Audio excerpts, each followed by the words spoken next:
Ladies and gentlemen, welcome, welcome, welcome. Yes, it is definitely today, Tatakai Pilipinas Top 32. This is a second online challenge dojo event.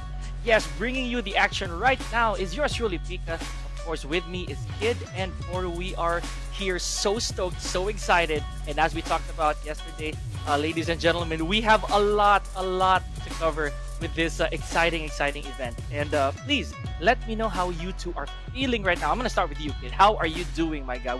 Of course, with the floral Oh, design on them shirt.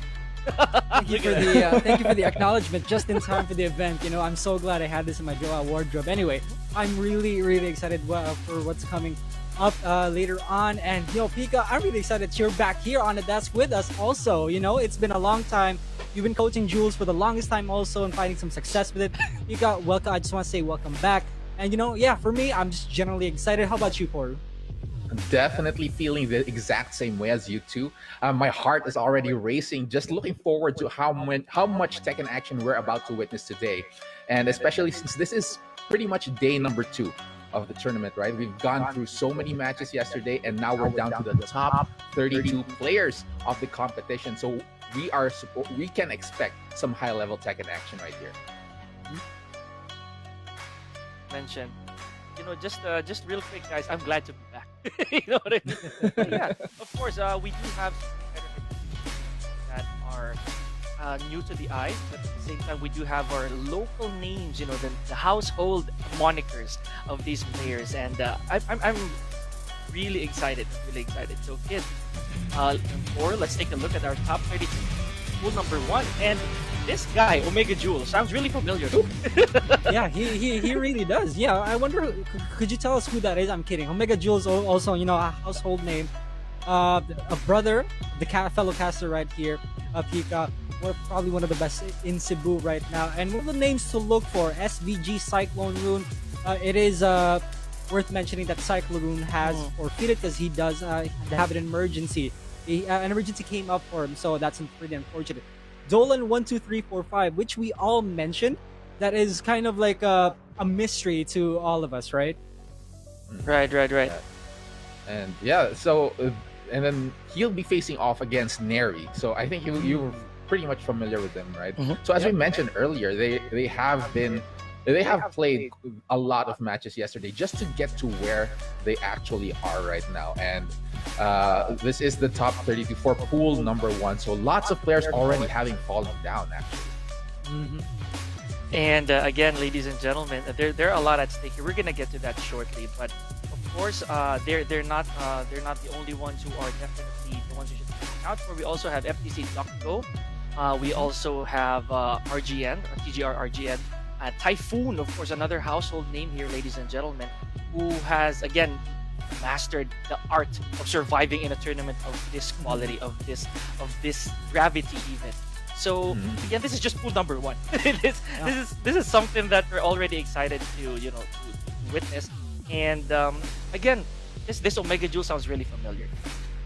Yeah, he really does. But on to pool number two, which we have Bren Maru, who's been getting a lot of success from all other different tournaments, and been dabbling with a little bit of Gigas recently, which is really exciting. And it makes me truly curious how far he can go with that kind of character. Or how about you? Yeah, always a pleasure to watch Maru because of his flexible picks, but he's going to be up against Ace HG. Not a stranger to the scene, but definitely one of the the rising players, especially considering his youth. One of the younger competitors here in the tournament, and still growing. And right now, he has a chance to prove what he can do against one of the best players. But aside from him, we also have Gold Standard, and he'll be fighting against Jason in the winners bracket, in the winners side of pool number two as well. So those are some two known names. We've seen them in top competitions like the Nationals earlier in the year. So definitely something to look forward to, as well as in losers round one, we have Ponge of FEU Tekken Community going up against Enderpie, and then of course Mad Axis Legion going up against Rule. So a lot of these guys, ladies and gentlemen, if you're following the Tekken scene, as Corey mentioned, they really are those names that you hear a lot and are really exposed to the setting. However, that is not the end of it, as we have Pool 3 here, ladies and gentlemen. Speaking of resounding names, we're starting off with PBAK still sitting comfy on the winner's on the winner's side of this bracket, as well as look at Kid's reaction. We have Chongi Bears, of course, much represent, Hey. and Bren Hapon, of course, one of them names, ladies and gentlemen, that you want to look out for.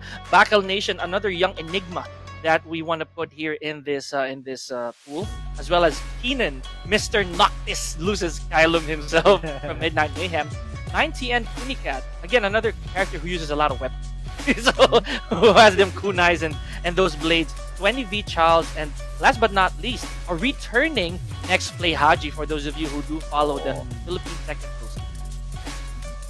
Yeah, and you know, how can I not be happy seeing three homeboys here in top 32? We got Neri, Kobeni from Chainsaw Man, and you know, top of all, Chongi Bears going up against AK, the top of the top of the Philippines right now. It's so good to see it, and you know, I can't wait to see it. Oro, how about you? Let me know what you think about it. Super happy actually that it's not just the commonly seen names in the top spots, right? We're able to give a highlight to some of the players who are outside of Metro Manila, as you mentioned, represent from Cebu, these homeboys of yours, Kid, and of course, even the ones that are just returning right now, like Next Place Haji, who is finally back at the spotlight here in the top 32, because we've seen him in top competition a few years back as well, but now we're going to be seeing just how much he's improved over the past during the time that he's been gone. Speaking of which, ladies and gentlemen, here we have Pool 4, and this is one of the most tossed up pools, if I may, because we have a mix of the young and the old, and a lot of character similarities here, if I may. Starting off, of course, with Jik. He is again a guy of many aces. Back 3, which is an Asuka count, that's one. PBE Dojin, the returning again PBE Dojin, ladies and gentlemen. He's been gone for a while, like most of the players here, but now he wants that throne back. Gino 4 Asuka number 2, ladies and gentlemen. Oh, yeah. And we have This Is Not Edward Asuka number 3, ladies and gentlemen. That's a 3. And Kobeni from Chainsaw Man, Kid. He has his guesses here. This is basically Shahina and or Nakuma or Keys. Last but not least, the undisputed qualifier here, ladies and gentlemen, we have Mr. Hot to round off pool number 4. And you know, according to his one post last time, he beat Vermilion in this tournament, and it counts. It really does count. Or what do you think? I'm sure it does. Just like how I beat Chicken Barbecue in the bracket, so it definitely counts for sure. Definitely one of the more stacked brackets, and there's so once again featuring some of the younger participants here in the tournament, and looking forward to the PBE Dojin against Gene 04, because we've seen Gene 04 actually push to the higher ranks in tournaments, not quite making the cut when it comes to getting to the final spots, but right now, once again, trying to make a push for it here at Tatakay Pilipinas. And then even a new name for me, at least, the Fervent Back 3, finding these new players and just hearing about them. And Kobeni from Chainsaw Man as well, of course. And I know that you personally, Kid, know this person as well. Yeah, we've had a lot of history together, but here it is, the point system, which you know, it matters a lot because a lot is at stake. Also, Pika, you know, let me know what you think. Who are you most excited for in this tournament? Well, there's this guy, of course, called Omega Jules, and he's still on the winners. So I want to know how far not to mention, of course, other names that we know, like Gold Standard. He's one personality that a lot of people have rooted for so long. And then let's not forget the loser side peeps like RGN. Of course, this is his second shining, if I may. Another tournament allowed him to actually show what he can do in terms of competitive play. And for some reason, I'm interested. For my fourth, I would go Gene 04, literally, you know? That would be interesting, but wow. Oh my goodness. Oh boy. Yeah. Okay, you Poro are a fan of these, so oh man, I want to hear this from you. I'm a huge fan. Now, of course, the winners actually of this tournament gets to pick a T-shirt. Gets to pick a Tekken 7 official T-shirt coming in from Bandai Namco themselves. So these are some amazing looking T-shirts right there. We got Katarina, Josie. What is that? Is that Hwarang? Is that Hwarang on a throne with Katarina and Josie? It looks And then like it, yeah.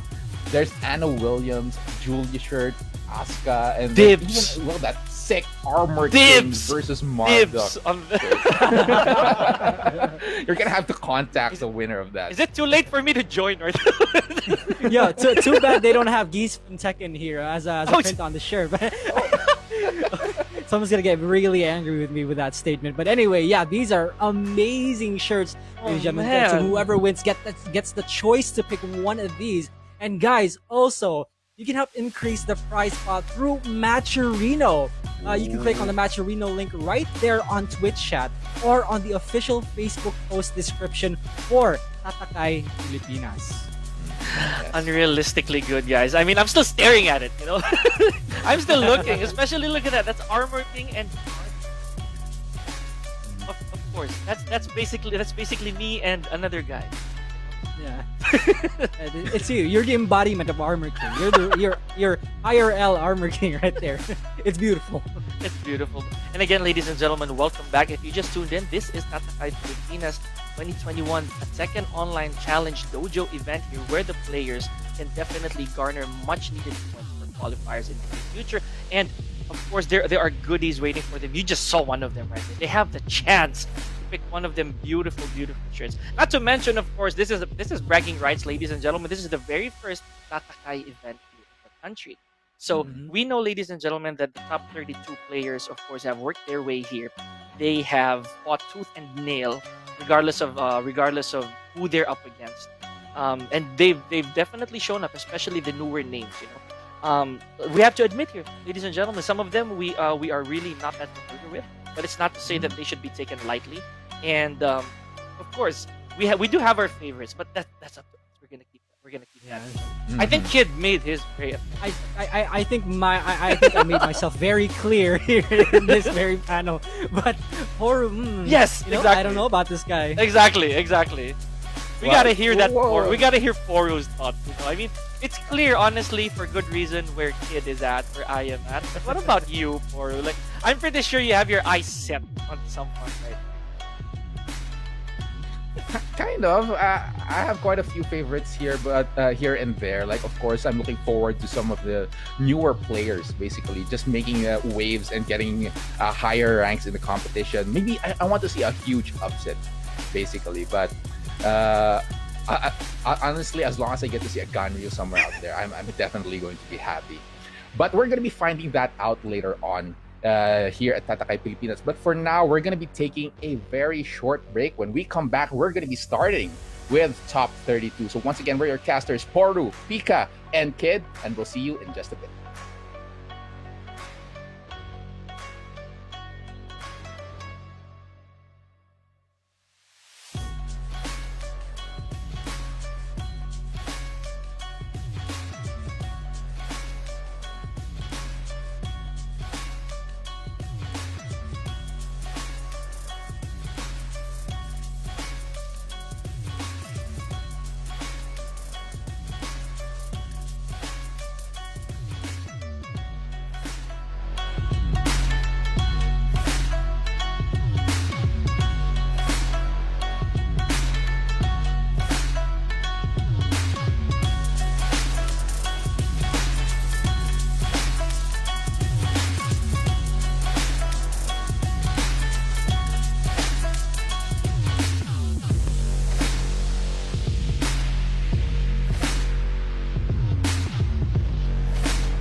Ladies and gentlemen, boys and girls, fellow Tekken players, welcome to Tatakay Pilipinas. I am Kid, and with me is Poru, and we are your Tatakasters. Poru, I know I was just with you a while ago, but let me know, how are you feeling right now going into this tournament?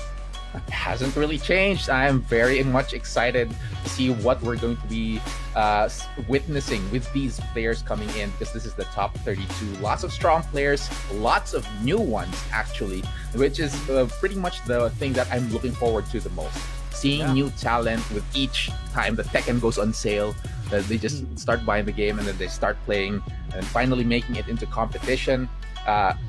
It's going to be such an unpredictable element with these new names on the board right now. And speaking of which, actually, we are going to have a very spectacular match coming in with Bren Maru going up against Aces HG. So definitely a veteran versus a younger player in this one. So what do you think about this matchup, Kid?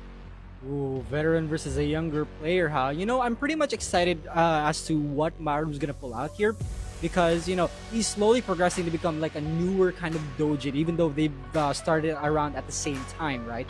But Right. Maru's been dabbling in many different characters, like recently Gigas, which is an influence to his most recent tournaments that he joined in. And there it is. This is the bracket, right, ladies and gentlemen? Maru versus Ace HG, and the next one after that is Gold Standard versus Jason. This is a classic, right, Poru? It certainly is. We've seen them in top tournament and top competition as well. And these two, if I'm not mistaken, they're both from the South as well. So they've played many times together. And especially in some of the bigger esports events, Gold Standard against Jason, Leo versus the Grapplers, Armor King and King. So definitely yet another one to look forward to. And on the loser side of pool number 2, we have FEC's Honge, which apparently is a Marduk main. So yet another grappler type character going up against Enderpie, which is a Lucky Chloe, according to information here. And then finally, we have Legion against Rule. So Julia Chang going up against, what was that you said, Kid? I think you have information on Rule. Yeah, a few minutes ago, I talked to Rule and I asked him what characters he used, and he did confirm to me that he uses Feng and Kunimitsu with a, he told me what his backup character was, but for the sake of, for the sake of this tournament and secrecy, I'm not going to disclose that. As long as those two characters are what we have, let's go ahead. All right. Now, of course, these are some of the many players that are here in the tournament, and as we were talking about earlier, it really, the character choices, it's not something that we can basically predict. We can research all we want about the information, but as soon as the tournament keeps going, they're gonna be bringing out maybe some surprise picks just to shake things out, or maybe just to keep their actual mains hidden from plain sight, basically, just to throw off their opponents. So, and it's also been a long time since some actual major competition has come out here in the local scene. So who knows what they've been developing in these past few weeks since the last time that they actually competed, right? For those players who have wide character pools, maybe they've gone even wider this time around. Yeah, and speaking of major competition, it's so good to see that there's new people here in this very bracket that are coming up and becoming slowly and surely becoming rising stars. They're slowly proving also that they can be at the same level with the pros that we know right now. So everybody better be looking forward to that. So yeah, this is pool 2, and now we're gonna go ahead and proceed to pool number 3. Pool number 3 is definitely yet another packed, what do you call this? Packed bracket.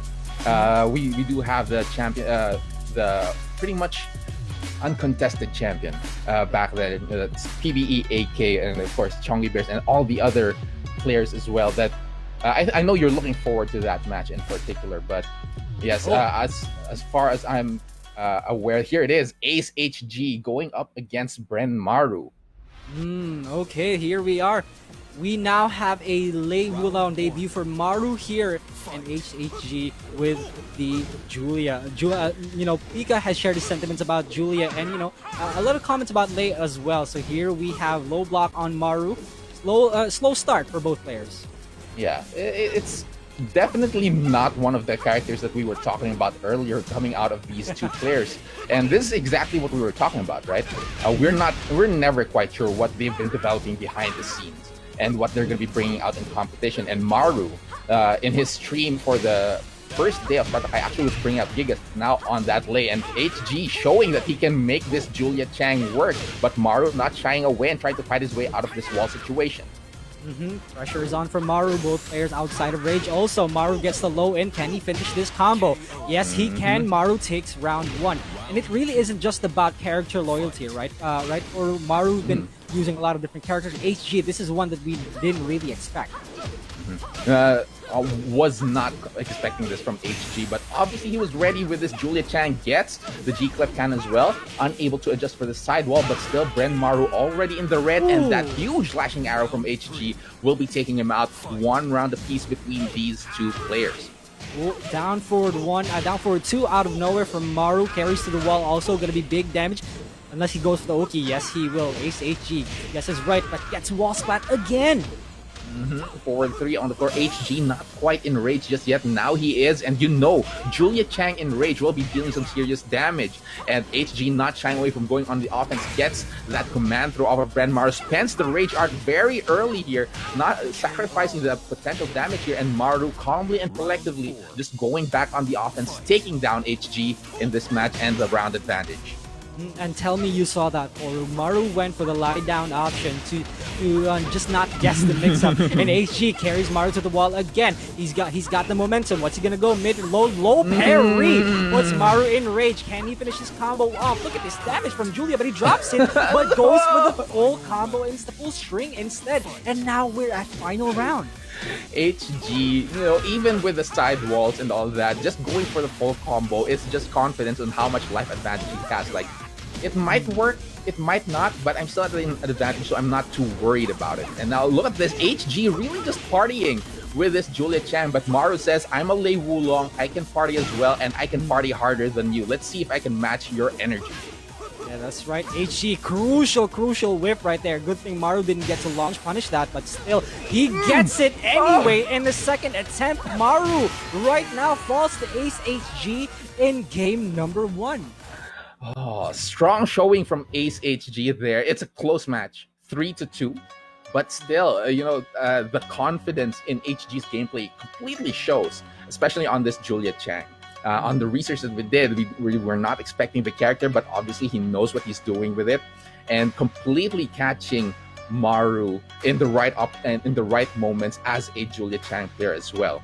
On the other side, however, of course, let's not discount Maru's execution on that Lei Wulong. He had a game plan and obviously was pretty comfortable using the character, but probably just didn't work, and I'm not sure what his next step is going to be. Is he going to make the switch, or does he still continue to want to play around with this Lei Wulong? Yeah, knowing Maru, I'm pretty sure he's comfortable in situations like this, losing game 1, adjusting in game 2, picking a different character. Probably not very comfortable with the matchup, Lei versus Julia. He's most likely gonna go ahead and pick another character, go to character select, and just pick maybe Dragunov, the ones that we know already, like Dragunov, Izumi. Maybe a little bit of Leroy. I don't know. I don't want to go with that. I don't want to go with that option, but it is there. It's there. It certainly is. Yeah. Definitely not the best character choice to go for a Lei Wulong, especially if you're not a Lei main, right? Because Lei is a pretty complicated character. He has all the stances, all the tricks. And if you're going up against one of the tournament favorites, oh my god, I called it. Tournament favorites like Julia, you're gonna want to use somebody who will be able to you can just completely manipulate into your advantage. And one of those characters is, of course, Leroy Smith from a release. Just such a solid character all around. And even despite the quote unquote nerfs for this character, is still very he's still at the top, so yeah, Maru gonna go ahead and wants the sure win for this, but HG does not want to guarantee him of that. slow pace so far. Yes, definitely being much more careful right now is Maru, but not careful enough. HG actually catching him with that low parry. Now he's at the wall, not where you want to be against Julia Chang, but Maru recognizing the pressure that HG is exerting, going for those parries, but HG not faltering here. Good movement from Maru, puts HG in the corner right now. Maru trying to fight back with that rage, not gonna be spending that rage anytime soon. Wants the damage, goes for the sweep. 20 seconds left. Leroy in rage is a scary Leroy. He spends the rage drive already. 15 seconds left. HG denied him the contest. Round 1 goes to him. You know, this is the difficulty when you're choosing Leroy, because Leroy is so popular. So there's so much Leroy in rank, in online play, in official tournament play, that you kind of know what to expect already, and you know how to play against the character. And obviously, Ace HG is completely aware of how to deal with this Leroy pick from Maru. It's gonna be up to Maru on how he adjusts to shake off the knowledge that HG does have. So far, it's working out. Huge life advantage from Maru. Big sidewall into the damage as well. Can he close it out? He does with that quick blow, and that's one round apiece between the two players. Yeah, crucial form of movement, sidestep. Maru showcasing just that. HG being more careful this time. He knows Maru has the movement. He knows Maru has the fundamentals. Can he break though? It's working so far. Ace HG not shying away as usual. The confidence, the power, the authority from Ace HG drops the combo over, and Maru takes advantage, gets the counter hit, get up 3, will be able to push to the other end, and going to try to apply pressure against HG as well. Catches him with the rage drive. Far resplat comes in. HG is in the red. Can he get up? Chinese get up doesn't work, and the DF1s flip him on the floor, and Maru right now with the round attack.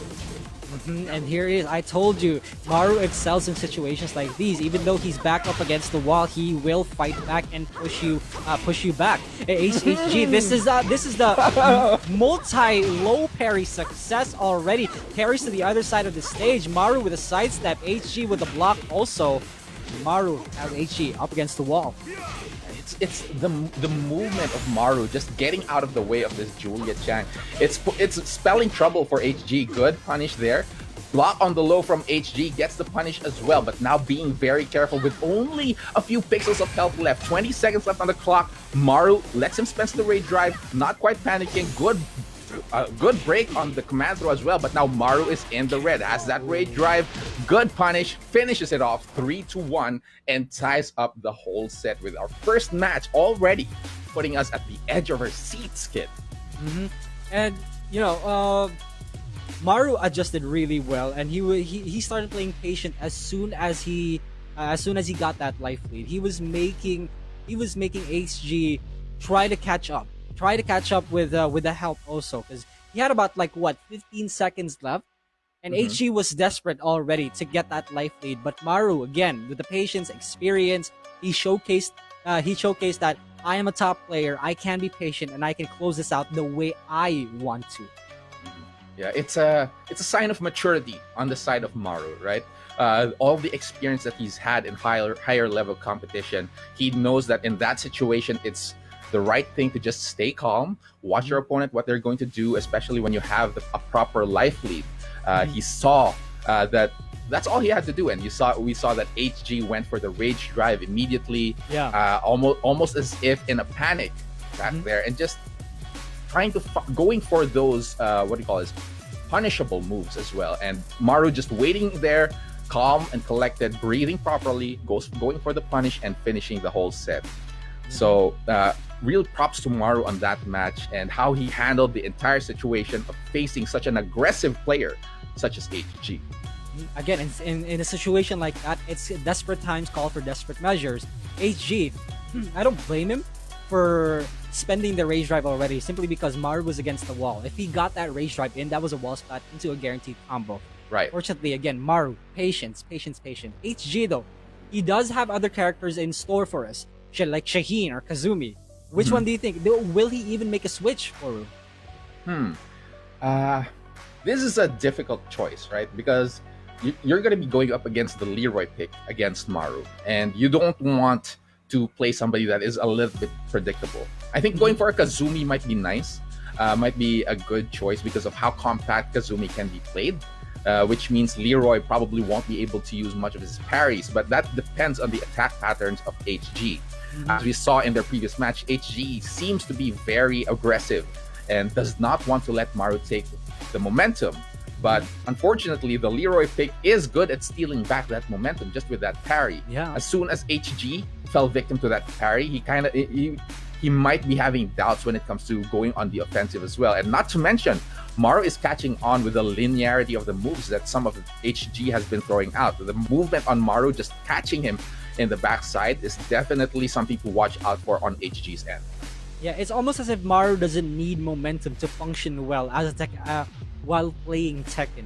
He functions on the momentum of his own opponent. He makes them whip, he makes them guess, and then using their weaknesses for him to use.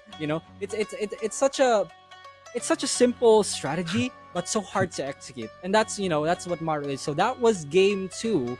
And now we're gonna go ahead and proceed to game 3, which I'm really excited for HG. What adjustments can he make here?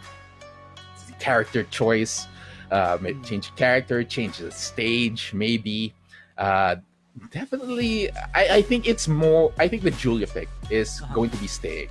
Right, it's been very effective, but he definitely has to change up the way that he's thinking about the matchup as well. Because it's good. It's good to be fearless in the face of a strong opponent.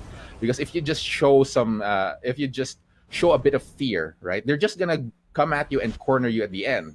You have to make things happen, but at the same time, you need to be calm enough to actually manage how you approach your opponent and see how they're trying to deal with you and try to counter back. And see, as we see it, it's the Julie Chang once again. We're just moving on to the Devil's Pit. Yep, and here we go. The moment of truth for both players. Whoever wins this will get to proceed. And a little bit of update in the brackets. Gold Standard did win against Jasen, so Gold Standard is waiting between who wins this set. Boys and girls, Maru right now goes for the pokes. Early pokes. Just within a few seconds of the match, Ace HG losing about 40% of his life immediately there.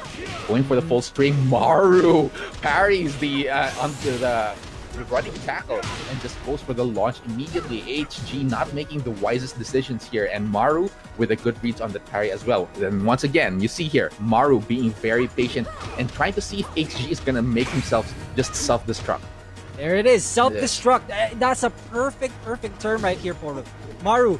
Barely doing anything, going with the simple pokes like generic mid. Oh, as soon as I said it, HG gets it again, and oh my, with just a sliver of health, he takes round 1. Maru definitely gonna think about that. Yeah, you thought that Ace HG lost himself in the momentum of Maru there, but just at the last moment, being very anime about it, finds the right hit as well. But now Maru on the rampage as well. HG not gonna get a huge punish on that block low, but still getting the life advantage here as well. And I like the positioning so far, but Maru with a movement immediately switches it around. Getting a launch punish off of that block low could have been momentous for HG, but slowly but surely he's also pushing to the wall. But Maru with the back 1+2 goes to the other side of the stage again. Now HG is one hit away, has rage. We've seen this before. Maru closes it out finally.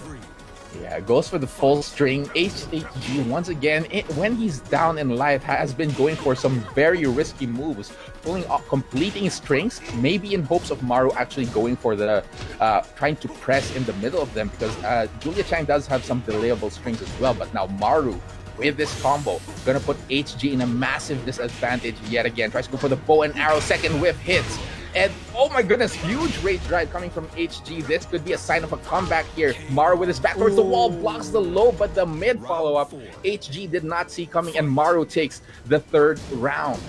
Yeah, in crucial situations, as soon as you get to block, and that punish will always be important. HG though, however, was not aware of the second hit of that string. Maru gets him with a counter hit. He's gonna close this one out immediately in just 15 seconds. Maru proceeds to the bracket, sending HG to losers. Yes, extremely well played from Maru there, keeping his calm, keeping his cool, and showing just what it takes to be one of the top players in the country. HG, on the other hand, of course, not to count him out because he still has a chance in the losers bracket, and he showed a fantastic match against a player like Maru. He showed some amazing confidence and knowledge with the character choice, but the choices that he's been making, however, did not quite work for him. And Maru, calm enough to just completely adjust to what he has to do against HG, is what gave him the advantage to move on to the bracket. So congratulations to Maru, and then of course looking forward to seeing what HG can do in the lower bracket as well. And that being said, we actually don't know which match is going to be next. But let's talk about that match again, Toru. So Maru, it wasn't perfect, but the patience play was there. He was making HG whip. He was making HG, become desperate for to catch up with the life lead. Anything that HG needed to do, which are heavy moves, heavy punishable moves, he did, and Maru just let him play it out. You know what? I'm just gonna sit back, let you do what you do. I'm gonna stand back up once I get the opportunity. That's it. Maru again, showing us the kind of player that he is. HG though, he still has a chance. Now, what adjustments do you think HG could have made in that last game? One thing that I did manage to observe on HG is that he does go for some very risky strings, right? It's a very, if I may say it, a very online way of playing the game. Basically, finishing those strings and playing very unsafe. And Maru, being the observant player that he is, managed to catch on to that habit of HG, and as you said, puts him at a massive disadvantage, making him panic in the end, and then just waiting for him to throw those unsafe moves and punish in the process, just leading HG towards his demise into the lower bracket. So once again, that was the match between Maru versus HG. But let's take a look at what happened in the Pool 1 bracket, because Omega Jules, of course, advances because Cyclone Rune had to forfeit due to an emergency. And then on the second match, Dolan 1-2-3-4-5 takes a 2-0 win against Neri. What can you say about this, kid? I heard about who Dolan is, however, I am not gonna say the name. I'm gonna keep the identity private just for just to keep things mysterious. But we will see how much of a big deal he is when it comes to Jules versus him. Because again, if we watch a Jules match, it's gonna be a fun time. Jules, one of the top players here in Manila, rather, in the Philippines, in fact, going up against Dolan. Let's see how Dolan fits up against this guy. And the loser side, on the other hand, 2-1. 50 Cal Kicks takes it over Doc Go. Okay, and then Typhoon 2-1 as well takes it over RGN. So RGN and Doc Go, unfortunately, out of the tournament right now. Great job getting into the top 32, but 50 Cal Kicks and Typhoon gets to move on. And Typhoon actually also moves on to the loser semifinals because once again, Cyclone Rune forfeits. So automatically Typhoon is waiting there for the winner between Neri and 50 Cal Kicks. So good luck to those players. Yeah, absolutely. I'm really excited to see Neri versus 50 Cal Kicks though, because truth be told, I haven't seen Neri go up against that many Hwoarang players. That's of course if you count offline, which again, there aren't many Hwoarang players here in Cebu if we count like S1, which they don't really fight that much against each other. But for 50 Cal Kicks, again, this guy trains with Dojin. Right, you're only ever as good as your own community. So if he trains with Dojin a lot, you can expect that this guy is also really, really good. That's not, we're not discrediting Neri over here. My man, my homeboy, is real good. Doing? Also, what you doing, kid?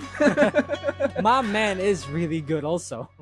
Yeah, but yeah, that's definitely something to look forward to. But once again, thank you guys for tuning in. This is Tatakay Pilipinas Tekken Online Challenge 2021. And yeah, Neri versus 50 Cal Kick. So I wonder what match we're gonna be seeing next once again here in this bracket. Yeah. Oh, what's that? A voice in our heads. Just showing us what's coming up next. It's the one and only, the one we've been waiting for, kid. I know you've been waiting for it. It's PBE AK against Cebu's very own Chongi Bears. Chongi Bears finally gets something that he wished for all this time, and it's for his match to get stream. So the guy in chat right now that says Chongy Bears Fans Club, make sure you make some noise right now because he is going to be up next in a streamed match. Ladies and gentlemen, might I just say, I am so hyped for this. I have been waiting for this since yesterday, and I barely sleep. My goodness, Chongy Bears top in Cebu versus AK top in the Philippines. Let's go. Let's do it. I was able to sleep, but I dreamt of Chongy Bears. Yeah, I just dreamt him approaching me in sleep and said, "It's finally here. It's time for me to take the spotlight." And he's up against AK as well. Definitely one of the top players in the country, carrying the flag of the Philippines internationally whenever he competes. And now let's see what he's going to be bringing out. It's a classic AK on that Shaheen, and Chongy Bears, of course, sporting his signature Lei Wulong, and we're headed to the Cave of Enlightenment. No other way around it. Then if you hear the name Lei Wulong, you immediately associate it with Chongy Bears. Mhm. You know, Yeah. he a lot of people know him already. Of Mm. course, the same goes for AK. Let's see Cave of Enlightenment. Let's see how much of a big deal these two are in this game one. Exciting stuff here. Now let's talk about the matchup here. It's a Shaheen versus a Lei Wulong. Now Lei Wulong hasn't been around since around season 2, if I'm not mistaken, right? Ooh. And in that whole period, Chongy Bears has actually been playing Shaheen, so he knows this character as well. But now AK with that counter hit on that 4-1, gonna get some decent damage, but a massive hop kick from Chongy Bear sends AK flying and shredding away at his life. I'm not sure about the sideball saving his life though. AK up against the wall. Rage Drive he has it right now. The slide coming in from AK. Chongy Bears playing with playing dead right now. 27 seconds left. What's he doing? What is he doing? And there it is. Chongy Bears with the razors. Yeah, slicing away at AK's Shaheen and just spins backwards, goes for the low, and Chongy Bear showing just what Lei Wulong can do with a little bit of that Hong Kong cinema action here on this Lei Wulong. AK losing so much life in the first few seconds here. Chongy Bear's on a rampage, and this character in the low parry as well. 2 straight rounds for the Cebuano hero, Chongy Bears. Let's hear it in the chat. Make sure to give your support here. AK is in trouble. Most of that round, he made him stay in his corner. Chongy Bears really cementing how much pressure he's putting onto AK right now. AK struggling just a bit, trying to open Chongy Bears up. Goes for the wall jump. Chongy Bears still keeping him by the wall. Amazing evasion from Chongy Bears. Canceling his stances, making sure that he's safe, and just bringing the fight to AK. AK on a bit of a struggle here, still confused. What is he going to do with this stuttering, shimmying Lei Wulong? Chongy Bears catches him in the air, but still manages to get the combo. AK in the red. 20 seconds left. AK playing dead as well, but the Razor Rush catches him as he gets up, and that's a clean 3-0 for Chongy Bears. I'm trying to contain myself right now, Poru. I'm doing my best to contain myself. I have been gasping for air while the camera wasn't on me. But this dude, ladies and gentlemen, in the chat right now, this is why I've been hyping this guy up for many moons already, begging for Prod to have this guy stream. This is what he's capable of. 3-0ing AK in one game. Imagine what he can do for the rest of the games. But again, this is AK we're talking about. Yes. He is one of the many people who can excel in high pressure situations. We've seen this before. He can come back from this. That's definitely the case. You know, AK is an adaptive monster, basically, when it comes to competition. There's a reason why he's been sitting at the top of the Tekken food chain here in the Philippines for the longest time. But honestly, I'm thinking about the picks that AK could have against this character, because one of his go-to picks when his Shaheen hasn't been working is the Geese, right? The Geese Howard comes out trying to get those parries and confuse them with the 2D mechanics right there. But the thing is, you can't be using those parries if you're not quite sure what's gonna come out, right? And Chongy Bears just showing that Lei Wulong is not something that you are gonna be able to predict.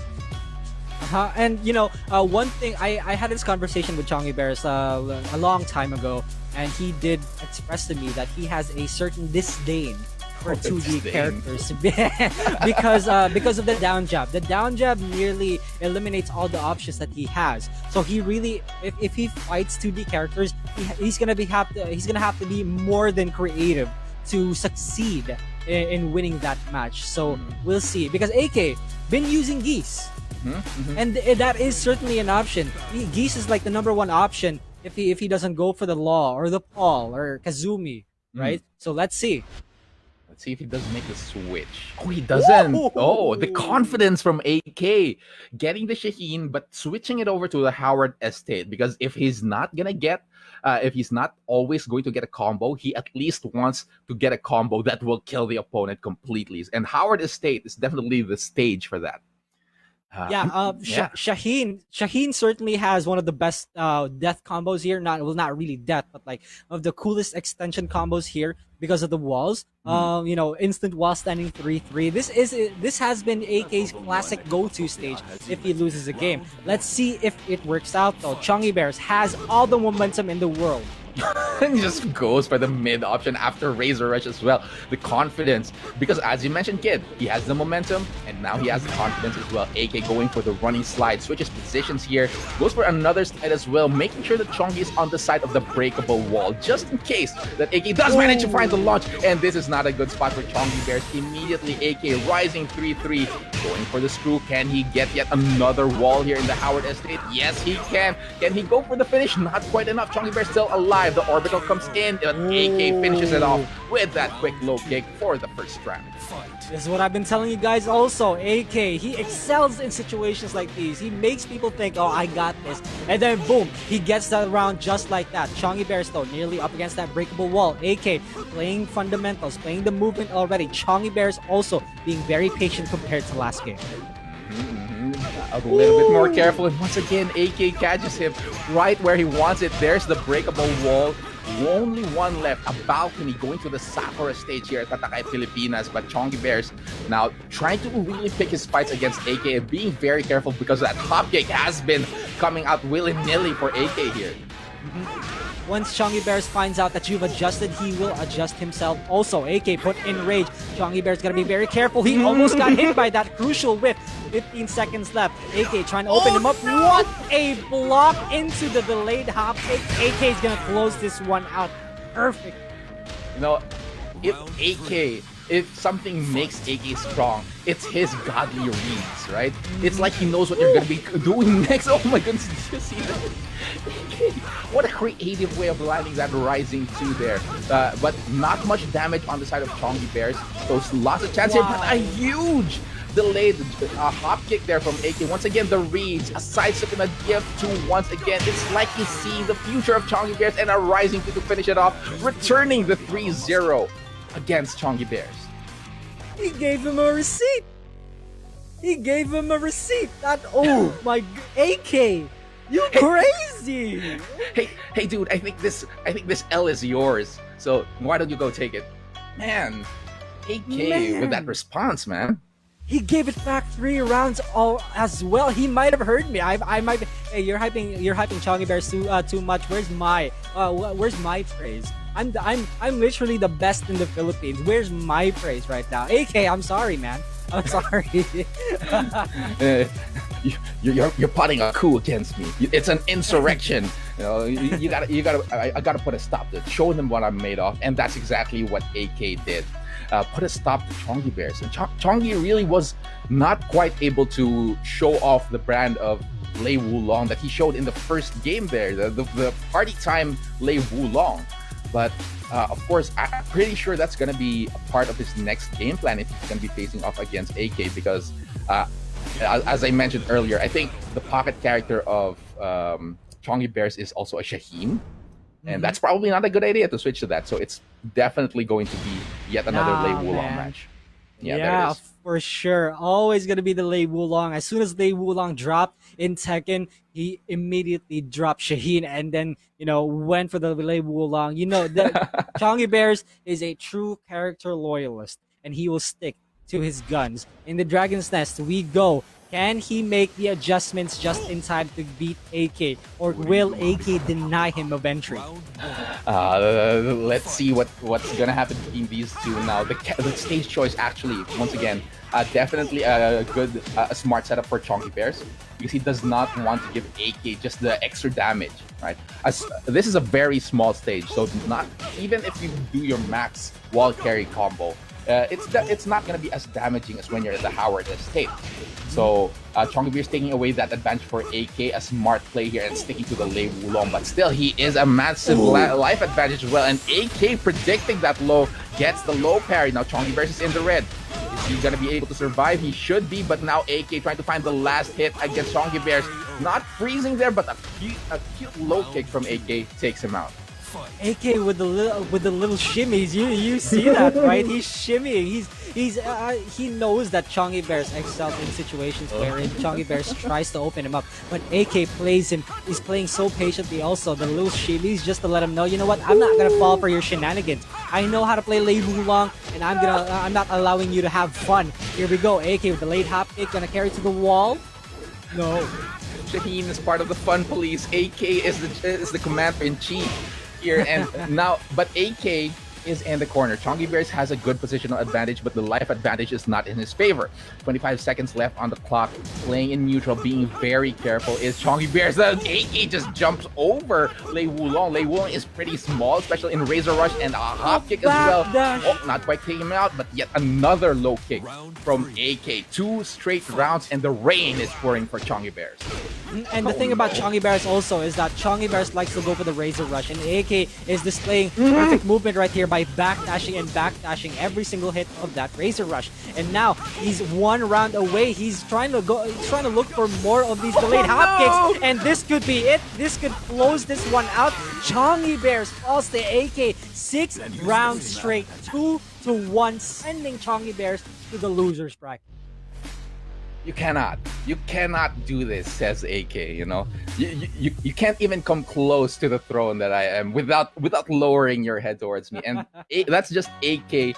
That's just AK flexing how strong he is as a player. So that is a terrifying performance there. Did you see how he was playing at the end, right? Aside from the backdashing, you know, just moving out of the way of the Razor Rush, he has the key charge setups. Not quite successful there, just getting a kick out of it. But he has a full read on Chonky Bears. At the last part, when Chonky was in stance, he knew the rhythm that Chonky had when he was about to release something, and just matched it with that delayed hop kick. So AK already knew what Chonky Bears wanted to do. Yeah.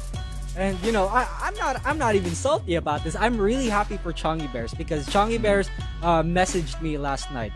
I'm so excited to play against AK tomorrow, and win or lose, I'm happy. I'm just really satisfied with my run so far. And here he is. He's still alive in this tournament. He's not out just yet. Yeah. But you know, there's still a chance. I'm so happy for the guy. I cannot. Yeah. He's going down to the losers bracket in pool number 3. Of course, and actually he has an opponent. If you check the brackets, he's going to be going up against Keenan, which is a Noctis main. Keenan took it 2-1 over Kunikat, actually eliminating Kunikat from the competition. So unfortunately, Kunikat is out, but still, congratulations, made it to the top 32. Looking forward to the Chonky Bears versus Keenan later on, see what's going to happen there. But AK moves on in the winners bracket. Yeah, and if my information serves me right, we are going to see another Cebuano here on stream, which is going to be Tobini from Chainsaw Man, or we just call him Tobini, against Hot, or Hot E. You know, very well-known name in the Tekken community here in the Philippines, and you know, very excited to see that, Brian. Here it is. This is the pool 4 bracket. As we mentioned, it's going to be Kobeni versus from Chainsaw Man, the hit TV series Chainsaw Man, and against Hot E. And meanwhile, the rest of the matches in the bracket has already concluded as well. Jik taking it 2-0 over Fervent Back 3. Strong showing from Jik. And then Dojin taking it 2-0 against Gene 04. Gene 04 not quite there yet, says Dojin. Matches the pace of AK and moving on to the winners final. So Jake versus Dojin will be waiting there. Yeah, and again, guys, you can help support and increase the prize pool by clicking the link in Twitch chat right now. The Match Arena code. Go ahead and claim it. It's free. You can go ahead and support us here in Tatakay Pilipinas, and also you can check out the link for the Match Arena in the official Facebook post for Tatakay Pilipinas. So yeah, go ahead and check that out, guys. Yes, please do, please do. Give these players a little bit more fuel to fight for, right? But they're actually fighting for a lot of things, which we'll talk about later on, maybe. But let's take a look at the rest of the bracket, because iRobot, a veteran in the arcade scene, with his Jack 7, his Brian Fury, and occasionally a Heihachi, apparently in Tekken Tag, took it 2-1 against This Is Not Edward. All right, so This Is Not Edward is out of the competition, and iRobot is moving forward. Actually, already took it 2-0 against Back 3 as well. And I'm kind of sad about that, because I wanted to see Back 3 play. But yeah, iRobot moving on, already waiting in the loser semifinals. Yeah, I fought this guy a couple of times online. Also, very, very solid Brian player, and he the fruits of his labor is showing right now, and he's gonna get a streamed match, I assume, later on. He's waiting between the winner of Kobeni versus Kobeni and Hot E, and then whoever proceeds from that will fight Gene 04. So yeah, he's sitting very comfortable in that spot. Well, not really comfortable. This is the losers bracket. Yeah, everyone in the losers bracket is definitely shaking, right? Because it's their last chance here. But of course, who else is shaking? Always shaking. It's Kobeni from Chainsaw Man. Oh, right? Yeah.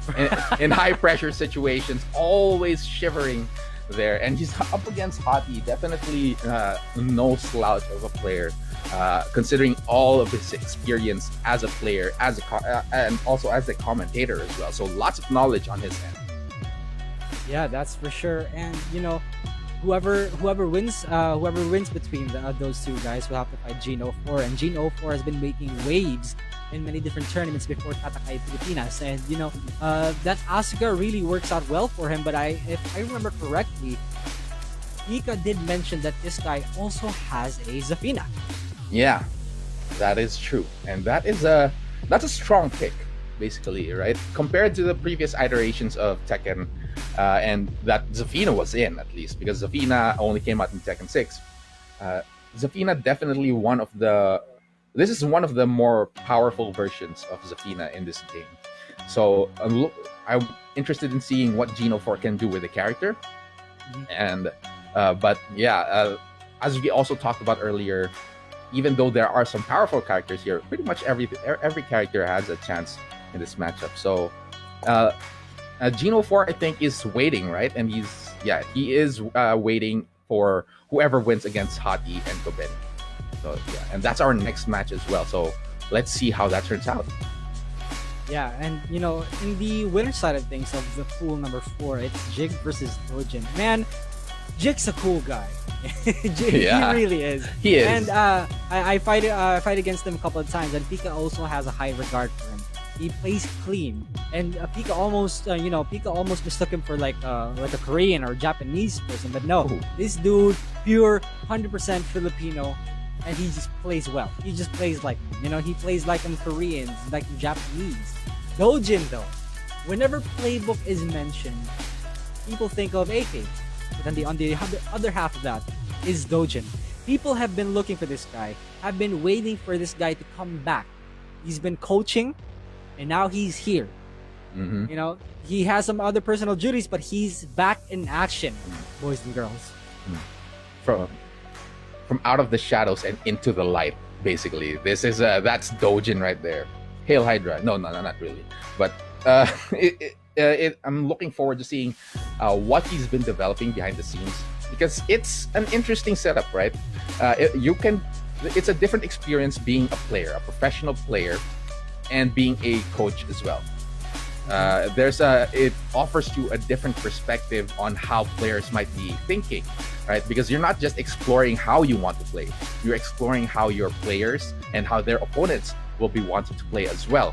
So that might have given Dojin an extra bit of growth as a player. And right now, so far, considering his performance in the bracket, obviously Dojin's still very much dominating and let's see if Jake has what it takes to actually take out to bring the fight to Dojin. Man, it's still crazy to me that my friend's name here in this tournament is Kobeni from Chainsaw Man. I would not have guessed it was him. But here it is. Here it is. Oh my Yeah, here God! it is. There he is. This is a surprise. It's a geese. It's a no. Let's look at the other side. Hot the fudge, hot E Okay. on Devil Jin, which we were just we were just saying, oh, he has a Brian. He's a Brian main. He's a Yeah. Nina main. He's been playing Paul on his stream, but Devil Jin, you're Hmm. kidding. Interesting Hot choice. E. Yeah, it is. A daring choice from Hot E. So, Devil Jin, of course, has been at the top of the food chain, at least for the previous games of Tekken. That is still strong here, but I haven't actually seen how Hot E plays the Devil Jin. So let's see how it works against Kobeni from Chainsaw Man. Hot E dropping that first combo. Oh, what's this? Up. Oh, it seems Seems to me, this is a button check after all. But yeah, Kobeni from Chainsaw Man, or yeah, again, we can just call him Kobeni. Kobeni is a no. You gotta say the whole thing. Oh, come on, yeah. So Kobeni is in fact a Geese player. I've fought his Geese a number of times already, but he also has a Shaheen. He plays many different characters, but Geese has been his go-to ever since the release. And yeah, it's all reliable for him at this point. It seems like me and him have this sort of connection. You know what? Geese, ooga booga, neuron activated. Hive mind of Geese players, like just sharing. Hey, do this. Go for the parry. Yeah. All right. Okay. So interesting that we are getting a Geese player, right? Okay. In this matchup now, Hot E, as we mentioned earlier, let's talk about his choices as well, because we thought it was a Devil Jin, but it was a button check, so it's probably not a Devil Jin coming out, right? But That's what right. he does have is the Brian Fury, and he also has the Nina Williams, very threatening Nina Williams. Actually, if you're Yeah. not used to the matchup, you're gonna have a lot of trouble. But recently, also been playing the Paul Phoenix on stream, so that is something to look forward to. Yeah, but mostly I'm looking forward to his Brian, because his Brian has some setups that if people aren't familiar with Hot E yet, you guys are gonna have a quote unquote fun time fighting against Hot E, because his setups are real setups, if I say so myself. If you're not aware of them, good luck. But for Nina matchups are, I don't know what situation Hot E picks Nina. But I saw a video. He posted a video last night, actually. He posted a video last night when he fought against this one guy qualifying for top 32. And he was playing Nina like a monster. What do you think? Well, he's been playing the character for the longest time, right? So obviously his skills and his execution on the character is all definitely up there. And with his strategy as well, he likes doing his setups, and there it is. We're actually going to be seeing it in full display. Nina Williams on the side of Hot the Fudge, or Hot E, and then of course Geese on the side of Kobeni from Chainsaw Man. So this might be I think this is a, what do you call this, a statement from Hot E, saying that, all right, I'm gonna be playing it safe and making sure that the momentum is in my favor by using Nina Williams. And let's see if Kobeni is ready for this character. Yeah, fight blonde with blonde. Kobeni already up against the wall. Hot E gets, the parry connects. Readjustment, beautiful from Kobeni already. What's the mix-up gonna be? Oh, doesn't break the throw. KO. Round 2. Fight.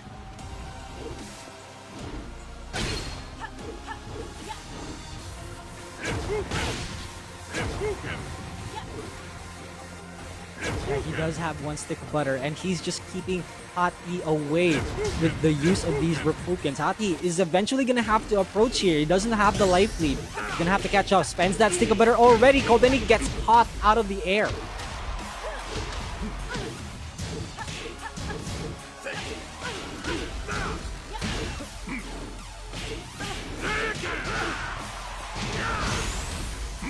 Oh, here we go. Kobeni almost puts Hot E at rage this time. 20 seconds left. Kobeni does have the life lead. Hot E again gets caught by down 1+2, the low option into the guaranteed throw.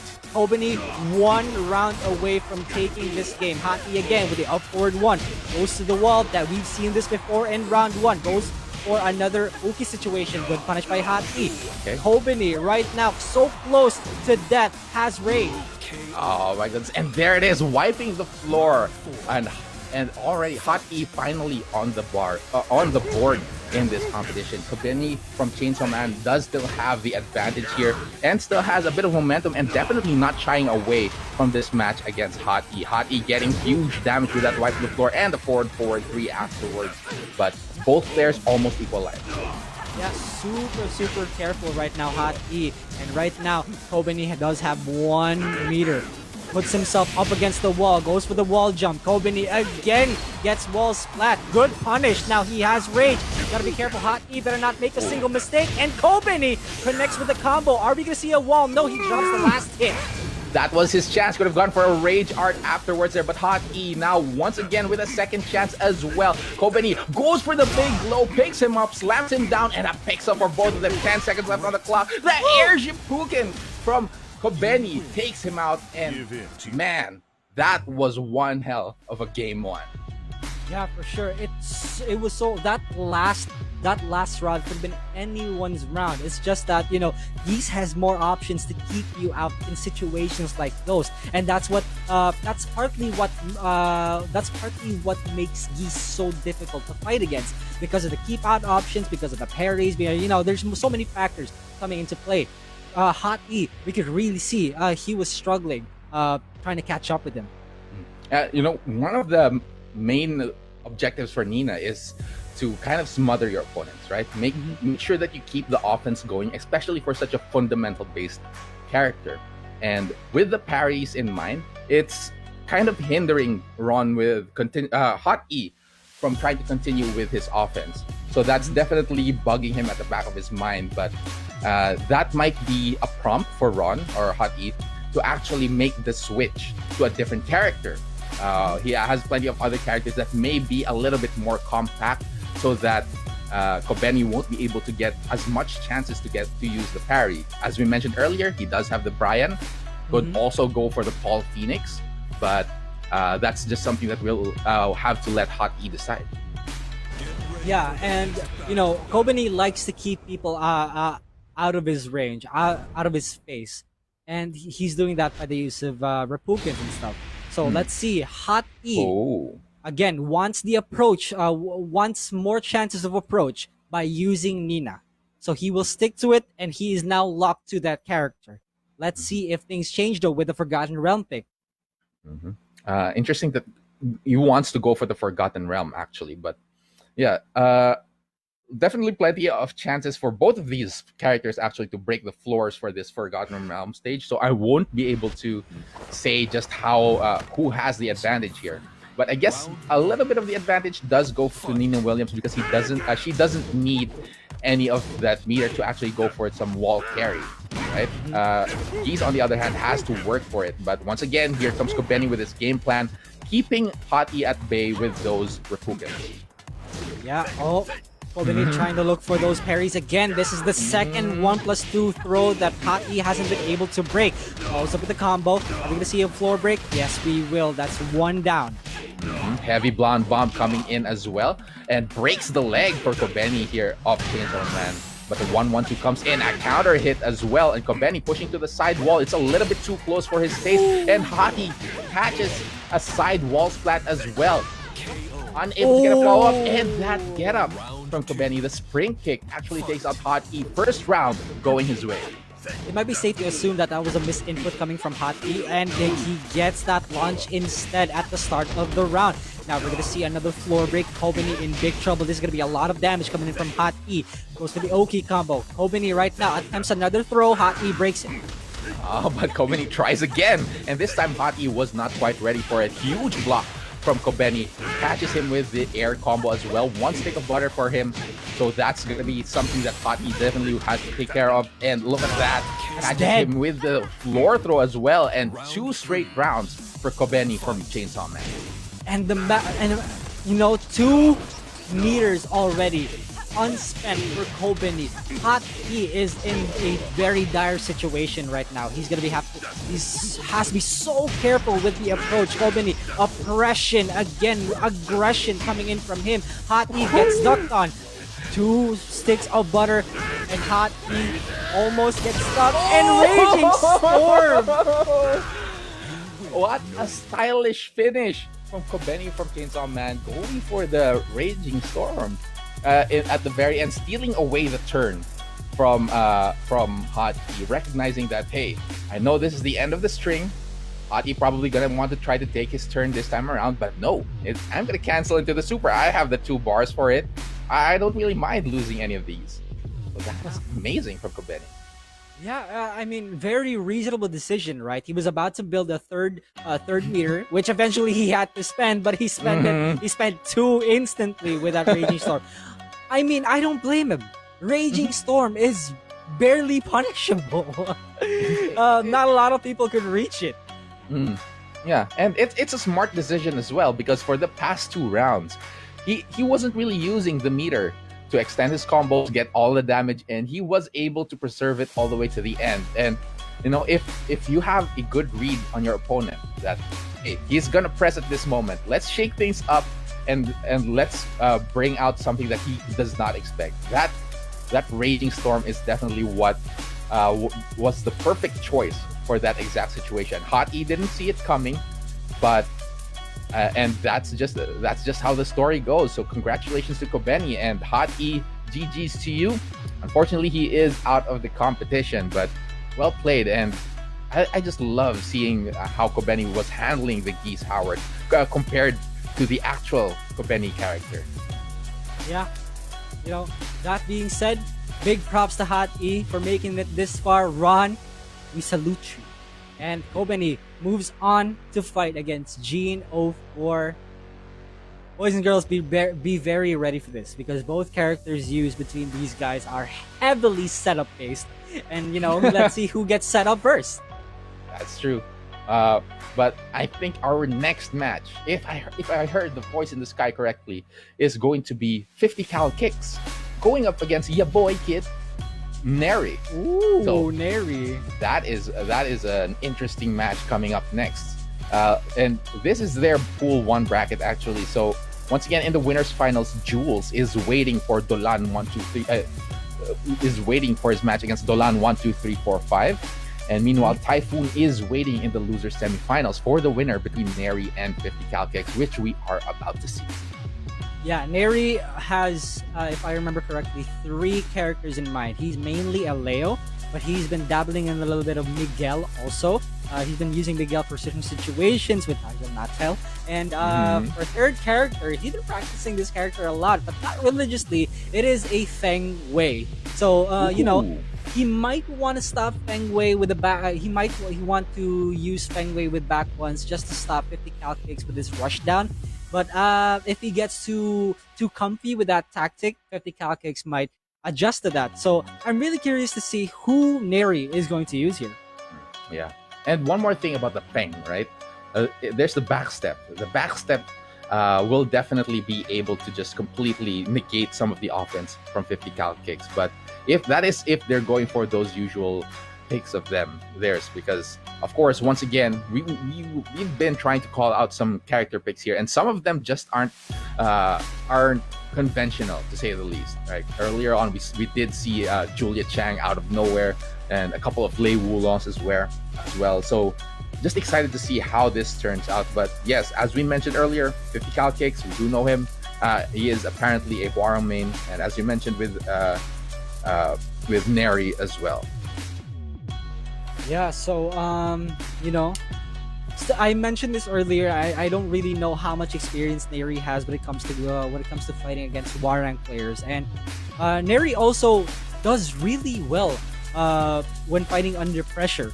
He still maintains his composure, and that's what that's part of what his main strengths are. So yeah, let's see how this match goes in a few minutes.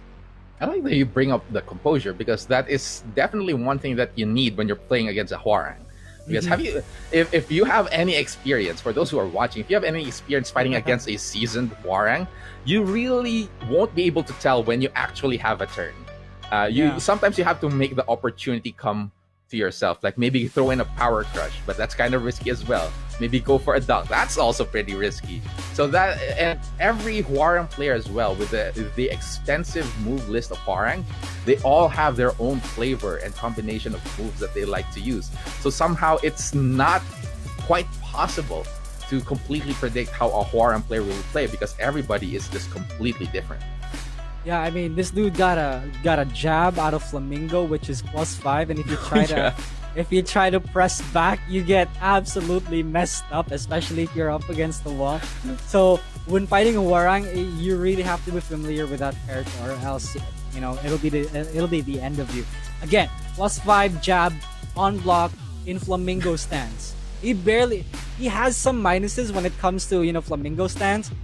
But again, you have to be familiar with yourself. You really have to familiarize yourself with with Hwoarang if you want to win against him. Not to mention, one of my main gripes, right? Ever since it first came up, a fast armor move that insta-screws and just somehow recovers completely instantly. Like it recovers so fast. Yeah. You think it whiffed? You're gonna try for the whiff punish? No, not quite. You're not gonna get anything from me. You're gonna get screwed instead. So that's just an annoying part of this character. And as you mentioned, the Flamingo stance might be a weakness. And then suddenly a rage art comes out of the stance, and you're like, oh no, oh no, bad decision for me. Those poor souls, right? Those poor souls who have who get a read on backflash, but don't have their while standing launchers are slower than 15 frames. They got like 16, 17 frame while standing launchers. They can't, dude. They can't. Even on reaction, it's so hard to while standing punish the backflash unless it's a really, really hard read. You know what? I'm gonna duck ahead of time because I know you're gonna backflash. Something like that, right? So yeah, one of the strongest moves ever, and also Peacemaker, FF4. I believe it's a new move. Correct me if I'm wrong. It's a new move and transitions to like another stance for Hwoarang. At this point, Hwoarang's just got a lot of stances. Yeah, a good way to set up for the right foot forward stance, and also an advancing move as well, and knocks down the opponent. So overall, just a good offensive tool for Hwoarang. And 50 cal kicks does go for that Hwoarang pick, and Neri is going for the Miguel and head for the Dragon's Nest. So interesting matchup between these two, and I like seeing that we are getting a Miguel, because Miguel definitely is not one of the most popular characters in the online scene. Yeah, underrepresented character, if according to Pika. So let's see. Pika's been encouraging Neri to also start practicing his Miguel. Right now, 50 cal kicks, the classic low high down 3-4. Neri though, trying to go for aggression. 50 cal kicks again. Most of that damage has been down 3-4s. Yeah, that is an annoying string and a bread and butter of Hwoarang players, as well as that cactus shot as well. Can you believe that? Already such an annoying character, and getting a hell sweep out of Flamingo as well. So just completely a strong character overall, though he is pretty hard to completely master. And those jabs taking out Neri, 50 cal kicks showing some dominance in the first round of the game. Yeah, 50 cal kicks also playing so patiently. It's almost as if it's very uncharacteristic for him as a Hwoarang player. Backdashing, not doing anything, not pressing buttons even. So Neri definitely struggling to find an opening for this guy. Now he's up against the wall, 50 cal kicks, Neri tries to keep him there. Yeah, there's one of the main ideas that I brought up earlier. Try maybe go for a power crush when he's in stance. But no, he does have those lows. Have to be very careful. Spends the rage drive immediately. Is Neri here. Both players almost equalized with half a minute left. Good throw break there from Neri. Goes for the cancel. Good block from 50 cal kicks. Neri catches him with the as well. But the follow-up, oh my goodness. 50 cal kicks, 2 straight rounds in the Dragon's Nest. Yeah, that's what makes it that's what makes it so difficult blocking down back 4 from Hwoarang, because there's a follow-up which is the F4, which recovers so fast, and it might it's susceptible for counter hit. So Neri's gonna be Neri has so much to think about right now. Just like that, 50 cal kicks puts Neri in rage. Oh no, huge mountain to climb here for Neri with 36 seconds left on the clock here. No throw break this time around, and there it is, a clean 3-0 from 50 cal kicks. Neri obviously on the back foot here, struggling against the Hwoarang matchup. Kid, what do you think? Any tips for Neri with this situation? I mean, you said struggling with a Hwoarang matchup. I mean, same, dude. Same. I'm pretty sure we're all struggling with the Hwoarang matchup. But yeah, that went completely differently for Neri because much like everyone, we've never seen this type of patient Hwoarang before. We've seen rush down Hwoarangs. We've seen them press buttons every millisecond, every time they're on screen. This time though, he's just letting Neri, kill himself in situations like those. Or at this point, I think Neri's gonna have to make a decision to go for the Leo, because if your opponent is playing too defensive, you're gonna have to try to open them up, right? But Right. Miguel doesn't have much. Miguel doesn't have many tools to open your defensive open up compared to Leo. So I think Leo is the best course of action here. Yeah, I like that. I like the train of thought, and maybe that character choice as well. Let's see if Neri does go for the character switch here, and there it is. Good call there, kid. Thank you. It's almost as if I play with this guy a lot. But yeah, the Leo pick, I really like this so far. So different pace this time. This different pace for Neri. Let's see what changes have been made. Right, instantly 1-4 coming in from Neri at the start, trying to get an initial advantage with some fast moves here, getting some hits here against 50 cal kicks, but cal kicks actually still continuing to be composed and just patient against this match against Neri, calmly observing what Neri has to offer. The cal kicks up against the wall though. Neri looking for that wall splat. No break on the throw puts Neri at rage. Peacemaker. Neri, one more hit. Hell sweep from 50 cal kick closes round 1 out. Man, that hell sweep is such an amazing move for Hwoarang. Very strong and instant knockdown, but it is a huge risk as well for 50 cal kicks, because when blocked, it is pretty much death for him as well. But so far, it's been working really well for Neri. Already hitting it, I think it's around 100% accuracy so far. Good block on the low. Neri one hit away. 50 cal kicks rushing him down already. The mid option checks him, and Neri is 1 round away from being eliminated from this entire tournament. Good duck there from Neri, though, still awake despite being at a disadvantage here and keeping an eye on the smallest opportunities here, including this down forward too. Gonna be able to gain some serious damage on that wall. Not quite gonna get the wall combo afterwards. 50 cal kicks is in the red, and now Neri on the offensive, marching him to his doom. And good patience finishes it off with a quick mid kick and takes a round and puts himself on the board. Good call by Neri also. He noticed that 50 cal kicks has been ducking quite a lot in this set. So Neri's adjusting, using more mids this time, catching 50 cal kicks with the ducks. Here we go. Neri has the momentum, puts 50 cal kicks at range. 50 cal kicks makes the wrong call. Neri with the DF2 punish. Here we go. Oh my goodness, Neri showing that I can be patient too, I can observe you as well, and cal kicks with that getup just wasn't patient quite enough. Neri catches him with the guaranteed damage on the floor, goes for the low dab, and then a wall splat as well. Re-wall splat, tries to go for a wall combo, but the offense is unrelenting on the side of Neri. Takes it 3-2 all the way back. A reverse sweep from your boy, kid. Bet you're proud. You guys might have heard the clap right there in the background. I had to keep myself contained right there because I couldn't scream. I had to give my boy a little bit of a clap right there, because that was a wonderful adjustment coming from Neri. Again, I mentioned this a few minutes ago. Miguel does not have the options that Leo has when it comes to opening up your defensive opponents. Leo has way more than that. So yeah. Beautiful adjustment from Neri. Much more lows, a stance mix-up.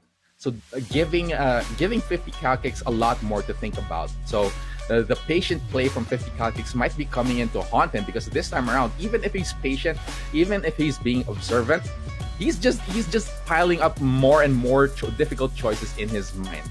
And now it's going to be interesting to see how he's going to be able to adjust with this character, because I'm not sure if he has a pocket character. I'm not sure if he talked about that, but it might still be the Huarang here and just going for some adjustments. Yeah, gotta stay true to your name. 50 cal kicks. Better give him the kicks indeed. Infinite Azure. So, Nice. yeah, we completely forgot about this strategy wherein whoever loses a game would go for an infinite stage. For 50 cal kicks, being a defensive Warang, this might work out really good for him. So, let's see how things goes. Fight. Definitely easing the mental burden on 50 cal kicks without the wall as well. But Neri already putting the pressure on 50 cal kicks here in this match. Wants to keep surviving here in the lower bracket.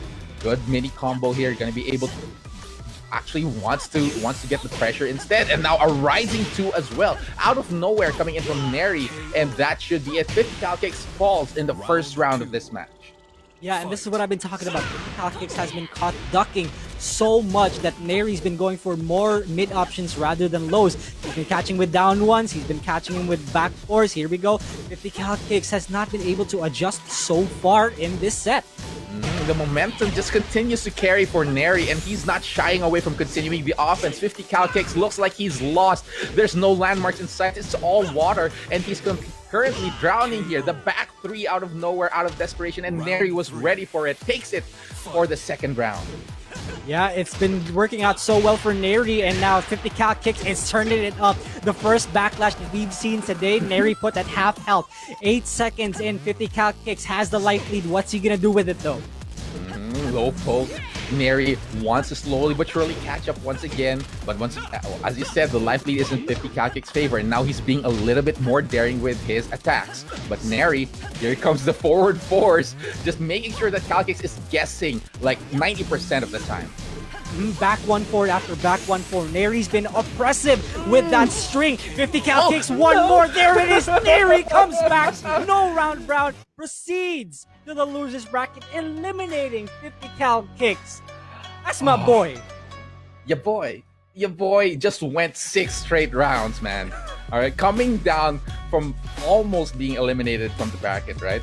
And then going 6 straight rounds to move on. That is the power of Neri, ladies and gentlemen. So, congratulations to him. Unfortunately, of course, 50 cal kicks is already eliminated. But Neri will be moving on to the loser semifinal, and already waiting there actually is his opponent, which is Typhoon, a Leo player. Oh my goodness. Leo Mirror coming up in a bit, guys. Make sure you stick around for that. Again, Neri played so well. He adjusted again. Composure, so important whenever you go to whatever tournament that you attend to. Composure is always a factor. When you stay calm in situations, when in high pressure situations, you can still take control. A huge lesson for anybody who wants to compete at the highest level of Tekken 7. But you know what? We're going to be seeing a lot more of these high-level competitions of Tekken here, because we have many matches to go. But for now, we're going to be taking a quick break. That was a lot of action, a little bit too much for us to keep going. But don't go away, because we're going to be taking a short break. And when we are back, there will be more Tatakay Pilipinas action coming your way. So see you in a bit.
welcome back to Tatakay Pilipinas, the Philippines Tekken Online Dojo Tournament. We are your casters, Poru, and joining me right now, Pika, of course, is back on the decks, and we are going to be continuing with our top 32. Pika, how have you been feeling so far, seeing all these past matches that we just saw?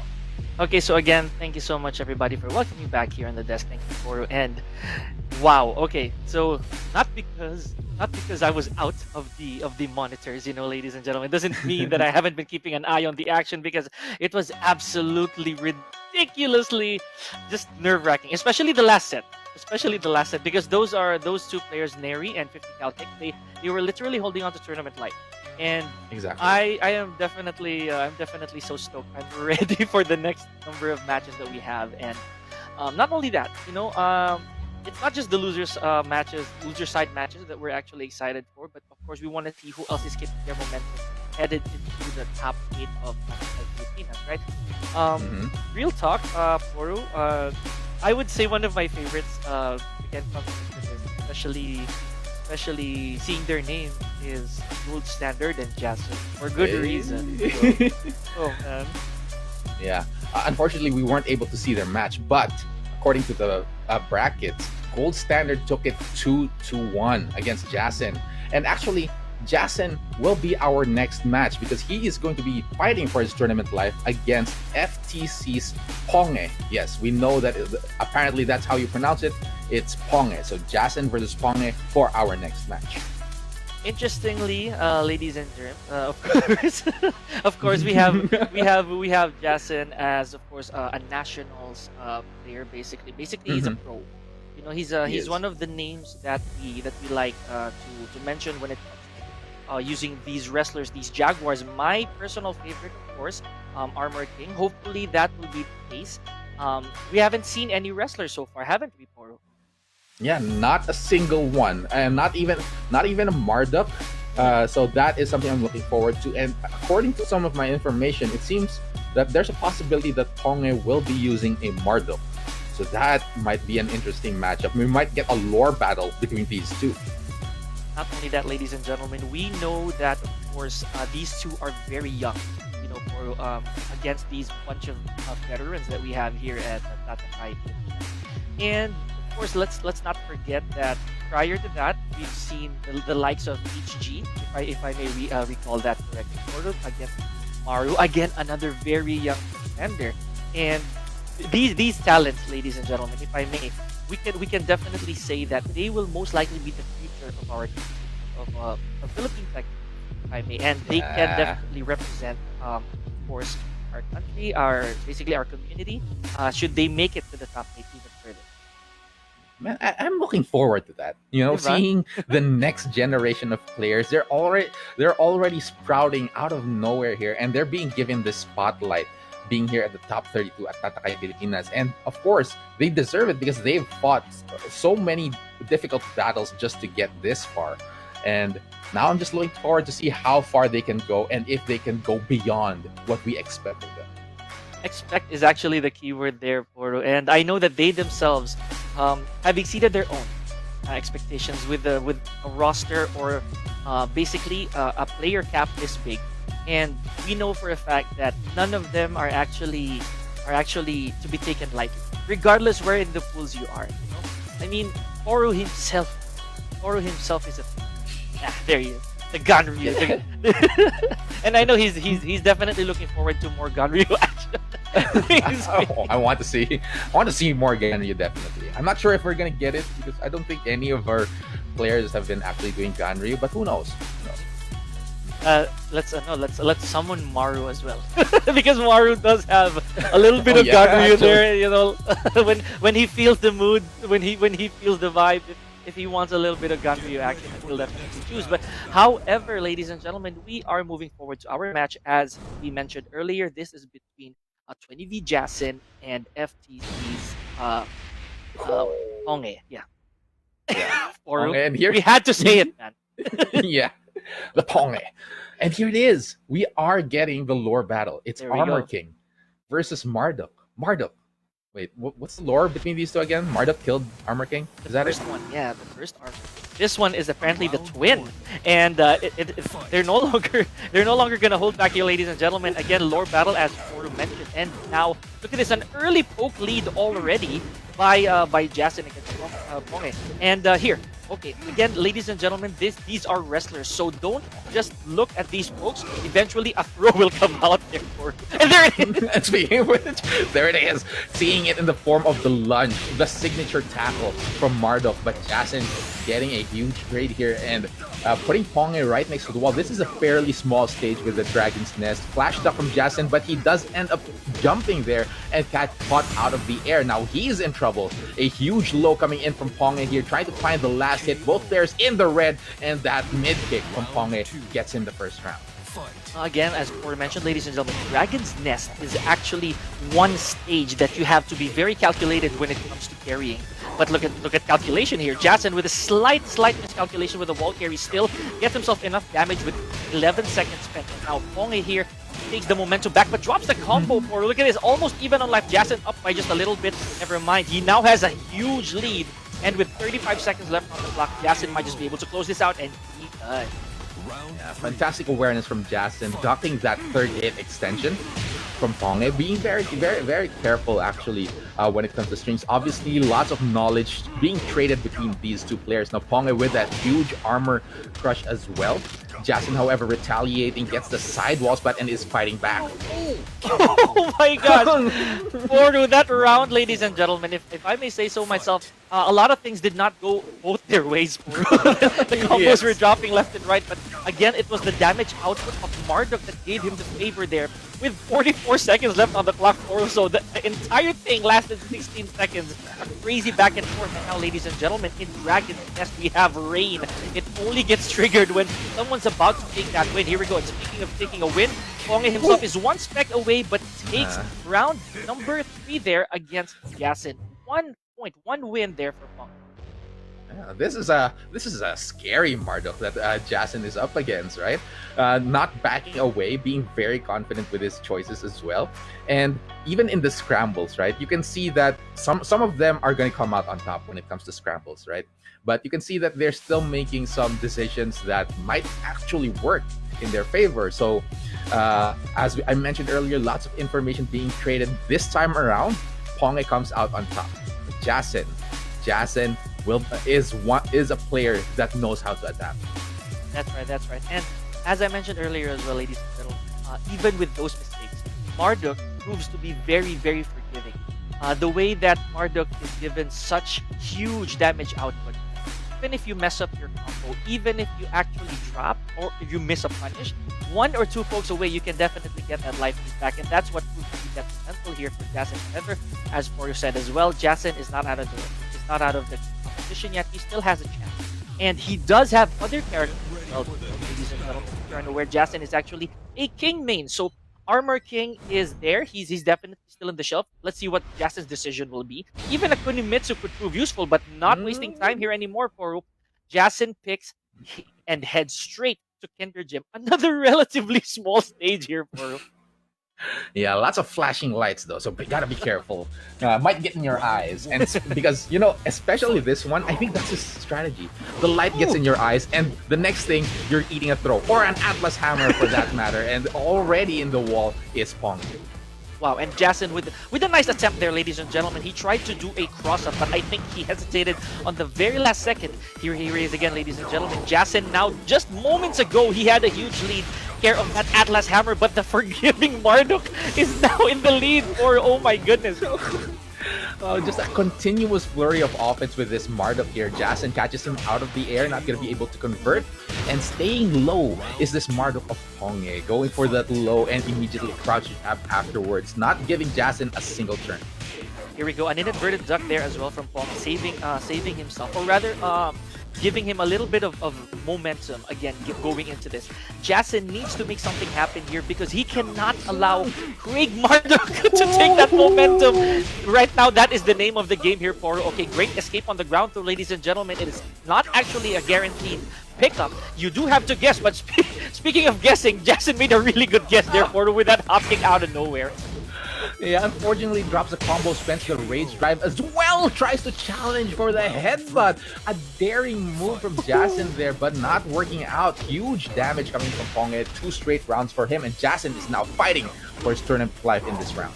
Everything is going Ponge's way here for, oh my gosh, but nice counter hit throw as well there from Jason, getting himself a little bit of space between him and Ponge. Time to think here, Jason, with 45 seconds left on the clock. Again, here it is, Poru. There it is. There, that's what we've been talking about. King has finally landed a counter hit. That is, I believe, the first counter hit that Jason landed in this entire set. Great patience there from Ponge, not pressing any buttons, but Jason with the power crush. All or nothing, I have one of those too.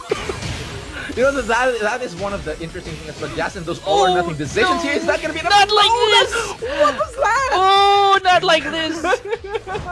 No. 3 straight rounds. Oh, the Ponge pain! took down both of the Jaguars, the black Jaguar and the yellow Jaguar as well. So, Pika, how do you feel about how that all turned out? You see the expression on my face right now.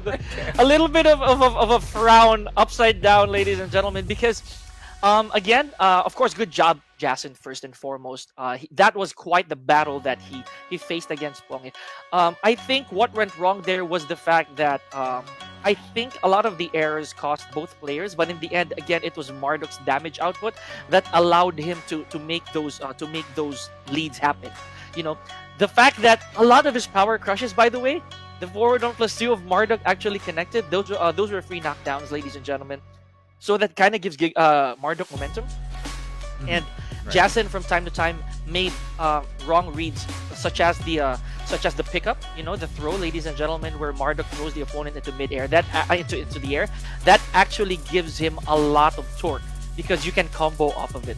So unfortunate right there for especially the rage drive finish. Oh my gosh.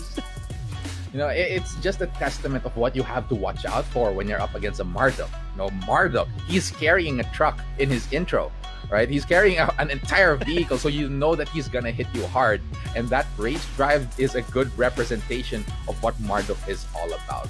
And as you mentioned, lots of damage output on Marduk just with all of his hits. And you know, with the King, the damage output is coming from the throws, but not a single opportunity actually coming in for Jason. So unfortunate for him, but Jason has to say goodbye. But of course, Ponge is going to be moving on.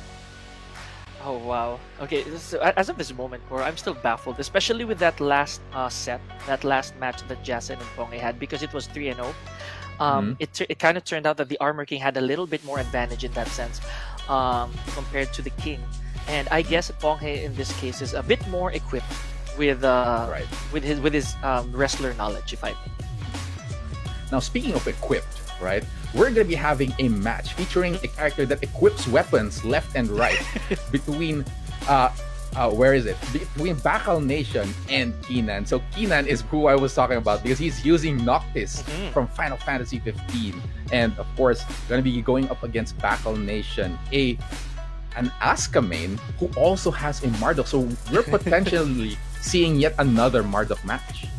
That's what actually is scary as well, for because when I jinxed that there would be no wrestlers, and there haven't been any wrestlers yet, now there's a chance that we'd be seeing too much of them.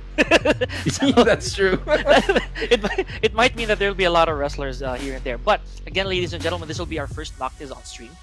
Maybe not the only Noctis that we are going to have on stream.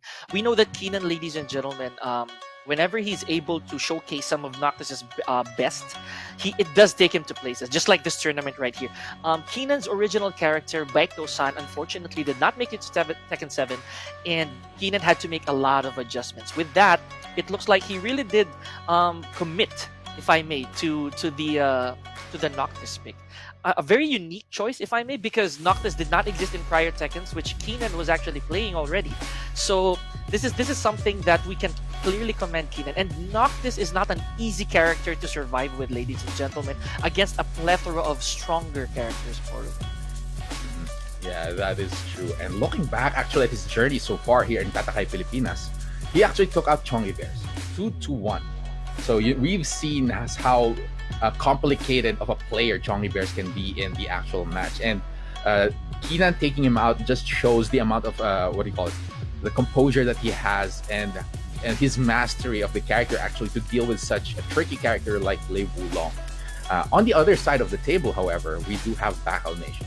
And we've seen Bacal Nation in action with his Asuka and with his Marduk in the past. Two very contrasting characters, actually. So it's a bit of a toss-up on how you're going to mentally prepare yourself going into the match. Not to mention, Poro, this is something you might want to hear, but Bacal Nation has been studying a lot of Ganryu lately, so we don't know if he may please, if there's a chance that Bacal Nation will bring out the Ganryu there, but I will be migrating to the Bacal Nation. please do, If that please do. does You happen. will definitely be a citizen of, of that said nation. But anyways, ladies and gentlemen, welcome again for those of you who just tuned in to Tatakai Pilipinas 2021. This is of course the first of its kind here in the Philippines, basically the first Tatakai that we have, and we are kicking it off. Yours truly still here, Pika and Poro, my buddy over here. We are bringing you the action, and it hasn't been an easy call for us. There was never a certain match that looked like it was definitely gonna go that way. The dominance, however, a while ago of Ponge changed that pace, if we may, because prior to that, I remember seeing, and if you guys just tuned in, there was a match between 50 Cal Kicks and Neri. Just a quick recap here, ladies and gentlemen, wherein 50 Cal Kicks looked like he had the entire thing under control up until Neri switched up the gears and went on a reverse sweep, keeping his spot right here in the tournament. It's a nice example of how the mental state actually affects the entire matchup, right? Neri at the very end just completely surprised 50 Cal Kicks and brought it all the way back 6 straight rounds afterwards. And 50 Cal Kicks just was not able to recover and adapt to the matchup. So, anything can go in this match and in any of these matches here in Tatakai Pilipinas. And speaking of which, we're going into the match between Keenan and Bacal Nation. And there it is. Looks like Bacal Nation actually got inspired by that last match with Ponge. Oddly enough, ladies and gentlemen, this is the commentator's curse that we are talking about. That originally we were banking, or if not predicting, that Bacal Nation would actually bring out the Asuka, and that is one of the characters also that brought him a lot of success. However, Craig Marduk, as we saw earlier, prior to this match, ladies and gentlemen, can definitely be as destructive and might be well suited in this particular face-off between Marduk and Darkness. I would say that, of course, for these two are range behemoths, and they can definitely inflict some damage at a distance. But let's see if Keenan right here can set the pace with all these right-handed swords. The thing is, Marduk has a reversal, right? He has a reversal, but not with these daggers and these swords coming out. Spear fishing coming in from Keenan as well, not giving Bacal Nation a single chance to retaliate. Takes the first round. You know what, Pika? Actually, there's a story behind this, right? If Bacal Nation is the one who sent Keenan to the losers bracket, 2-0. So Keenan has a bit of a rage against Bacal Nation. And there is absolutely nothing more dangerous, ladies and gentlemen, than a spiky-haired man who actually has himself a bunch of weapons. So, oh God!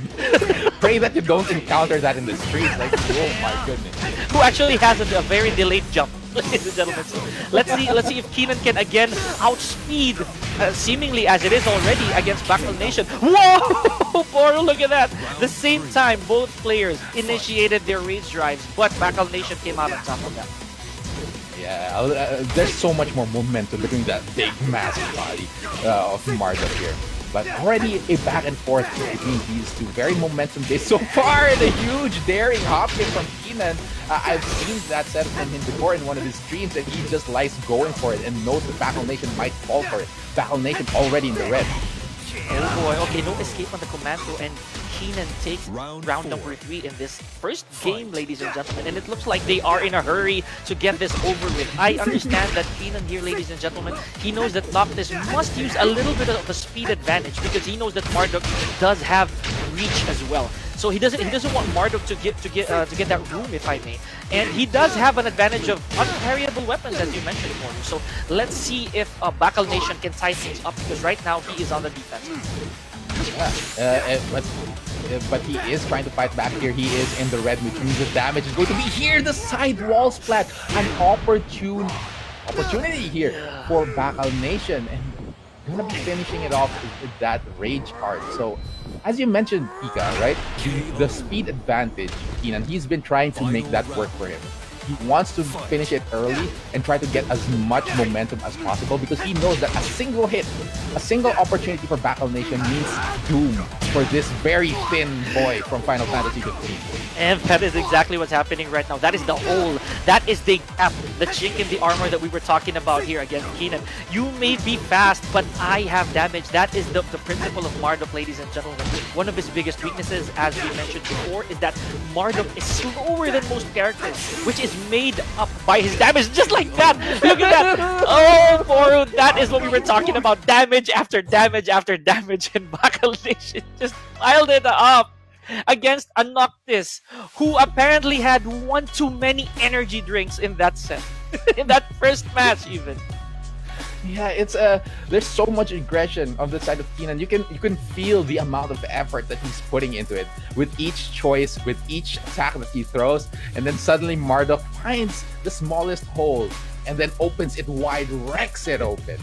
Like, oh my god, that was heartbreaking for Keenan, and I'm sure that he's not happy about it, considering the mission that he has right now to take back the fight against Battle Nation. It is considerably a somewhat competitive grudge match in this at this point of the competition, ladies and gentlemen, because Boru did mention earlier that it was Battle Nation who sent Keenan to losers. So there is a bit of spurring retribution right there for Keenan, that he does want to get back at this massive character we have as Marduk. And right now, ladies and gentlemen, Marduk has been showing up and really giving results, and we cannot blame how these players will think about this, you know, how they will approach this game.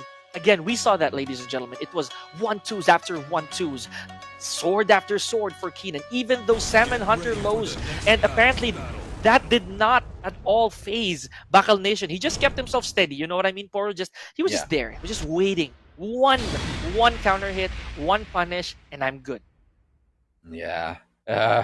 God, it's almost unfair to think about what Marduk can do with the tiniest opportunity, or with the thinnest rope that he can cling on to.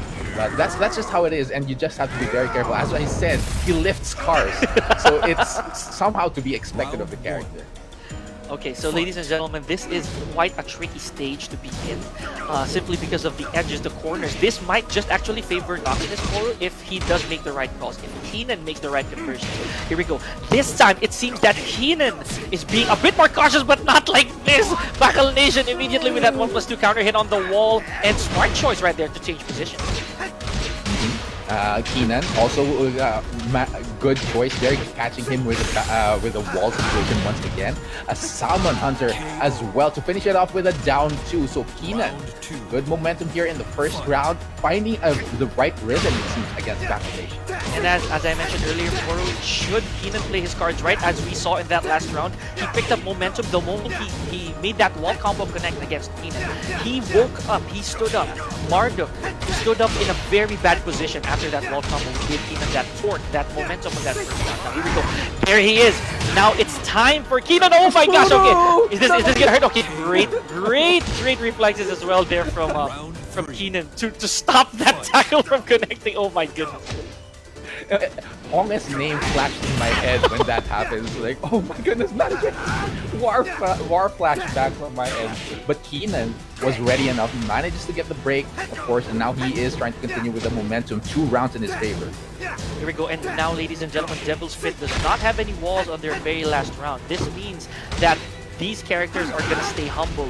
They have no choice but to play this mano a mano. Okay, here we go again. Keenan manages to escape, but is this the right call of a Rage Art? Not quite. Battle Nation, ladies and gentlemen, on board, not letting Keenan get that momentum. We've seen this happen before. We've seen the damage output of Marduk. Let's see if Battle Nation has hung up his wingtips, or is Keenan gonna take this, momentum also?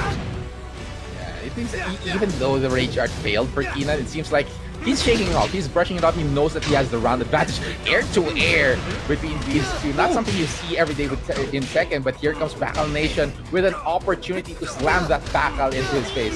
And now, oh my goodness, yet another one, a low parry on the side of Battle Nation as well. The damage continues.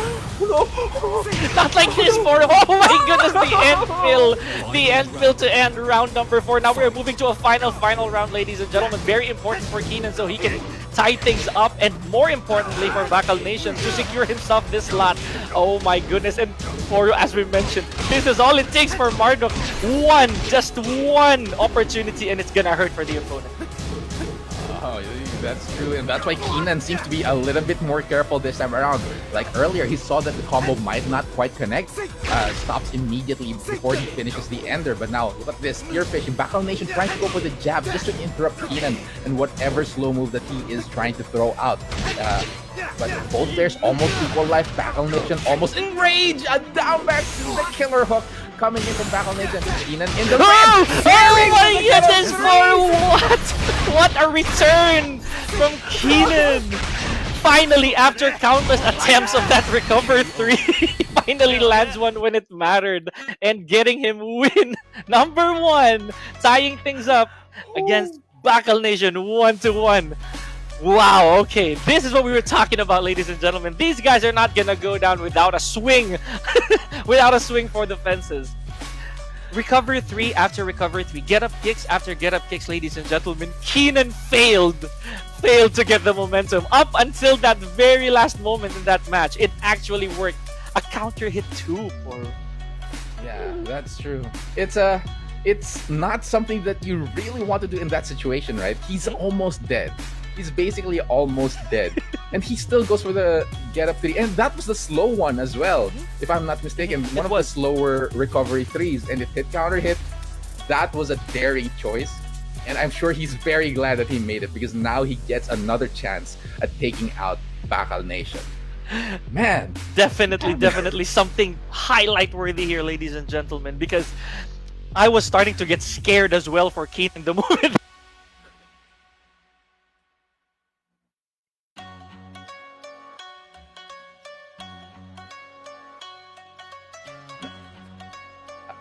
Now, of course, that was an insane match once again between Bakal Nation and Keenan. But we're gonna be seeing a third match, because it is one match apiece so far between these two. Now, Bakal Nation has a choice, right? This Marduk, apparently he's already made his choice, because Marduk is here right now. But we're heading into the Mishima building, so it seems that Bakal Nation has a game plan in mind, because honestly, his gameplay has been working, right, against Keenan. Just that Keenan made a daring decision at the very end. Actually managed to shake off the expectations of Bakal Nation this time around. But let's see what happens this time around in this match. Round number 1 here between these two. Yabs coming in, just trading blows right now in center stage. Massive block and a huge punish coming in from Bakal Nation, reaching all the way to the wall as well. Good break on the floor throw from Keenan. Down back, trying to fight his way out of the wall situation this time around. Now the swords are coming in. Keenan not shying away from the offensive side of this match, and Bakal Nation being very defensive. Good throw break as well. Still paying attention to what Keenan is trying to throw out here. 1+2 does go for the cancel. Burns the rage drive this time around. Bakal Nation is in the back foot, and that down 2 gets slices away at that back foot as well, giving Keenan that first round. Oh boy. 1 round already. Sidestep blow. Tries to put Keenan. Bakal Nation with a punish. Goes for the tackle. Catches him out of the air as well. 50 seconds left. Actually, lots of time for Bakal Nation to slowly whittle away at Keenan as well. That's a huge risk with that Salmon Hunt. Round 3. Oh boy. Okay, I'm really already so baffled right now by what's going on with Bakal Nation. I think he did build up the confidence. I think that he still is in this, and he knows that he already had Keenan's number before. So let's see if he can close this out, but that doesn't seem to be the case right here, because Bakal Nation already enraged with 15 seconds on the clock. Already spent on the clock, rather. Here we go. And Keenan again with those low swords. Unparryable, by the way, ladies and gentlemen. We know that swords, weapons, and some joints cannot be parried. Just like that. Just like that low right there from Marduk. It cannot be parried. Now, let's see. This is a very tight situation for both players, ladies and gentlemen. Simply because Bakal Nation a while ago had the momentum coming in this, but Keenan can turn this around with a reverse sweep. Let's see if he does have that confidence again to stand up. It's a bit of a huge advantage for Keenan, and there it is. Pulls the trigger on the last part of that string, and now Keenan banishes the ghost that sent him to the losers bracket. Pakal Nation is out of the tournament, so congratulations to Keenan. Okay, so ladies and gentlemen, for the record, honestly, that move is really strong. That forward 4-2-4. The last string that Noctis actually pulled off, ladies and gentlemen, that actually connects the whole thing. The whole string connects if the first hit is a counter hit. Basically, if the opponent presses and then Noctis already did it, everything will connect, and that is the turning point. Keenan actually himself said that he believes that Noctis deserves that string, right? Right. It's definitely a good tool for Noctis. With Noctis, he doesn't have the, what do you call this? He needs to maintain momentum, right? Yeah. And he has some tools to get himself that momentum, and it complements him actually, that if the opponent makes a mistake and catches that DF424 unnecessarily, he gets a lot of reward out of it. It kind of matches his entire kit. So well placed DF424 there coming in from Keenan, and so he moves on in the match. But we are going to be seeing another match after this, and that's going to be Gene04 versus iRobot, fighting for their tournament lives in the lower bracket. Yeah, I believe that Gene04 had a huge task ahead of him prior, ladies and gentlemen, in the form of PPE Dojin. So Dojin actually sent Gene04 to the loser side, and now he again advanced even further after beating Kobeni from Chainsaw Man, and that's something. Again, that says a lot, because Kobeni from Chainsaw Man, remember, the geese player. He uses geese, and that's a 2D character for those of you unaware, a guest character.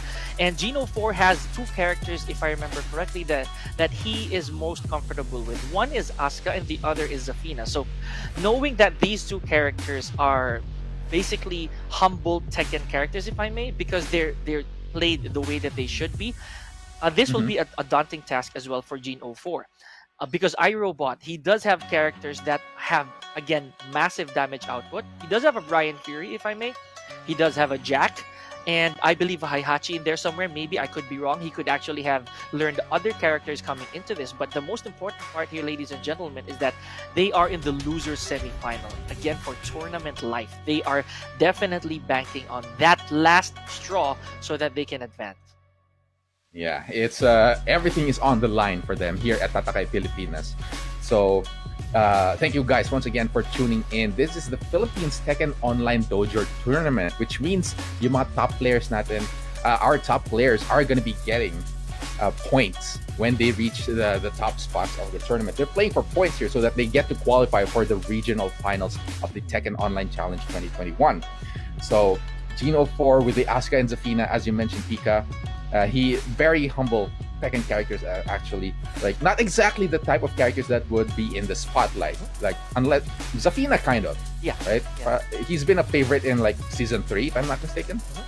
And Zafina, of course, one of the characters that were just recently added to Tekken 7. I mean, she did not debut with the rest of the cast. She was added way later into the game, and the moment she re-emerged, coming from Tekken 6, or this version of Zafina was completely jacked, if I may.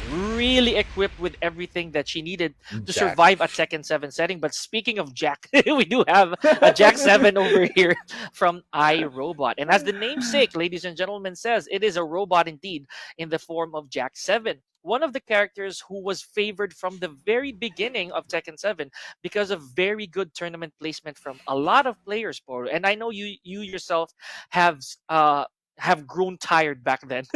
You grew tired of seeing too many of these Jacks. But now there's more representation in the form of iRobot. Yeah, the thing is, back then, right, movement was pretty nerfed. That was season 1. There was barely any movement in the game.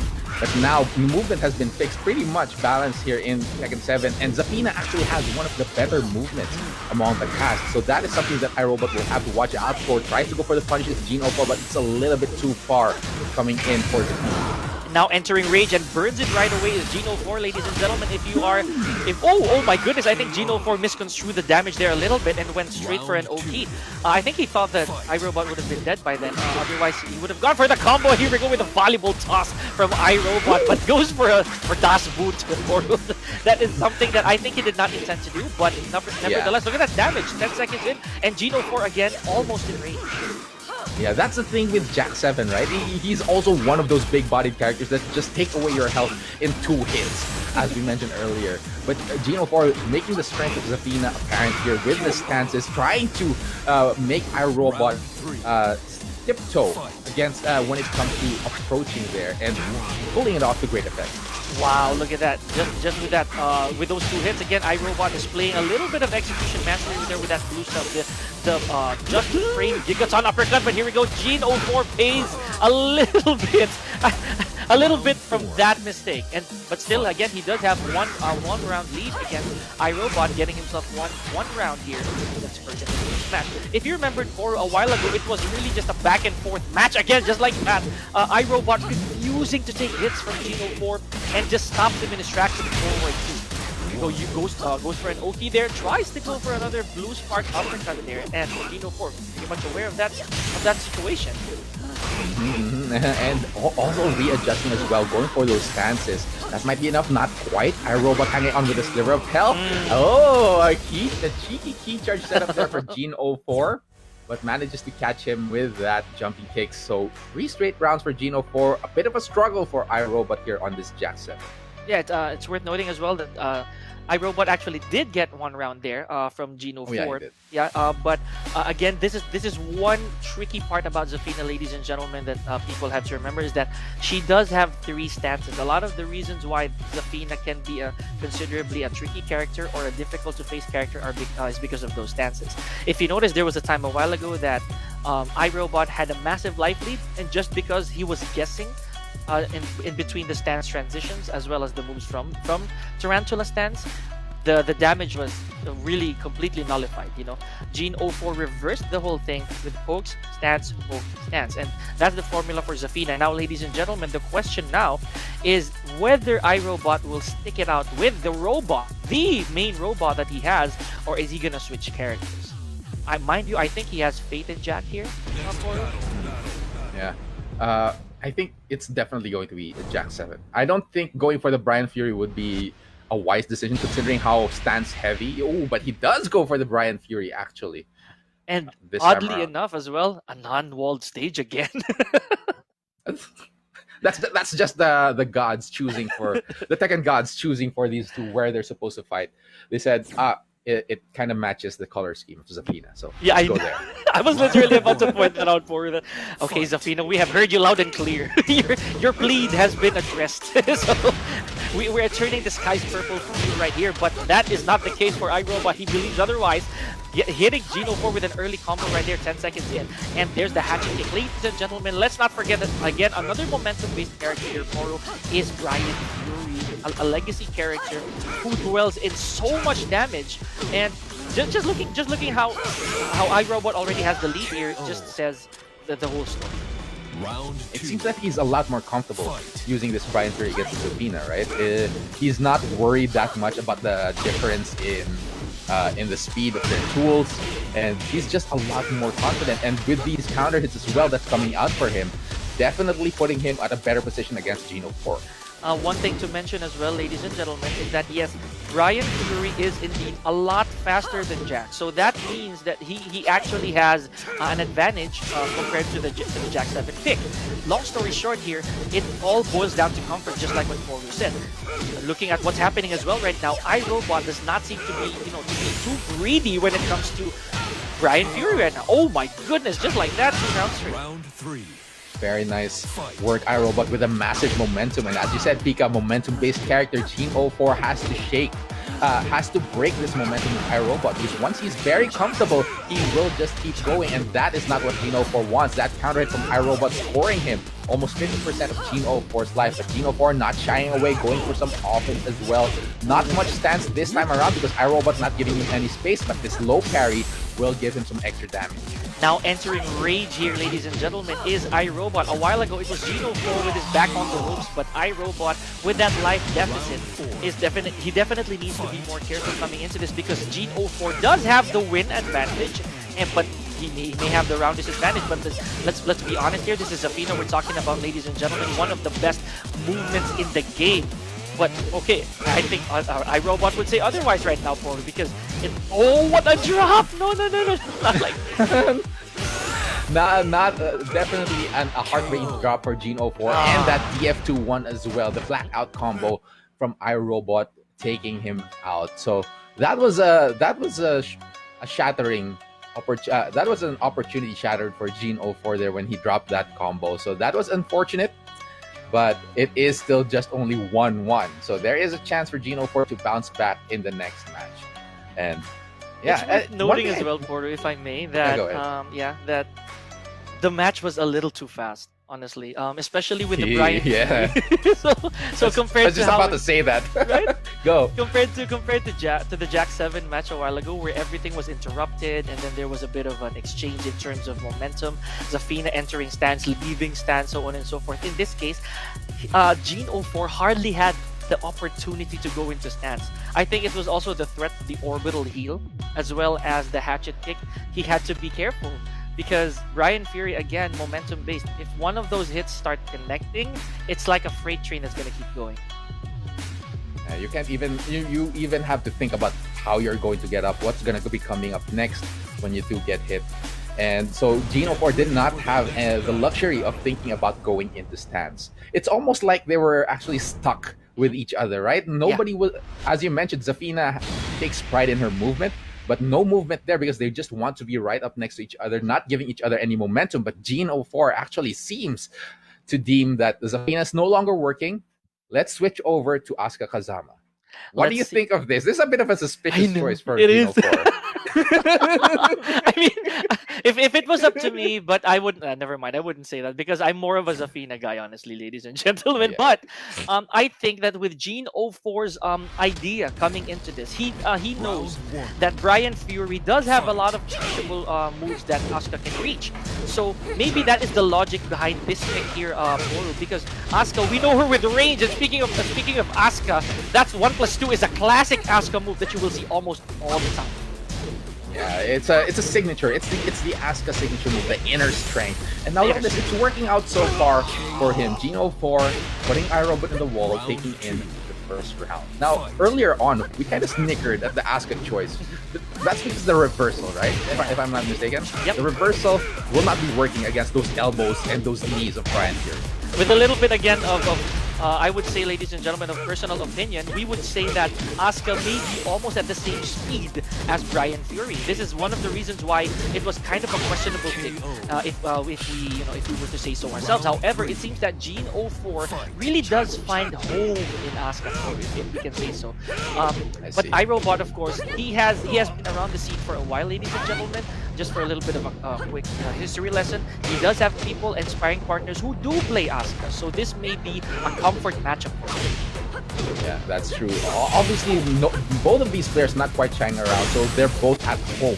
The hatchet hit, counter hit coming in. The sidewall saves Geno 4. The rage drive is burned. Oh! And that counter hit on the back one. Geno 4 gets his prayers answered there and takes the second round for himself. Literally just one breath away was Geno 4 there, and it had to be a back one, ladies and gentlemen. An unconventional Asuka move to throw out because of its speed.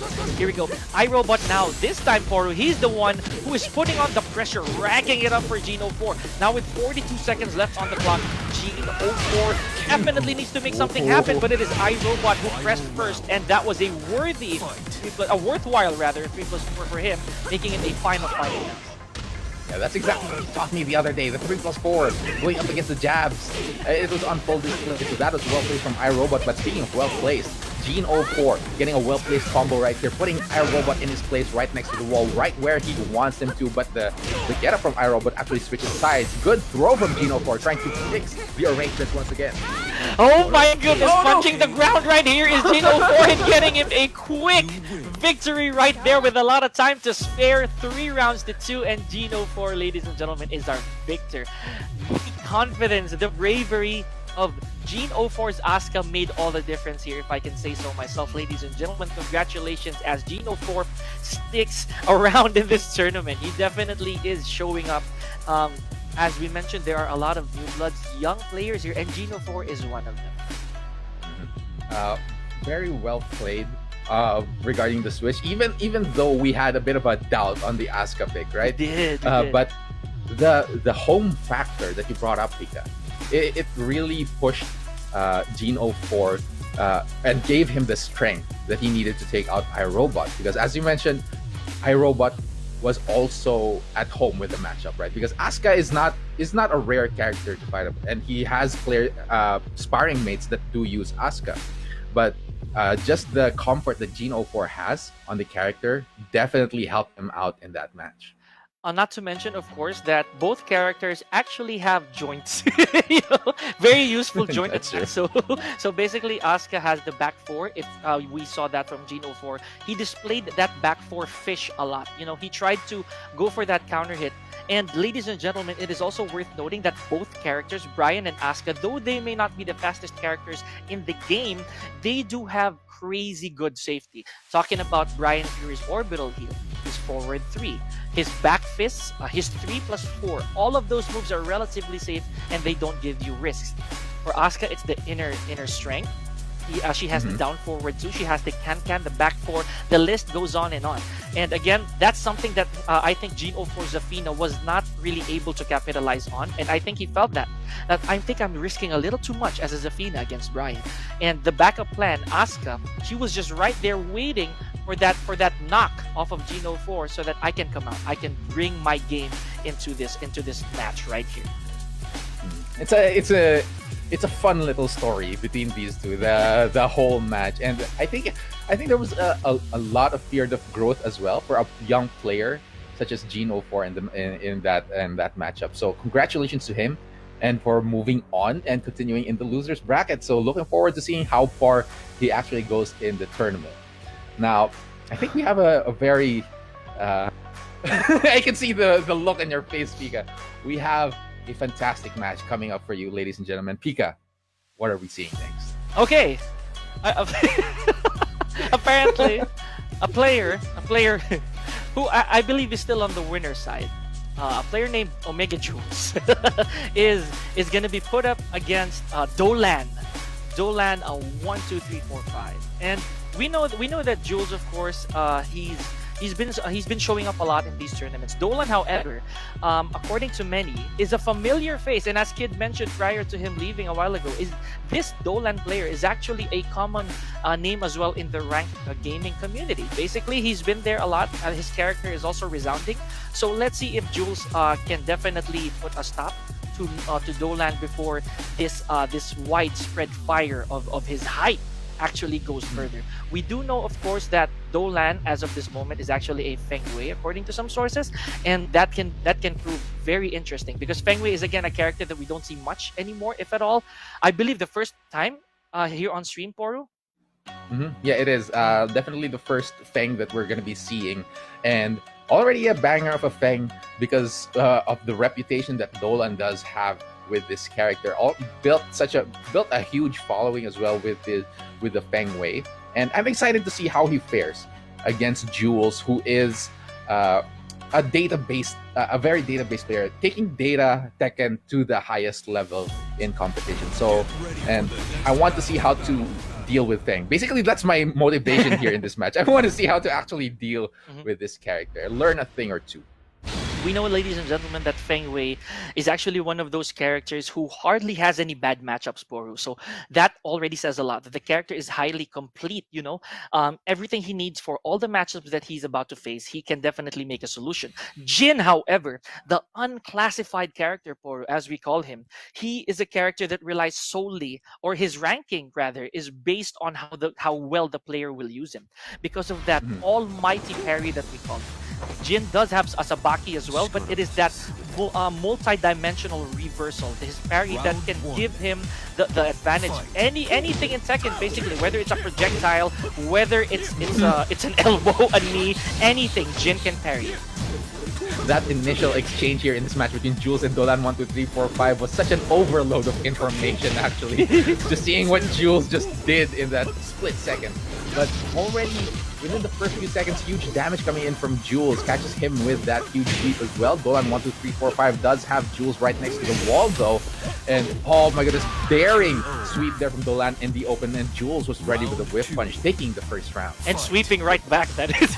So, right after the sweep, it was an LLRK, ladies and gentlemen. A fairly invisible sweep from Jin Kazama, if we can say that. Because Jin, of course, ladies and gentlemen, he can conceal a lot of his moves using signature wave dashes, dash hits. And Jin, of course, not the fastest character in this game as well for you. Oh, but look at that with forward 4-1-2 and Jules just not really holding anything back. Catches Dolan with his back turn. Another asset for Feng Wei, by the way, Poro, is of course the back turn, which we can never ever forget.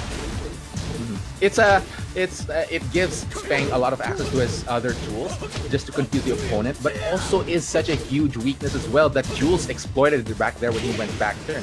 Gets a forward 4 afterwards. The lack of defense is a bit of a blind side for Feng Wei. But Dolan, however, is not going to be backing away. Gets that huge sweep, finally drops the combo, but still gets a Sabaki against Jules. And this is going to be some serious damage coming in your way. Jules with a wake-up 4 as well. Half a minute left on the clock. Dolan backing away. Tries to go for the plus frames. Forward 4 comes in, burns the rage drive, fast-paced actions between these two, Pika.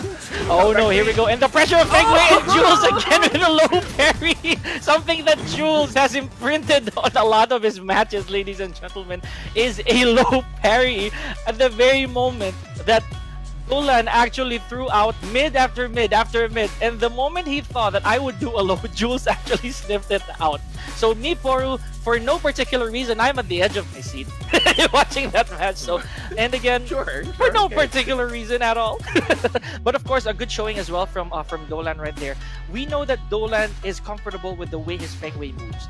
You know, he did drop one combo, if I remember correctly, just one, off of, I think, off of the sweep that he did from Jules. It actually fell short when he dropped it. It was supposed to be a wall carry. Unfortunate drop from him there. And in this case, again, it was the solidity of Jin that took over, because Jin, as we know, Poru can be really stoic. You know. Yeah, I agree with you there, Pika. It's both a strength. It's a strength basically for Jin actually to being a little bit more stoic, and for a calm player and calm, collected, and calculating player like Jules, it worked out, and it's a good counter against this Feng Wei of Dolan, which seems to be partying so hard actually. And it's not a bad thing to be partying with Feng Wei, because to some degree that's what you want the character to do. He has a lot of mix-ups, and you want to keep the opponent guessing, much like Leo on the hands of Neri earlier on. But Jules is just a little bit too collected and too familiar with this matchup, it seems. So it's gonna take a lot for Dolan to shake things up against Jules. Not to mention as well, Poru, that Feng Wei can also be the one to dictate the pace. You know, he does have a lot of plus frames on block, which makes Feng Wei super formidable. Just like the headbutt that he was doing. Oh my gosh! Ooh, sweet! Something you don't really see that much, ladies and gentlemen, off of Feng Wei. And again, Feng Wei, ladies and gentlemen, very well rounded. But look at this! Wow, the God kick connected on the side, and it looked like a counter hit for him, but it really wasn't. Yeah, he tried there. But you know, the different things that Dolan is trying to bring it out here. Sidestep blow as well, coming in against Jules. Jules with a godlike parry there, saying, "I know what you're up to," and just seizes the round back against Dolan. So taking the first game, that was an amazing choice. Great block. Oh, what a Sabaki from Dolan. It's looking like a signature move at this point right now for him. And Dolan chooses not to actually wall carry after that Sabaki combo. Goes for an Oki, and Jules misses that hook kick. But again, this is retribution for that counter hit 4. Taking it all the way to the wall, but Jules again a little too tilted, sadly, right there for Jin, for him to even convert off of it. And now Jules in potential set point. Forward 2 interrupts that low tackle from Feng. I forgot what it's called. Yes, there it is. Jules with that early 2-round advantage. Dolan not shying away from going up against Jules here, but Jules is finding every single hole in the offense of Dolan. Good sidewalk as well from Jules, catches him in the rear. Dolan trying to catch the sidestep, but this time around, Jules with the LLRK. Good throw break on the tidal wave throw. Burns the rage drive this time around. Early rage drive there from Dolan. Actually, last sliver of health, and there it is. Jules just maintaining his calm, keeping his distance, takes it 3-0 against Dolan 1, 2, 3, 4, 5. And that is not also the last time you've seen Dolan, ladies and gentlemen, because he still has one remaining chance on the loser side. Again, it's worth noting here, Poro, that Feng Wei's back turn is actually the make or break factor in his gameplay. You know, I remember that Jules caught Dolan with his back turn with a down jab, and then a while standing 4, and then a few other moves kind of started connecting from there. So this is what we were talking about, folks. The tools of Feng Wei are actually enough for him to survive, but at the same time, he has to make them a little bit more calculated. Yeah, and with that said, of course, congratulations to Omega Jules, whoever he is and wherever he is, for of course keeping his winner side advantage right now, and I believe moves on to top 8 if I remember correctly already. Yeah. Definitely. Top 8 is Omega Jules already. Dolan 1, 2, 3, 4, 5 does have another chance in the lower bracket. So look forward to what he's going to be able to do later on. But for now, we are going to be taking a short break. Once again, ladies and gentlemen, this is Tatakaii Pilipinas, the Philippines Tekken Online Dojo Tournament. We are your casters, Poru and Pika, and we're going to be taking a bit of a break. But when we come back, more Tekken action headed your way. See you in a bit.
Yes, this is exactly how you left me, ladies and gentlemen. Welcome back to Tatakai Pilipinas 2021. Still here, casting the action for you is Pika, yours truly, and joined by none other than my buddy right here, Kid with a K. So, so Kid, it is good to have you back here, my dude. And I know that you were watching back there those high octane matches. And Kid, how have you been?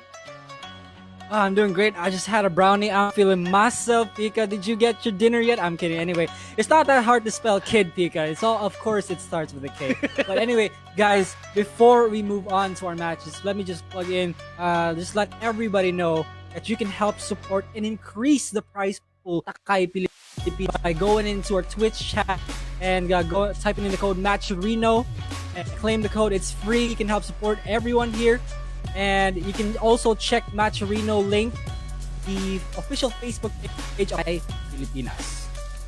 Alright, and ladies and gentlemen, if you guys are still definitely into some more Tekken action, we have one coming your way that you are gonna want you're gonna want to sit down and relax for, because earlier, just for those of you who just tuned in, it was Jules versus Dolan 1 2 3 4 5. Jules took a 2-0 win against Dolan 1 2 3 4 5. So congratulations to Jules, whoever and wherever he is.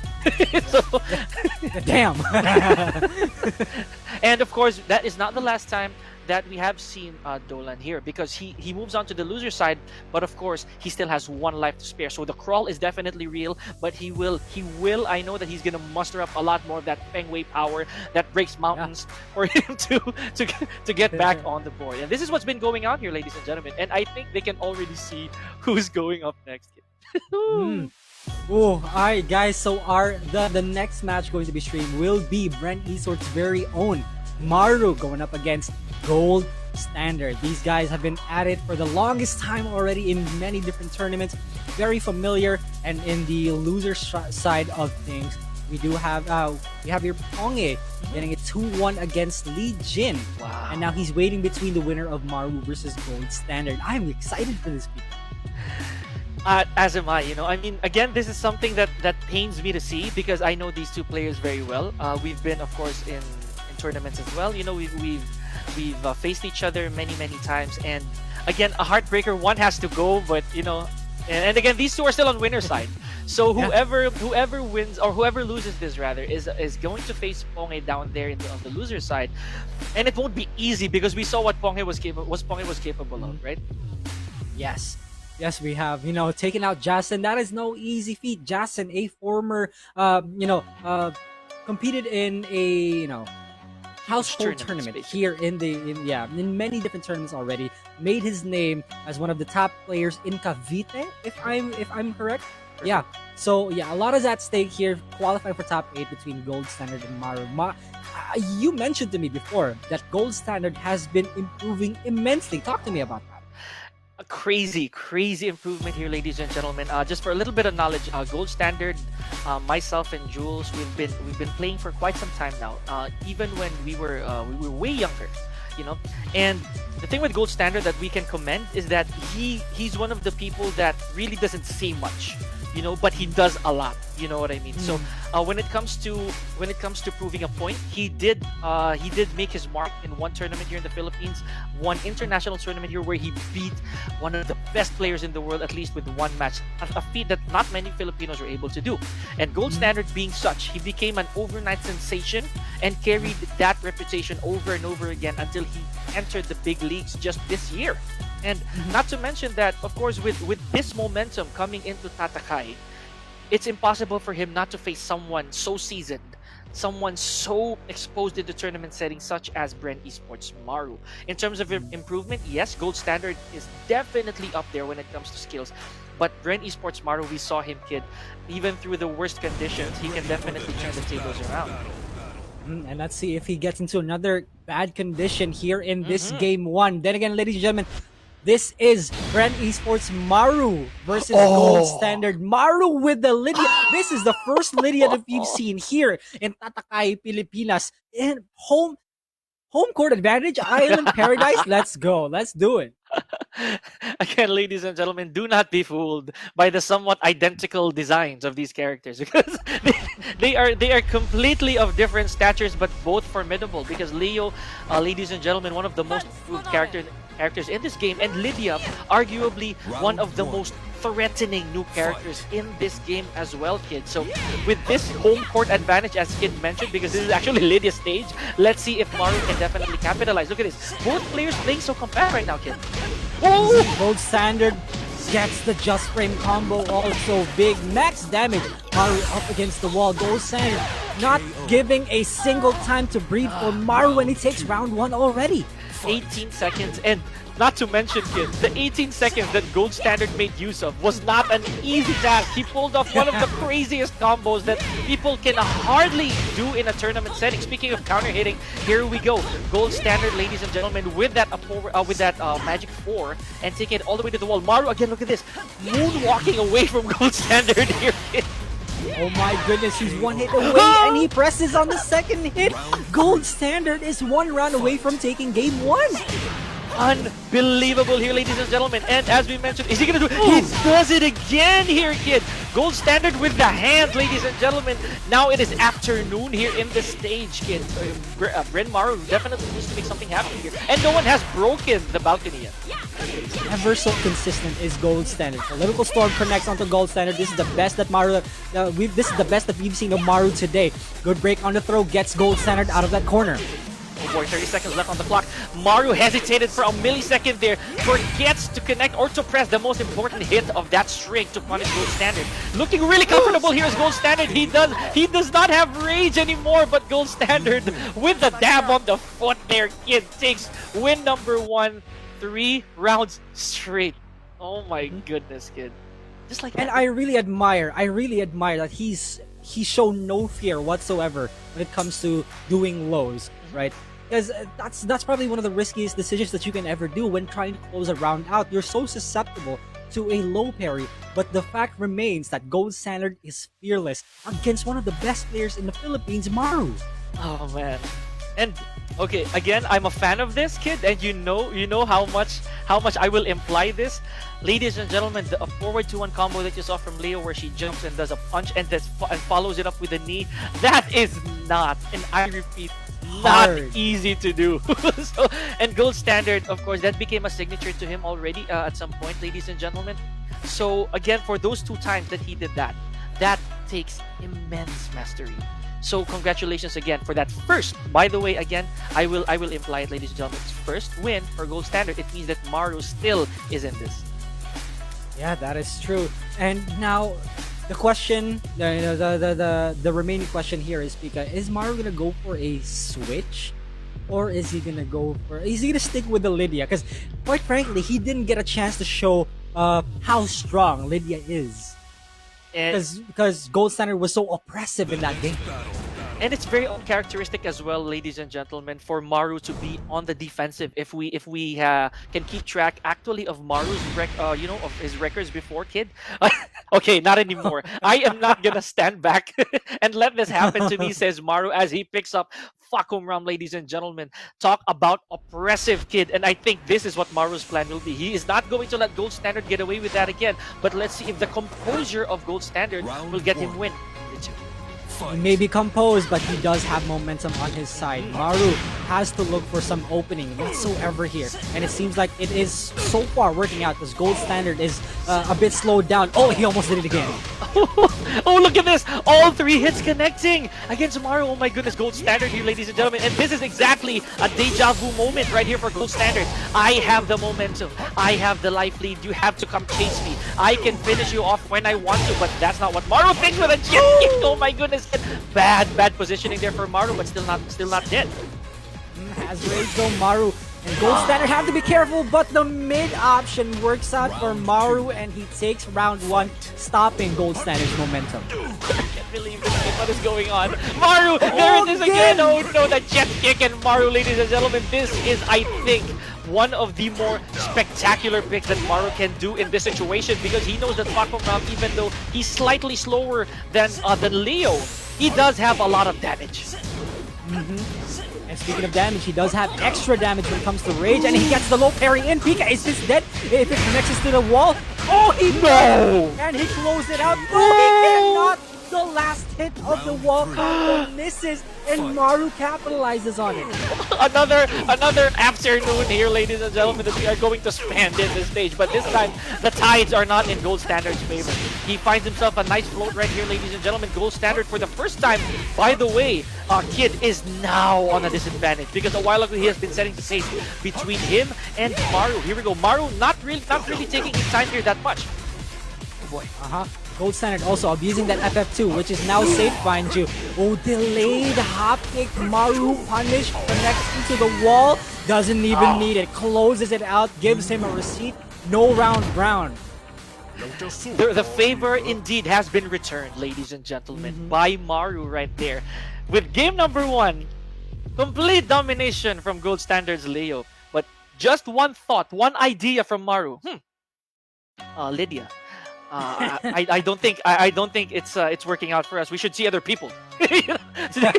And Maru definitely did, and he found himself some love from Fakumram, and that actually proved to be a very good pick so far, Kid. Let's see now if Gold Standard, is he going to stay as the loyalist that he is, or does he have another surprise waiting in the bag? Oh, speaking of surprises, we have seen Gold Standard use many different characters over the past few tournaments. Right? We've seen Jin, we've seen, and we've also seen a Kunimitsu. Yes. But at this point, I want him. I just, the fanboy in me just wants him to stay with Leo, because Leo.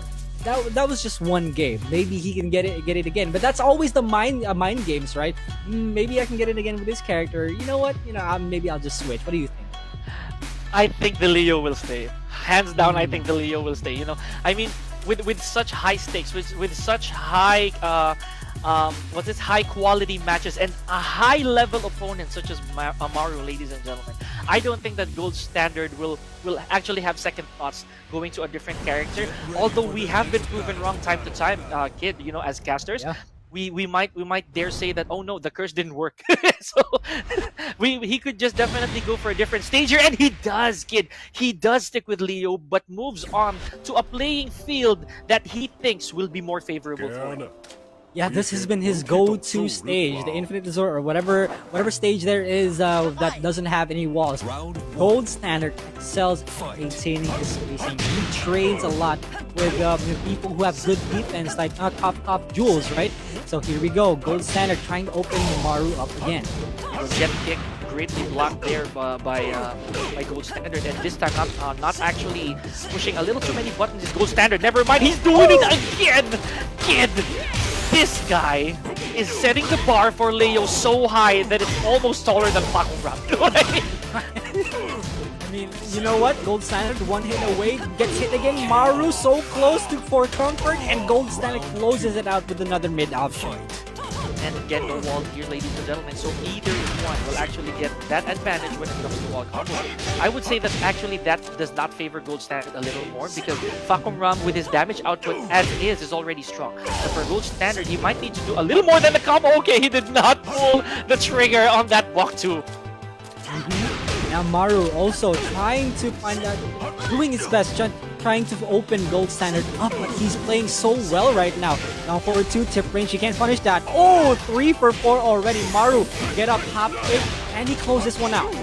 Okay, Maru, again, he takes as much damage as he can. He did not go for the Oki. Smart move. He knows that Gold Standard, while he's rolling off of that combo, will offer Maru some running momentum, and he takes advantage of it with a running free. Great block by Maru, but again, the punishment a little too late. Let's see if Gold Standard, what a block off of that down back for that hatchet kick of Fakumram. Look at this, 11 seconds, and Gold Standard still comfortable. The fearless Gold Standard blocking lows at mid-range. 3+4 counter hit connects to a combo. Maru does not have rage yet, but will he put Gold Standard there first? Yes, he will. Oh my goodness, okay, the composure of Gold Standard punishing that accordingly, burns the rage right away. Now Maru has access to his powerful tools. Did you see the chunk of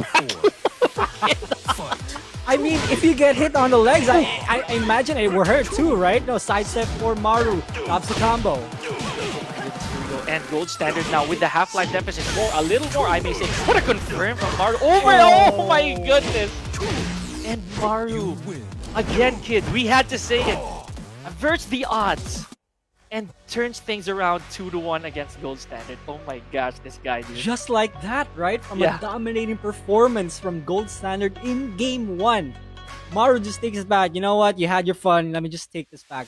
It's like it's deja vu almost from that Changi Bears versus AK game. Right. That was beautiful. So again, safe to say, ladies and gentlemen, Gold Standard, of course, is still, I believe, not out of the tournament. He's still on the winner's side. And that may not be the last we've seen of him here in the Tatakai Top 32. Now with Maru, he continues, again, his dominance. And if I may, I could even use the word survival for Maru. Because for most of the matches that we've seen from him, the opponent already gets one win. And he just actually turns things around in convincing veteran fashion. We know that there's this saying in Filipino pop culture that the good guy always gets hurt first. You know, they allow themselves to be beat up a little before they actually take the W. Yeah, and with that being said, we have 2 people confirmed for top 8 already. First is Omega Jules. Now, Brent Esports' Maru. Now, taking a look at the brackets right now, I can only assume which the next match we're gonna see will be AK versus Hapon. Now, Pika, let me know what you think about this matchup. Okay, we always have the moniker of AK being, of course, the child prodigy, but on the opposite end, we have this veteran Hapon. You know, he's always been this guy that we hear a lot in tournaments, regardless how little the tournament is. No matter whether it's again, it's a local play spot tournament, whether it's again a major tournament, Hapon always shows up. Now, we've seen it before, of course, that Hapon definitely gets AK's number from time to time. The same goes for AK, who does beat Hapon on occasion. And this is a very undetermined match, I'll tell you right now, kid. I don't know where to place a single card on. These guys have been at it for 8 straight years. if my numbers serve me right, these guys have been fighting in tournaments for 9 years, A decade, and roughly. they've been decades upon decades of of tournament matches, and these guys are at it nonstop. And I really love that they're familiar with each other. They know their patterns. They know what their habits are, and it's gonna be really interesting to see because if we talk about their picks, they're fairly similar. I have zero clue. I mean, that's true. It's fair. But based on other tournaments that I've seen, AK's been going for the geese. AK's been, dabbling on the Leroy. Same with Hapon, right? But for AK, what input do you have on for AK? He's been gigasing lately, if that's even a word. He's been using gigas a lot lately. He does bring out the Paul. I remember that. I did face him in one tournament recently, and he's using a Paul. There's also the Law, the all-time Law. All pun intended. If you get my reference, guys, blink. But long story short, AK is again one of these people, one of these participants who actually love to surprise people. Hapon still goes to his ever-trusted Eddie. No matter what they do to Eddie, Hapon always has this huge place in his heart for that character. And again, I was telling a lot of people recently that Eddie is not really the best character so far, but it all boils down to comfort. Now, kid, this is the loading screen. This is where we place our bets. This is where we call it out. Gotta be geese. There gotta be geese in there. No way. Okay. All right. Hapon with the Lydia pick, the second Lydia that we've seen here in Tatakai, Pilipinas. AK going for all reliable, the Shaheen in Mishima Dojo. Early, kid. My goodness. Okay, so there are no breaks being pulled here. There are no setbacks. There are no compromises here, if we can say so ourselves, ladies and gentlemen. AK already bringing out Shaheen this early on, and let's not forget these players right now, ladies and gentlemen, are still on winner's side. But AK, he's not letting Hapon actually, fluster him with this Lydia pick. I'm going I'm going big. I'm going for Shaheen right now. Oh, because placed his bet already. What a duck by AK. But again, this is the thing about Lydia, right? Lydia has super weird recovery wherein you can't really punish things correctly even though you have a right read on them. AK though, get up a get up low kick, counter hit, ends with a rage art just to let him know. Okay, what a statement right there for AK. I had to give him that. You know, he did not actually care about all the red tapes that connected, ladies and gentlemen. Red tape is that 2-hit sweep that you saw Lydia do. It's a natural on hit. It's a natural on hit. It means that if the low connect, the mid definitely will. But speaking of connecting, AK connects a full combo with 10 seconds and almost at range. Oh! No. Oh no, alright, let me just break it down for the people right there. Hapon had the reaction, he contested it, but the DF1 range didn't reach AK. So unfortunate. You see, kid, this is where AK is so scary, ladies and gentlemen. I would dare say that... Oh, it looks like Pika's down and out, but here we go. AK with the get up. AK with the delayed hop kick again. What's he gonna go for? Full damage combo. He does have rage here. Hapon also put in rage. No duck on that second hit. Hapon right now goes for the low option, but AK over the moon with the orbital heal and takes game 1. No round brown. Amazing stuff. Amazing showing from AK. What a slow-mo. I think that was the first slow-mo that we've seen today, Pika. Oh my goodness. Alright. So yeah, I think Pika's mic is muted right now, so let me just go ahead and break down what happened early in the match, ladies and gentlemen. So let me just one of the best moments in that game 1 so far was that unblockable. The unblockable from AK, the unblockable setup from AK to Hapon. Hapon really had the reaction in. It's just that he was the down forward 1 range did not reach him, which is so unfortunate. I think he could have gone for something else that time. Pika, if you're there, let me know what you think though. I hope people can hear me already. There it is. Okay, there. I'm so sorry for that absence, ladies and gentlemen.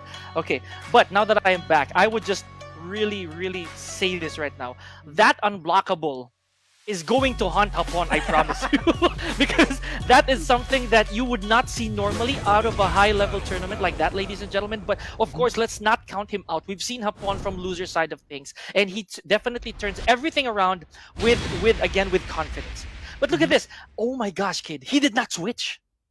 He did not change characters. He still believes in Lydia. He still believes in the Prime Minister. Goes for the geometric plane instead. Isn't this the Omega stage? Isn't this what you guys usually pick, but now switch to like what? Duomo di Sirio? Maybe, I don't know. Maybe we have some new things. Maybe the Omegas, whoever they are, they have stuff to do. They have some plans. But of course, again, this is a humble stage, just like what they were in earlier, Mishima Dojo. The only difference, this stage is slightly more rectangular compared to the Mishima Dojo, if I can say so myself. A little farther to reach compared to Mishima Dojo, but that is not stopping AK from actually making a combo connecting from Hapon. 15 seconds spent, and AK already with his commanding lead, kid. Spring kick also connects onto Hapon while standing 1-4 connects. AK in for a lot of damage. Hapon has extra. He's got rage. Okay, here we go. Okay, wow, he just let it rip right there, kid. 27 seconds left on the clock, and AK, he manages to stand still. This is one, again, ladies and gentlemen, another sign of confidence off of AK. He knows that I have a bit of life to spare, and you burned your rage. Oh no, but that's not the case. The red tape does a little bit more damage than usual. Look at that, low after low, kid. Round 2. He went Still for doing it. He went for 3 lows, and Hapon didn't even want to block them. AK with the mind games already. He's got the momentum on his side. He's got round 1. Now what's Hapon gonna do? Look at that. That's what I was saying, kid. AK just standing still. He knows that he has a little bit of blood in his hand that he could use against Hapon. Here we go. Now in range is AK. Did you see that contest, kid? And then now it's turning into a boxing match. This is a street fight even, you know, kid, if I can say so myself. Yeah, AK's way too disrespectful right now. Hapon probably said, oh, respect your elders. Here we go. AK with a low parry and connects to the wall. Ooh, drops the screw part of the combo. Oh boy, here we go. AK did not actually go for the knockdown there, the guaranteed hit. I think he just wanted to keep the momentum going. Great block and money from Hapon. Did you see that? I think AK tried to do something jumping, maybe a hop kick or an orbital, and Hapon snipped that out. 38 seconds left on the clock. What an error from Hapon over here. Now he's in rage again. KO. 1 pixel, and there it is, the generic low from AK. Not even done, goes for the surfboard, and AK is 1 round away from qualifying for top 8 and sending up on to loser. That is again something that, you know, AK is really good at, ladies and gentlemen. He's good at telling you that I'm comfortable. Oh my gosh, Hapon, I think tried to float that, but with a miss. But is this a key charge tech from AK? He's doing it, kid. He's comfortable. He didn't even get punished heavily for it. AK's on fire right now. Both players are at range. Who's gonna get it first? AK's playing so safely. Hapon can't find a single opening. He's one more hit away. Try to go for the Hail Mary hop kick, but AK denies him 2-0. Talk about dominance right there, kid. Because AK, of course, ladies and gentlemen, if you saw the things he was pulling out of his hat, those were unconventional tech. Those were indications that I know I can pull this off. Even that key charge, you said so yourself, kid. After AK key charged, he did not pay for it. He did not at all get punished. So okay, I'm fine. You know. I want you guys to think of any match whatsoever that some guy put up a setup with a key charge and didn't get punished, right? This is probably the only time that AK's ever done 2 key charge setups in one game where it wasn't even a real setup, right?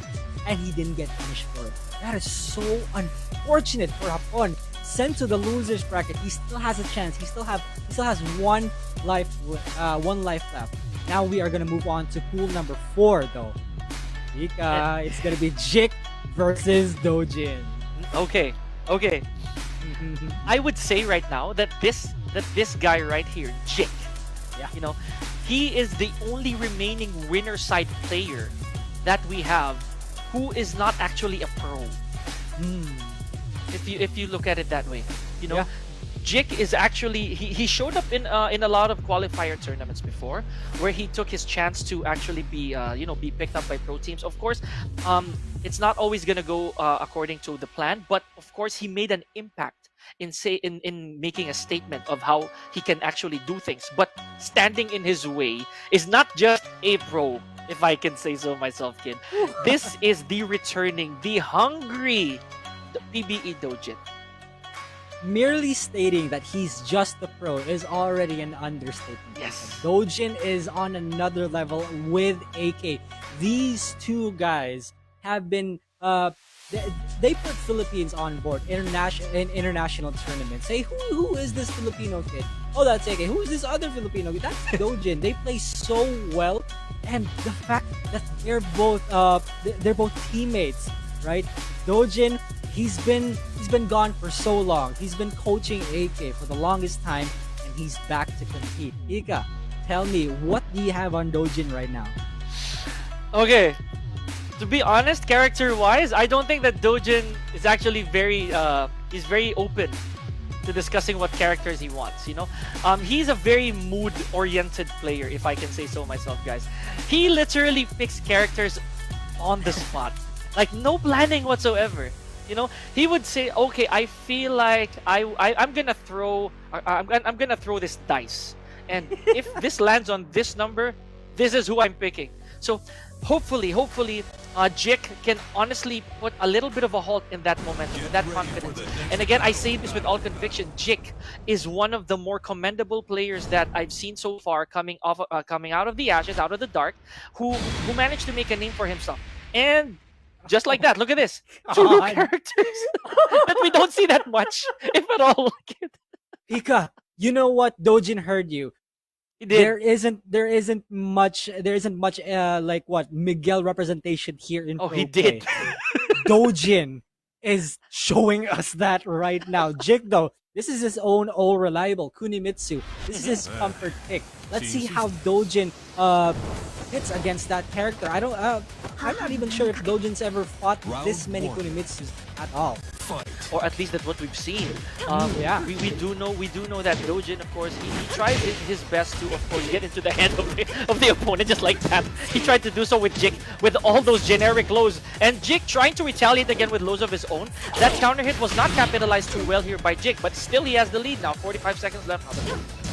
I just want to emphasize again that one of Jik's many strengths is also lies within his movement. If he can just get Dojin to whiff, that would be the end of Dojin right here. Jik with the out of nowhere, out for 3, puts Dojin in rage. Good break on the throw, gets the mix-up.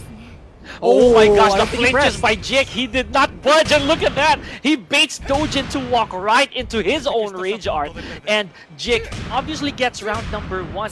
Look at this kid. I think we do have a match right here between Jik and Dojin. A match, not just any kind of match here, but a match of bluffs.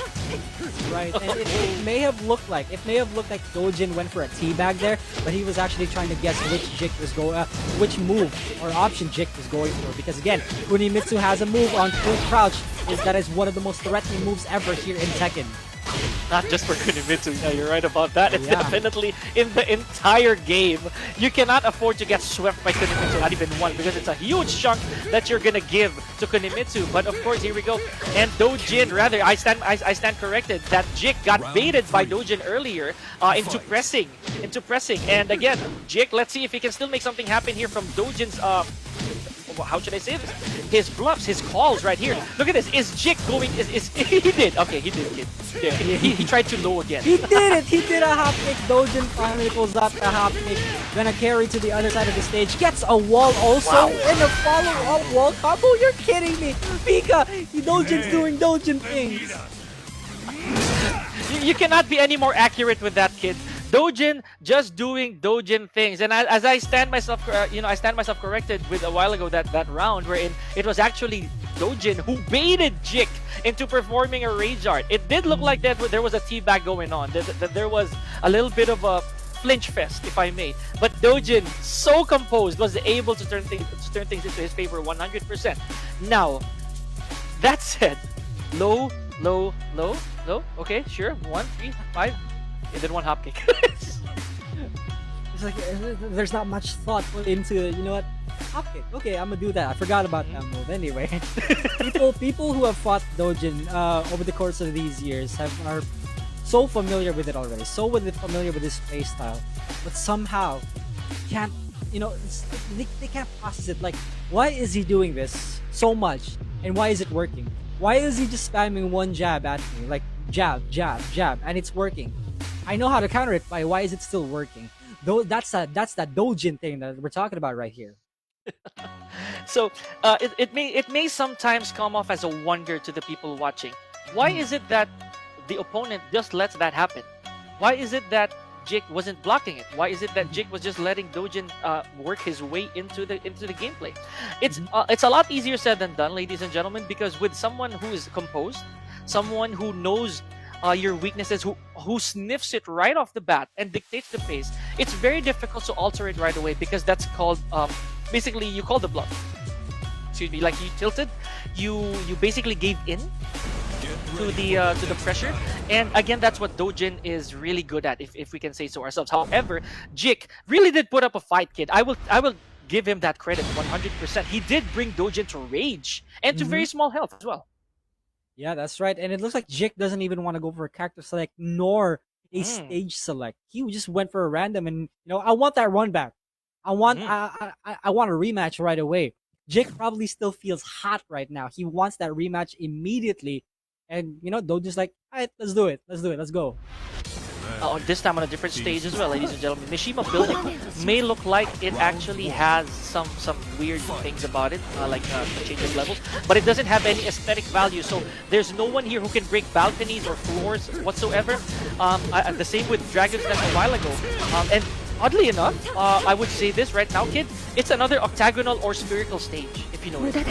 Yeah, that is true. Dojin up against the wall though, but I don't think he even feels any pressure whatsoever from Jik right now. He's contesting down back forward. Jik half health, Dojin lower. Oh wow, okay, here we go. Oh, did you see that? Just a small standoff right there. Look at this. Dojin relaxing his hands a little, and Jik actually does the same. He knows that I'm not within range. I shouldn't flinch. I shouldn't do anything. Now Dojin took a chance on that 4-4-2-1, no duck there. Now look at this. Look at this kid. The clock is actually narrowing down. Let's see who's gonna budge. Yeah, this is so weird because Dojin did not even have the life lead, but he's not approaching Jik. He's just taking his time. Rage Art, wake up! Is this gonna hit? It doesn't! Jik misses the punish. 7 seconds left. Good duck on that third hit, and Jik finally on the board. Crazy call as well there from Dojin. He did feel that Jik was going to flinch, that he was going to press, but in an unfortunate turn of events, Kunimitsu just went right behind Miguel after that Rage Art, and that was a one and done, folks. It means that Dojin cannot have any more rage access. Never mind. Okay. Seven hatchet kicks. Are you kidding me, Dojin? Oh my goodness, I've been counting, Kika. I'm sorry. I know you were, and I would have counted you to. I would have counted on you to count. You know what I mean? That's why. Please stop. Jake can only defend so much. Here we go. Dojin again playing so patiently. This is such a weird playstyle, Pika. Is there any explanation to this? I wish I would have one, honestly. but the rationale of Dojin right here is that I will win at any cost, and hopefully the guy does not actually contradict what I'm doing. Look at this. There's nothing extravagant about what Dojin is doing here, ladies and gentlemen. It's just poke after poke. He actually lives up to the laziness that Miguel is implying. That I will brawl and I will not do much, but it's effective. Yeah, that's true. One more hit away. Jake Oh no! rolls Jake is out gonna with get the this. rage drive. Oh no, wall spot. Here we go. Jake, one hit away. Can he He get just it? did that! What did he just Round do that? four. Are you? He did not have any reason to do that. There was just one hit away. Dojin, are you kidding me? He just did that, ladies and gentlemen. He just hop kicked out of the blue. He could have died if that hop kick was blocked, but he didn't care, folks. Dojin does not care. Look at this, and he's so stoic. If you look at this right now, kid, he's not even sidestepping. Dre, ano ba? This is honestly one of the most entertaining match I've ever seen in my life. Jake right now, though, still trying to keep Dojin in that corner, but Dojin, no pressure felt whatsoever, but Jake still doing his best right now. Low kicks after low kicks after low kicks. This is a monkey see, monkey do situation right here, kid. This is crazy. Okay, for the first time, Dojin actually ate a throw there, ladies and gentlemen. A command throw, but what a block and punish here from Dojin. Folks, this is the most linear Miguel I have ever seen in my life. Oh my gosh, and Dojin just putting that to good use here, ladies and gentlemen, with a 2-0 from a very stoic Miguel care of Dojin. Congratulations, he still moves on to the top game. I don't understand a single thing. I don't understand a single thing what the thought process was for Dojin. Guys, I'd love to analyze for you. So Dojin actually did this because he was doing this. You know, the frame data here for Miguel is actually that. No, you expect me to explain what Dojin does? You gotta be joking, right? There was no, honestly, there was not a single explanation for his again for his motives. He just wants those chips. And the funny thing is, I also understand that Dojin operates on a calculated basis. I know that there's a reason behind it, ladies and gentlemen, because we know for a fact that if Dojin gets to punish a lot of moves properly, then it means he's aware. He's awake. He's not literally toying, if I can use that term, with Jik. But he knows that he has planted something in Jake's mind, you know? The low after low, and then all of a sudden, with this much health to risk, you would hop kick. How hard of a read is that?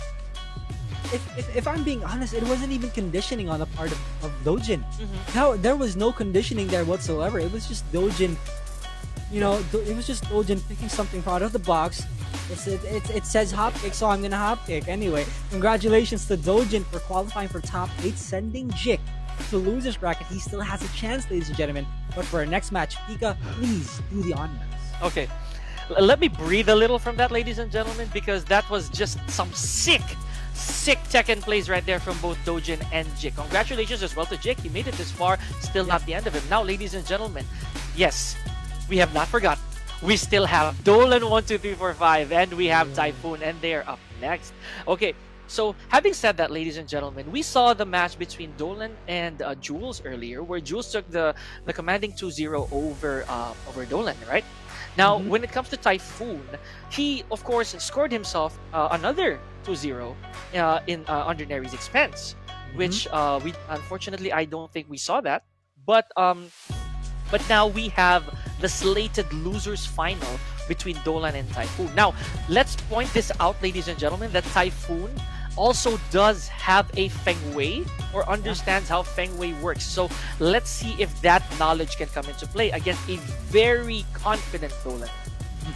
And fun fact, these two in the losers finals right now, these two guys are the ones who beat Neri, my boy Neri from Cebu. So in the losers bracket, Neri was up against Dolan. He lost 2-0.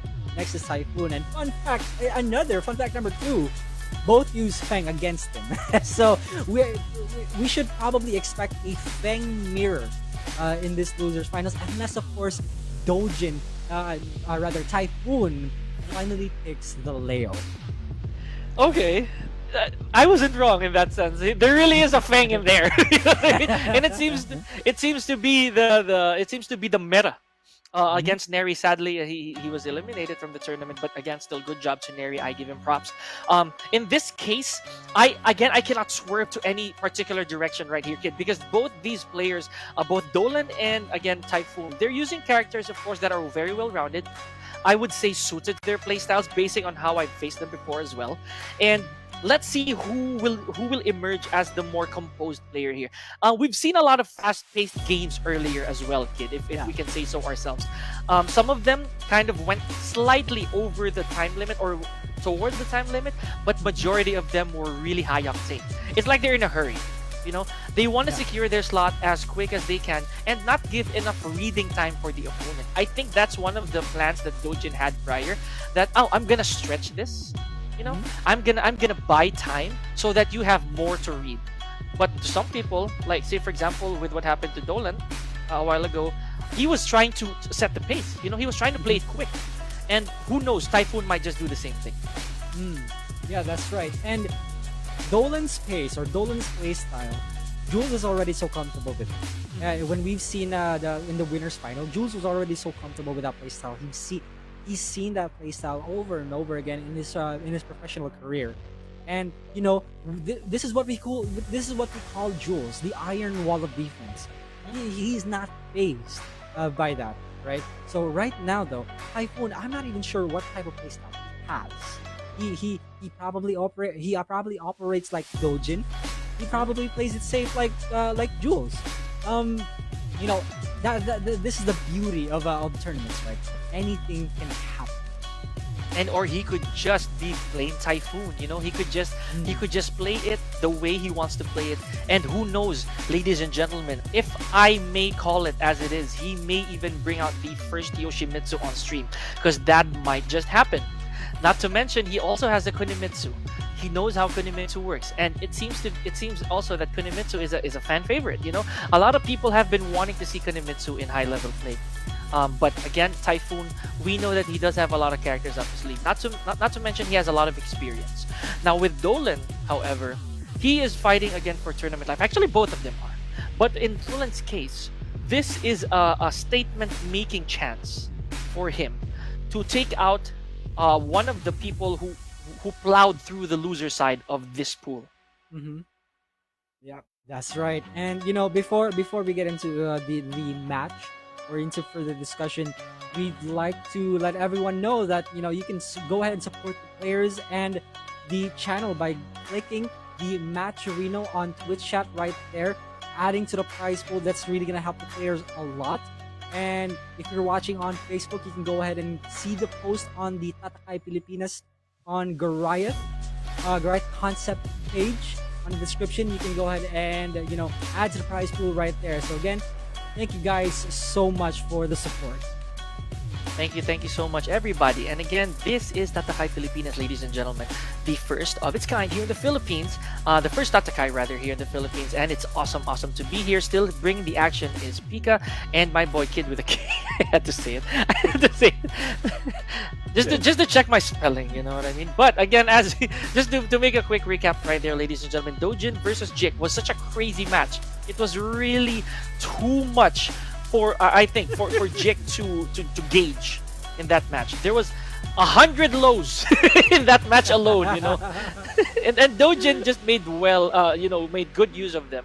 Yeah. And Jik, I would say he didn't buckle. I would say he did not crack, but he did make some mistakes leading into that attempt to stop Dojin.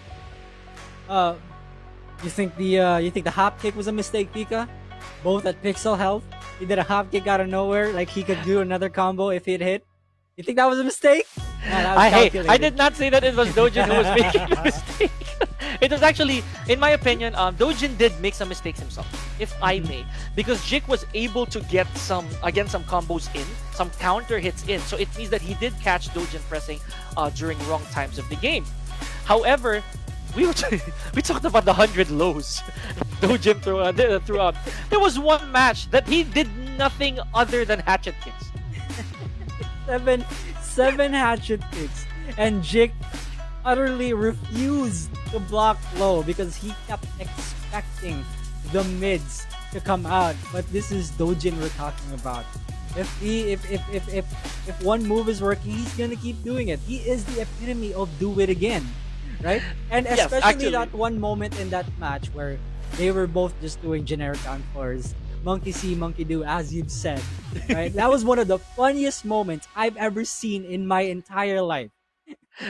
And I heard myself screaming out loud, like exclaiming, ladies and gentlemen, that Dojin is not even sidestepping. This is the most linear Miguel I've ever seen in my life. So, but again, the funny thing is, I understand that Dojin had a plan. And that was, of course, to chip away the health of Jik, making sure that he inflicts as comfortable damage as possible, not to the point that he overextends for him to get punished. And that worked perfectly for Dojin, you know? He hardly took a heavy hit with any block blows from Jik. And Jik was almost unable to actually sweep Dojin, something that a lot of Kunimitus are, you know, more akin to doing. But Dojin hardly got swept.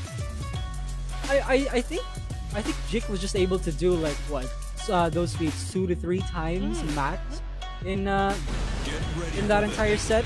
Here we go, ladies and gentlemen. Again, this is Dolan 1, 2, 3, 4, 5 going up against Typhoon in the losers final.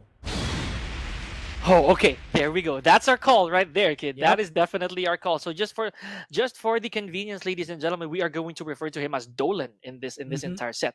And sticking it out with the Feng Wei, apparently his most comfortable pick, if not his only pick, coming into this tournament. And of course, Typhoon being, I think, the second Leo that we've seen in this tournament scope. Or third Leo rather. Third, that yeah. we've seen on stream so far. Fight. And donning, I actually like this one personally. And again, in an oddly shaped stage, abandoned temple. I don't know, Pika. It's a bit too shiny for me, but here we go. Typhoon dealing a lot of damage onto Dolan already 10 seconds in. Dolan looking for the back sway, but can't find anything. All these lows just a little too much. Oh boy. Okay, the Sabaki attempt again right there from Dolan. But Typhoon was able to rack up some damage, ladies and gentlemen, just with those low punishments. And again, this is no joke.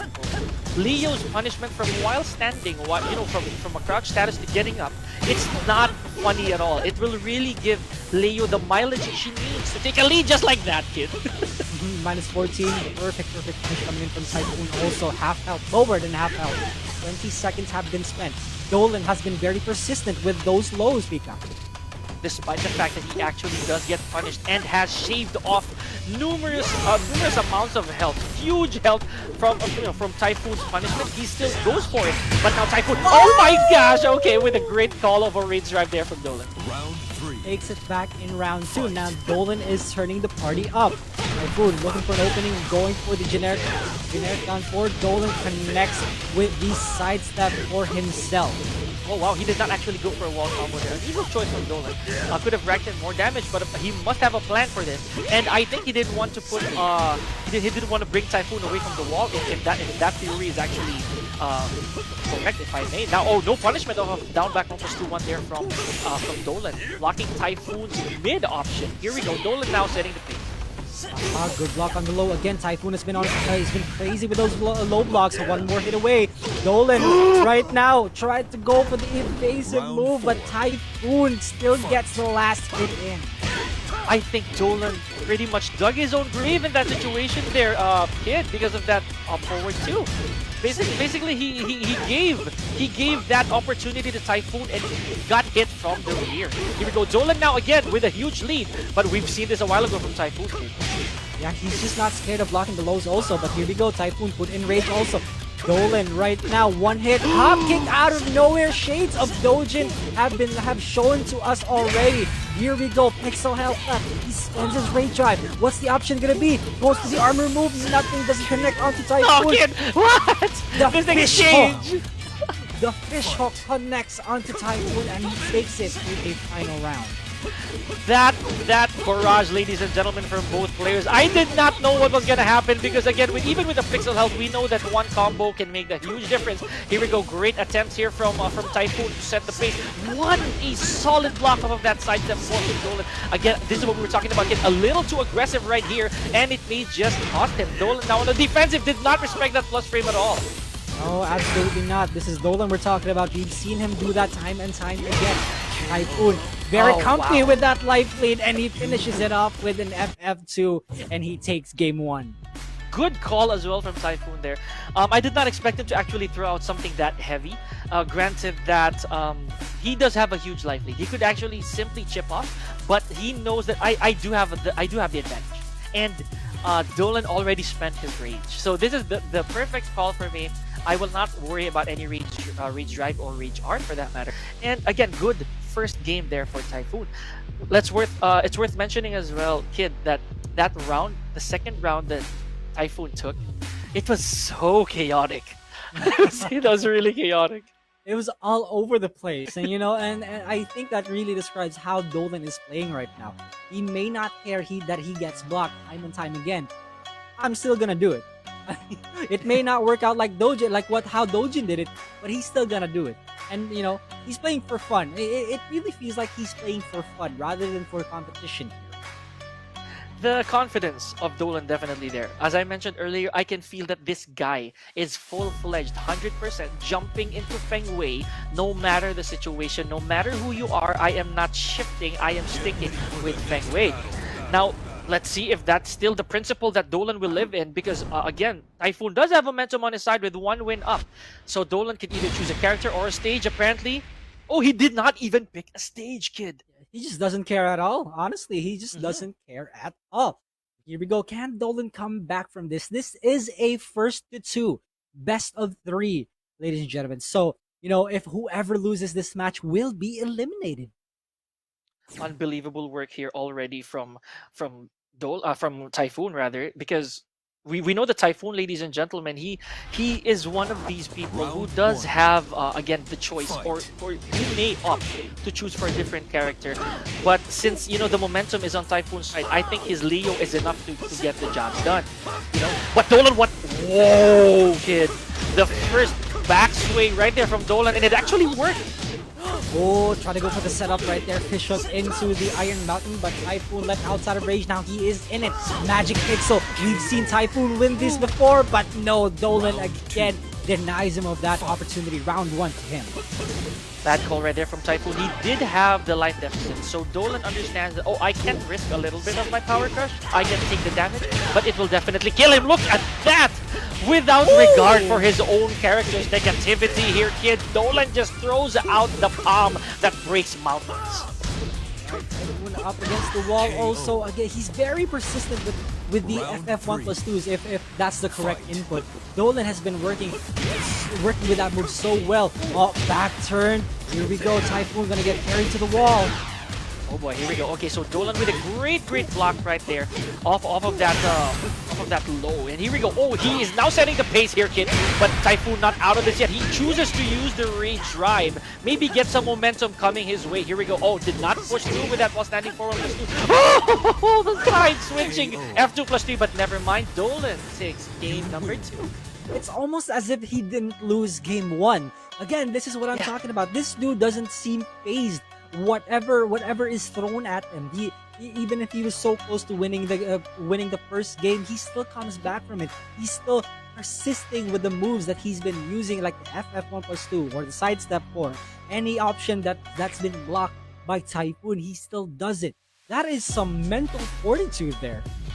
And for me, another thing that I would really want to bring up with Dolan is the fact that he does the same things. He does the same things over and over again. But one thing that I commend him for is when they come out. He does the same things, like the Power Crush. We've seen it like more than 5 times already, just for this set alone. And even though he takes damage as a Feng Wei, it's something that, he knows the risk. He absolutely understands that I have to do this. Otherwise, I'm gonna get smothered, just like what happened earlier. But I really like the backwards shifting clouds that he did. The launcher that he confirmed. The first round, that was crazy good. And that's always the mind game, right? Like, hey, look at me, I'm blocking all your stuff. You better stop doing it. But no, he still does it. Why do you keep doing that? Because if that ever happens to you, that you manage to stop yourself from doing that, it's gonna lessen your arsenal. It's gonna lessen the amount of things that you need to do or against your opponent. So like, what am I gonna do now? And that's when the mind games start. So in Pika, I also want to mention you did in one. He went to the preset, the golden shiny preset. And Typhoon in game 2 went for another preset. He probably heard.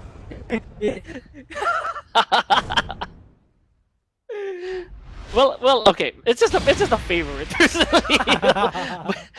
Oh, oddly enough, look at this. They also, Typhoon also, after losing that game, ladies and gentlemen, he did not change the stage. He did not actually choose to go for a stage that will favor Leo. Round Instead, one. went for random. He returned the favor, basically, kid.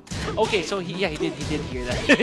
he doesn't like the silvery, the flowy garments of Leo. Now instead goes for this really rocker type outfit. But 10 seconds in, and Dolan now needs to catch up on damage versus Typhoon. This is Typhoon's domain right now. The spacing that he has. FF2 whip punch. Dolan half health. 20 seconds have been spent. Typhoon counter hit. And that all of that off of a block, four. Wow. A block 2 rather, yeah. Basically a block 2. Oh, rather a KNK 2 counter hit. Forward 4-2. Here we go. Now again, Dolan, ladies and gentlemen, is deprived of his range. He chooses to always burn this more times than not. And here we go. Typhoon now with access to his range. What a block there, kid. Round 2. Clutch block coming in from Typhoon also. He's been looking for that again and again since game 1. Dolan looking for the launchers as well. FF4-3, Typhoon super patient. Good break on the throw. You know, I think one of the plans that Typhoon does have here is, again, as Moro mentioned it earlier, it's to make Dolan self-destruct. You know, that he wants Dolan to risk a lot of these things. If you notice, Dolan actually just keeps going. It's something that, again, Typhoon has been capitalizing on. If you notice, he's just turning up, he's just waiting for the pace of Dolan to slow down and then capitalize on that mistake. But Dolan, relentless with full cardio in play right here, kid. Oh, speaking of cardio, this man just threw someone up in the air. That is some insane calisthenics. I don't know what. But Dolan again takes back round 2, like as if Typhoon didn't have any momentum. What, did you see that Sabaki attempt as well from Dolan right there? He's trying. He did. Like I said, he will keep doing the same things, but just change the timing. Here we go. Again, he's counting on those to hit, but with Typhoon's knowledge of Feng Wei and the tendencies of a Feng Wei player, he may just be able to convert again the confidence of Dolan, but don't count him out just yet, because Dolan is now one round away from eliminating Typhoon from the tournament. Yeah. Here we go. Typhoon right now. A little bit flustered. Dolan goes for another low option. Typhoon looking for more blocks, hoping to catch up with the health. 10 seconds have been spent. Typhoon with the block on the low gets the perfect punish hit. Is he gonna go for the... Yes, he does go for the more powerful ender. Wow! And just like that, one combo, one counter hit, and Typhoon can potentially just tie things up. Never mind the confidence of Dolan just going into this with a back turn throw. Did not actually punish that, ladies and gentlemen. And he's doing it again, kid! Yeah, the timings have been very, very different. Down back 3, Typhoon has a chance. No, he doesn't anymore. The headbutt sends him to hell, and Dolan eliminates Typhoon, proceeds to top 8. I am resilient, says Dolan, ladies and gentlemen.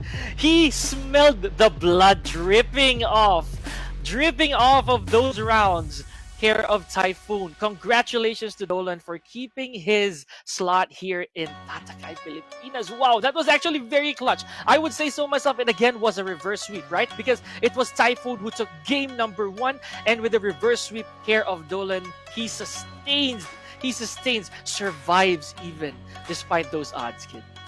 And Dolan really, you know, he's the human version of he's the epitome of this entire tournament stage. Tatakai, he's fighting for his life. He's qualified for top 8. And man, oh man, was that just, you know, the first losers bracket run for qualify for top 8 that we've seen today. But before we get into even more Tekken action, we're gonna have to take a quick breather. We're gonna have to take a short break. But when we come back, it's gonna be Gold Standard versus Ponge. Stay tuned, guys.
What it do, boys and girls? Welcome back to Tatakay Pilipinas, a Tekken Online Challenge Dojo event. I am here with Poru Kun. Poru, welcome back. Also me, I'm Kid. How y'all doing? It's Kid with a K. Thank you so much, Pika, for that. Poru, yeah, I'm pretty sure you've seen the matches, and let me know what you think. Cause for sure, I had a, I had a fun time. I am super envious that you got such insane matches. When I stepped away from the mic, I was like, why? Where were these matches beforehand? We got hatchet kicks, we got Kunimitsus, we got all kinds of weird stuff. Dolan taking it all the way to the top 8. But of course, that is for now settled down, and we're going to be looking into our next match because we have a few more matches here in the top 32 to settle who gets into the top 8. So let's take a look at where we are so far. Who has made it into the top 8? All right, so now we have Jules. I had to, I choked right there because the first match we have is already a treat. It's Jules versus Dojin. These guys know each other so well, but I obviously don't need to explain that. Maru versus AK. Now, Poru, I want you to imagine just a bit, all right? What if the stars just align and Dojin wins against his match against Dojin wins against his match against Jules, and AK wins against his match in his match against Maru? We're getting a PBE run back if ever that happens. Okay, if ever that happens, this is one crazy tournament. That Poru, what do you think? It is. It's going to be very nostalgic because it's been a long time since we've seen them fight against each other, right? It takes a while. It's usually at the very end, but that just might happen. But then again, Jules and Maru, we've seen their matches. They've performed spectacularly so far, and they're not going to be going down without a fight against these two. But meanwhile, in the lower bracket, our first contender actually from the loser side is Dolan 12345, who showed us a relentless Feng Wei against Typhoon earlier on. And we're gonna be seeing who will be joining him in our next match between Gold Standard and FTC's Ponge. Man, I was watching Ponge earlier while I was out to grab a bite, right? And I just heard this guy took down Jason, and I'm like, whoa, who is this guy? Because I'm fairly new to the scene as well, and I don't know everybody here in this community. But man, if you take down a guy like Jason, one of the top players in Cavite, that's actually saying something. And Marduk always enjoyable to watch. Let's be real honest here. You hate to fight against him, but always fun to see him in games, right?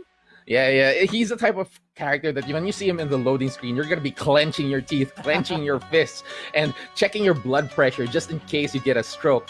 But then again, when you're spectating a Marduk match, it's always a spectacle to behold. Like, the amount of damage, it's like you're back in childhood, right? You want characters that deal so much damage, and this is it. This is the character. This is the big scary character that you'd choose if you were a kid. And yeah, in the hands of Ponge, he just becomes a lot scarier. So let's see if Gold Standard can resist the power of the Marduk with his Leo. All right, so into the jungle outpost we go. So there's a little bit of a shenanigan here. There's a balcony break as well as a wall break. Let's see who gets to capitalize on those advantages first. But now we have Gold Standard versus Ponge. Man, everybody make some noise as to whoever you want to support here. I see a lot of supporters for Ponge in the chat. How about for Gold Standard? Let us know. I'm sure there are a lot of them, and they're all cheering him on, if not jeering behind the scenes when he makes a mistake. But that is something for them to decide. Ponge, on the other hand, is starting off with his offense, already getting some good hits against Gold Standard, and but Gold Standard trying to fight his way back to the other end of the stage. He's aiming for that breakable balcony, which should even out the score for him. But then again, here it is. Almost gonna get it, not quite gonna risk the follow-up on the side of Gold Standard. Oh, Gold Standard almost got that wall bounce in. Ponge up 4-3+4, gonna connect, and that should seal the deal for him. Takes round one. Very solid gameplay once again so far. And very fearless with this Marduk. Obviously super comfortable. That Tekken God rank on the side of his name is pretty much true, right? Gold Yeah. Standard, on the other hand, still maintaining his own momentum here, trying to maintain this slight life advantage against Ponge. But once again, we discussed this earlier, just a few hits from Marduk, and that life disadvantage is going to go away. So Gold Standard needs to finish things off. Ponge, however, is in the red. And there's a wall splat from Gold Standard as well, evening out the round. Well placed, and 1 round. Damn, he just took it back immediately, like he didn't lose the first round. That was pretty good. Gold Standard trying to answer back. Not a single, the balcony hasn't been broken yet, but Gold Standard confirms. Oh, he doesn't get the full damage combo in, but doesn't matter. Ponge is up against the wall. He gets it again! He does. Gold Standard finding the right hits, the right opportunities here, and slowly but surely shredding away at Ponge, taking that third match. But Ponge, once again, not losing heart. Gold Standard finds him with a big launch. However, that launch does take a long time before it comes out, and Gold Standard knew that he was going to come out first. Ponge right now on the defensive. Gold Standard being aggressive once again. Ponge with a bit of a sidestep coming in, but he is put in rage right now. One more hit can do it, and the forward for Gold Standard with game 1. 3 rounds to 1. Okay. Very comfortable gameplay coming in from Gold Standard. Lots of heart. Basically, you can see that he's prepared for the encounter with this Marduk player. He's seen that this Marduk player is nothing to scoff at. Very strong, absolutely powerful in the hands of Ponge. But yeah, he's being very calm and collected, and at the same time not fearing the Marduk matchup. And on the other side of the table, it's also nice to see that Ponge actually, despite the advantages that Gold Standard was able to pile up, he just keeps going. He just keeps trying to go for his brand of Tekken with this Marduk, and he knows that all he needs is a good hit, and he can reverse the table. So that's something that I will be expecting in the next match, because he's gonna need it, of course. Yeah, and speaking of the Marduk matchup, it should I think it's worth mentioning also that Gold Standard is very familiar with that matchup already, because he plays with Jules, and Jules, as we know, plays Jin, he plays Bob, plays Claudio, and most importantly, he plays Marduk. So, there's going to be that familiarity here, and instead he goes for the Arctic Snowfall. So, interesting choice from Ponge. I wonder what the game plan here is. Yeah, taking away the walls, right, against Gold Standard. I guess it's an advantage, considering how many times that Gold Standard was able to capitalize on the wall situation earlier on. But still, it does take away quite a bit from the damage that Marduk can dispense. Not to say, of course, in the open space, he's still gonna hurt like a truck. It's true. 10 seconds been spent. Ponge lower than half health already. Gold Standard keeping up with the aggression, but not too much wherein he can lose most of his health also. 20 seconds have been spent. Ponge is outside of range. Gets that low parry in. Connects with a combo. Good reads there from Ponge. Not shying away here. Not quite in rage as well. 30 seconds left on the clock. Almost equalized. Gold Standard with a slight life advantage immediately takes out Ponge with that opportunity and takes the first round. Ponge still not quite there in finding ways to really take down Gold Standard. That's true. Oh, no break on the tackle, and gets the right choice in. Gold Standard with the OK situation, but does not let up with the aggression. Ponge right now still trying to look for openings on Gold Standard, but he's playing so defensively well now. Yeah, a little bit more careful, definitely. Trying to find some right pokes as well. A little bit too far in that homing, but Gold Standard getting this finish here on the second round of the second game, and Ponge is on the ropes. This big man is in trouble here because Gold Standard is putting him down. I was about to say, how is this guy so consistent with those combos? But then again, this is Gold Standard. This man has been perfecting every single thing that is to perfect with Leo right now, and you cannot underestimate him. But as I'm saying that, his skull gets crushed in. Yeah, it's quite commentary to see that as well. But Gold Standard, as you mentioned here, already on the rampage and takes down Ponge. 3 clean rounds to 0. His name says it all. It's the Gold Standard of playing Leo Cleason here in Tekken 7, and everyone is witnessing his ability. He gets two O's for days, and he looks good in it. He really does, and just like that, right? He eliminates Ponge already. He qualifies for top 8 like it's nothing. Amazing work by Gold Standard, and everybody give it up to Ponge. That was such a valiant effort for him. He took down names. He took out some prominent names here in the Tatakay Pilipinas, and he should be praised for that also. Big shout outs to Yeah. Ponge.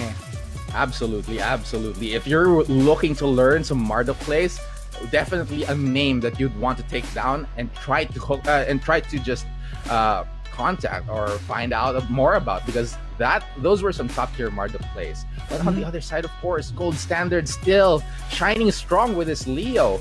Definitely no more hesitation in his Leo gameplay. Very confident and now earning the right to compete in tomorrow's matches in the top 8. So congratulations to him, because he definitely deserved that with the sort of performance that he showed us today.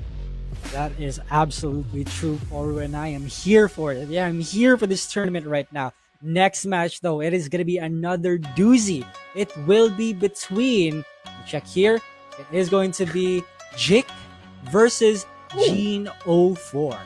Oh boy, Jik and Gene04, some very players who showed some amazing matches earlier on. Although Jik had the unfortunate encounter of facing against Dojin and his Miguel. So we're going to be seeing just how well he's going to be able to recover from the Dojin experience, right? Basically. Meanwhile, yeah, on the other side, Gene04 has some momentum. Yeah, that the Dojin, I love that. The Dojin experience. It's everybody who's fought Dojin already knows what a Dojin experience is, and it's not a pleasant experience, guys. Come on. It's not. It's not at all. I actually talked to Jik about it. I'm like, dude, those were 7 hatchet kicks, and like, yeah, he was in my head already, dude. And you know, that's normal. Dojin always gets in your head. That's a very normal thing to happen. Yeah, that's his gameplay, right? That's what makes him so strong. It's that he plays in a way that really messes with you. And Jik was unfortunately on the receiving end of that. So right now it's going to be a test of how well he has recovered from such a mental treatment. And Yeah. once again, as I said earlier, Gene04 is still quite rested, well within a good mental state after his 2-1 win against iRobot. So it's going to be interesting to see how he's going to be able to perform here. Will his Asuka and Zafina that we saw earlier on be able to take down the still mentally damaged Jik at the moment? the shattered Jik, who's seeking some redemption right now and making it into the top 8. Yeah, but you know, Jik and I aren't that close. But if there's one thing I should know about Jik is that his mental fortitude is still pretty strong. It's still pretty solid. You know, part of what it takes to be a pro player is to quickly shake off what's bothering you, what made you lose. You know, the mental fortitude should be there, and we'll see how much it takes for Jik right now to take it against Gene04, because Gene04 isn't a slouch either. He has a Zafina, he has an Asuka, and I want to point out the Zafina also. Zafina very, very movement based, as well as Jik. So Poru, let me know what you think. Will Jik go for the Kunimitsu? Will he stay with the comfort, or will he go for another character? I think it's a Kunimitsu. He can use the trickiness of Kunimitsu to still possibly confuse. Yeah, there it is, bringing out the Kunimitsu, maybe to bank on some sort of character unfamiliarity on the side of Gene, because he knows that Gene is a fairly young player, right? So Yes. the cheese strats of Kunimitsu and of course the prowess of Jik, both in tandem, might be a little bit too much for Gene04 to handle. But of course, Kunimitsu is not a rare character either. Kunimitsu is at a high level, quite not. There's not a lot of them, but she's definitely around. So maybe Gene04 does have some experience with the matchup. Yeah, and here we are at Souk, also the smallest stage in the game, and let's see who gets to capitalize on that advantage here. Jik, again, we've seen him play against Dojin. Didn't work out very well for him. Gene had some, rest here. We finally see Jik with his aggression. Starts off with a throw. That's not a good sign because, no throw. It's on both sides of the table. I'm sorry. Both of them aren't breaking those throws. And look at this. Gino 4 keeping Jik pinned down and not letting him actually get any momentum with this Kunimitsu. Tries to go for the huge launch there. Jik, however, gets him with the low instead. Now, this is going to be putting Gino 4 into the red. Both of them actually with rage. 30 seconds left. Jik burns it immediately. A jab coming in from Gino 4 and a low followed by that forward two to finish things off. Takes the first game. The ground punch from Jin, again, one of Asuka's best moves, absolutely. Now Jik being pushed to that wall also already. Gets the side switch in, good punish by Jin. That 12 frame, perfect, going for the knockdown back into center stage. No more pressure on this end. But look at this, Jik catches him out of the air, gonna be able to get some good damage on that wall.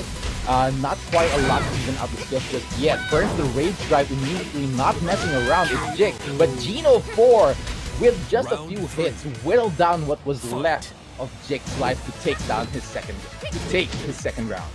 Yeah, he betted on that down forward one string, but then Jin was still very, very patient about this. So here we go, Jik trying to go for the duck into the wall standing 3. Jin follows up with F2. Here we go. That's the problem. That's the issue, right, with Asuka. Kunimitsu wants to be aggressive, but Asuka is ready with that reversal as well. But then again, there's a dagger, something to watch out for Gino 4. And Jik right now with a massive momentum, but a low parry. Gino 4 wants to make a comeback here. Oh, not quite. Almost. Yeah, Jik finally on the board. The best we've seen here. The best that we've seen him since the Dojin match. Jin right now up against the wall. The pressure is on. Jik knows how to use that pressure. Yeah, we haven't seen a single full crouch. We haven't seen a single full crouch mix-up coming in from Jik also. Yeah, that's true. That is something that Kunimitsu does excel in, the full crouch mix-up. That's what really grinds the nerves of most players. Gino 4 is in the red, however, tries to go for the rage, but no, a hop kick. The Hail Mary from Jik saves him, and now we're down to the final round of this first game. Both of them showing that they want to make it into the top. That's right, and now Jin's being carried to the other side of the stage as well. Gets the wall pressure in, and Jik trying his best to keep him there, but this time he's the one up against the wall. Jin is maintaining the pressure. The pokes are coming in. Good punish by Jin. Oh, gets the follow-up as well. Oh, not quite enraged is Jik. No throw break on the side of Gino 4. Could be the swing in momentum in Jik's favor. Jik, it does have the rage, spends it immediately. Here comes the full but a down on the two. The ground punch from Asuka, such a daring choice from Gino 4, just completely shattering what Jik was expecting from him. I don't know if it was frame disrespect. I don't know what frame that leaves. I don't know what frame that leaves in Kunimitsu after the multiple down back 3-3s.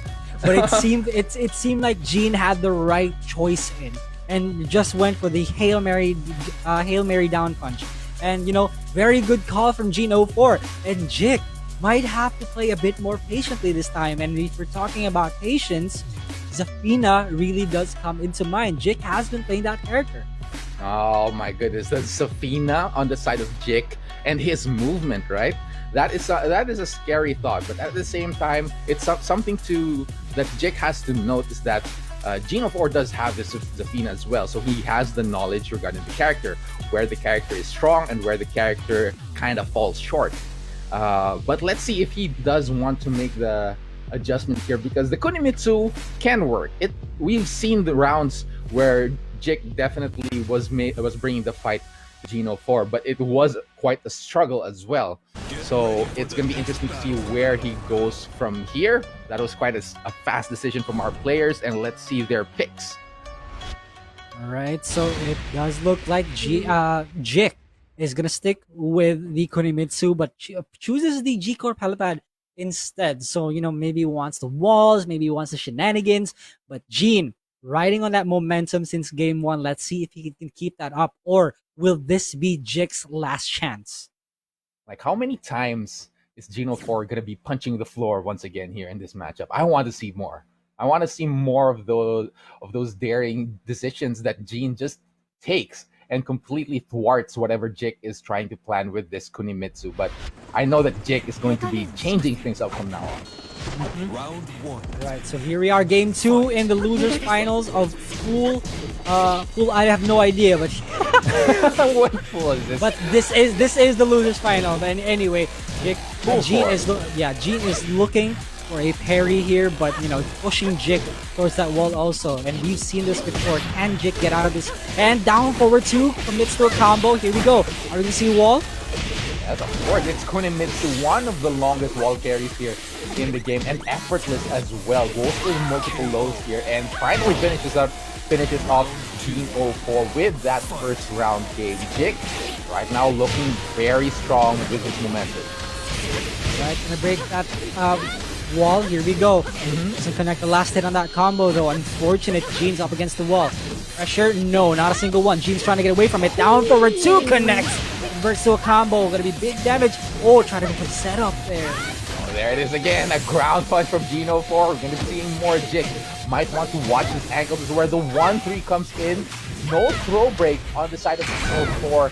And this time Jik turns the rage drive once again. Wow. And the big low, a block from Gene 04, keeping an eye out for those lows that may come from Kunimitsu. Good presence of mind. The first sweeping low from Jik, and it's blocked already by Gene. This is not good. This does not look good for Jik right now. And Gene gets the punish in, and Jik already half health. 1+2. This does not look good. The 7 golden letters, and Gene is on fire. Is this the power of youth? He just keeps going, no fear on the side of Gene 04. Jik, on the other hand, seems to be having a little bit of second guesses here when it comes to his movement. Good wall carry from Gene 04.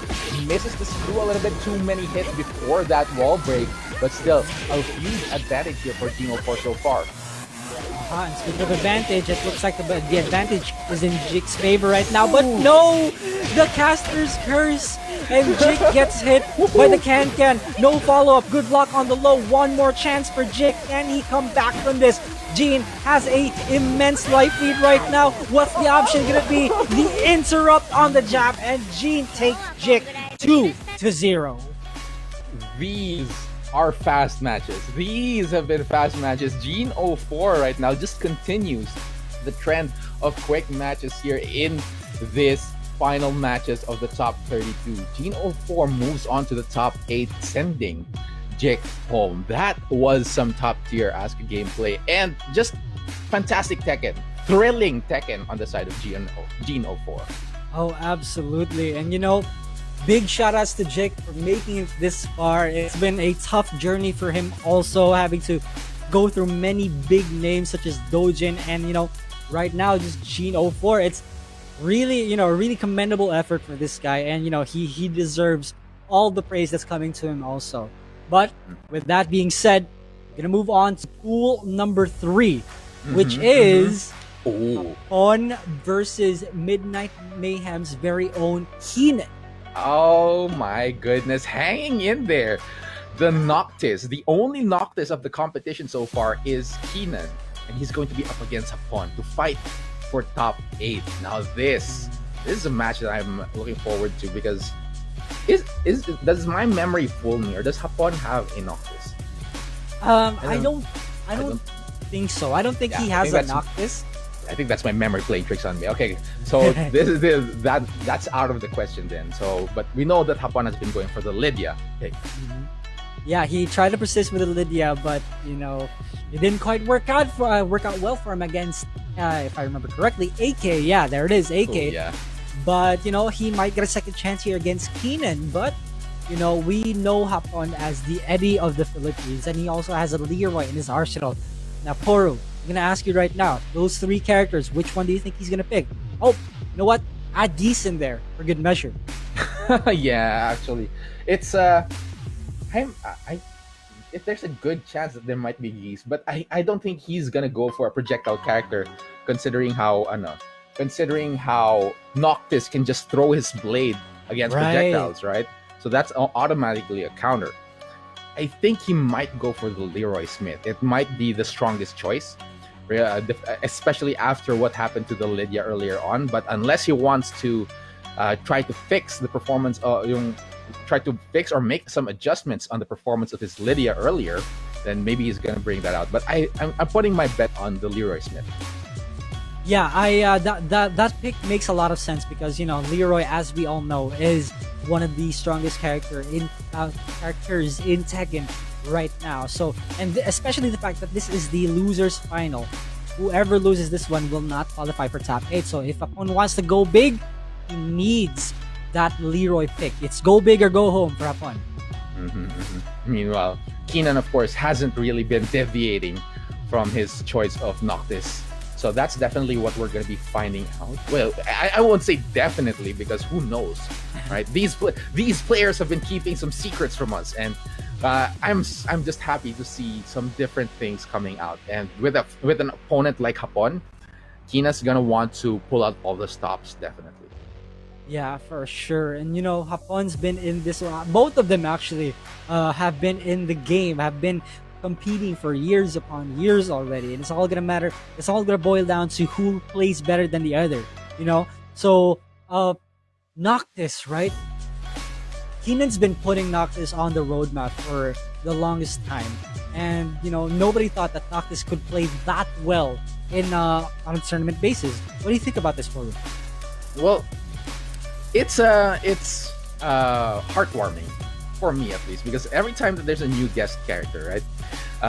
So it could be a hit or it could be a miss, and I wouldn't call Noctis a particular hit when it comes to Tekken 7. Akuma was super strong. We had Geese, right? Geese was strong as well because it's like an easier Akuma, kind of, yeah. And then we got Facom, the new characters Facom, Ram, Leroy, and Lydia, all powerhouses. And then Noctis was kind of left behind, not just because people are like, Final Fantasy, what are you doing here? But as well as he's just a little bit different, right? He's not quite 2D, but he's not quite Tekken either. So he's dangling in the middle. So it's nice to see somebody playing him at such a high level in our local community. And there it is. Hapon did go for the Leroy Smith. Yeah, he's like 2.5D as what others would prefer, refer to him. But yeah, Hapon, go big or go home. The Leroy pick immediately wants that top 8 spot. And Keenan, the same also. So let's see how things are gonna go here. The final match of top 32 to qualify for top 8 here in Katakay, Pilipinas, ladies and gentlemen. Let's go! All right, already. Hapon, you blocked from Keenan. Not gonna go for any risky punches so far, but this is the game plan for the Leroy Smith, right? Go for the offense here. Look at that! Jumps right over the down two that Keenan always loves, and now also go for the coffin breaker, bring it to the wall, and should be able to deal so much damage. Last chance for Keenan within half a minute of the match. Hapon takes the first game. I love that move is called the coffin breaker because I would have called it the rib smasher. It literally looks like it, but anyway, round 1 goes to Hapon. Good punish. He didn't even need to check whether or not Keenan was gonna go for the for the follow-up. So really good stuff. Now Keenan left outside of range. This is really bad for him. Yeah, with the amount of damage that Leroy does, you do not want to be in this position HP-wise. Same with Hapon on the other hand, of course. Good throw break from Keenan. His back is toward the wall. He's trying to maneuver back to center stage, and Hapon gets hit by the big spear. Last chance for him here as well. Both in the red. There's a rage drive coming in from Keenan. Hapon, however, gets sliced in the knees. Those shiny shoes of Leroy not guarding his toes hard enough, and now it's 1 run. Yeah, he Noctis down to one of the strongest moves Noctis has because the opponent's gonna have to guess whether or not he's gonna go for the second option because it's an instant screw on counter hit. So Keenan utilizing that move so perfectly well. Hapon with a float. Oh, drops the combo. Unfortunate. Again, more down twos from Keenan. Not only does it have an extension, it also has the rage, and it's unparryable, but Hapon says, stop it! I'm gonna break your coffin, and this is going to be the rage art, but is it going to be enough with only a pixel health? I think it is. This is an interesting choice because if this doesn't kill, okay, good call by Hapon because I thought that was gonna leave him with just a pixel of health. If Hapon did a rage drive, that would have equally killed Keenan also, so good call by Hapon as usual. Good decision making on his end. And now look at this. Goes for the sweep as well. Breaks the floor. Not quite gonna get the full combo that he wants. But still, Hapon probably feels that, hey, it's a little bit off axis. I'm not gonna take that risk. I'm gonna whittle away at him at a different way instead. And a huge block on that demo man on the side of Keenan, and a wall combo as well will be taking him out. Hapon takes it 3-1 with this Leroy Smith. All right, so just like that, right? Hapon with game 1 already. Keenan's gonna have to make a few adjustments here. I don't think he has other characters to work with in this case. And sticking with the Noctis, I respect it. But how are you going to adjust against the likes of Leroy? Or It's tough. It's definitely tough because Leroy is just such a versatile character as well. And Noctis, while he does have plenty of tools, right? He is also a new character, and most of the new characters can have limited movesets.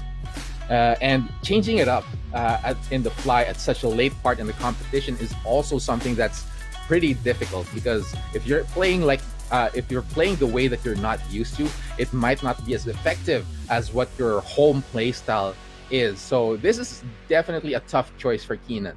And unless he's hiding a pocket pick from us, right? Like a secret pocket pick, maybe a Leroy Smith of his own, who knows, right? But I can't imagine how he's going to be able to break this Leroy Smith. It happened before the Jules going to the dark side, picking the Leroy. It might happen to Keenan, who knows, right? But you know what? Keenan's been, marketing himself as the Noctis of the Philippines. So let's see if he does stick with that and just try to adjust as much as possible against the likes of Hapon. So, are we gonna see? What are we gonna see here? Yes, there it is. There the Noctis and the Devil's Pit stage select from Keenan instead.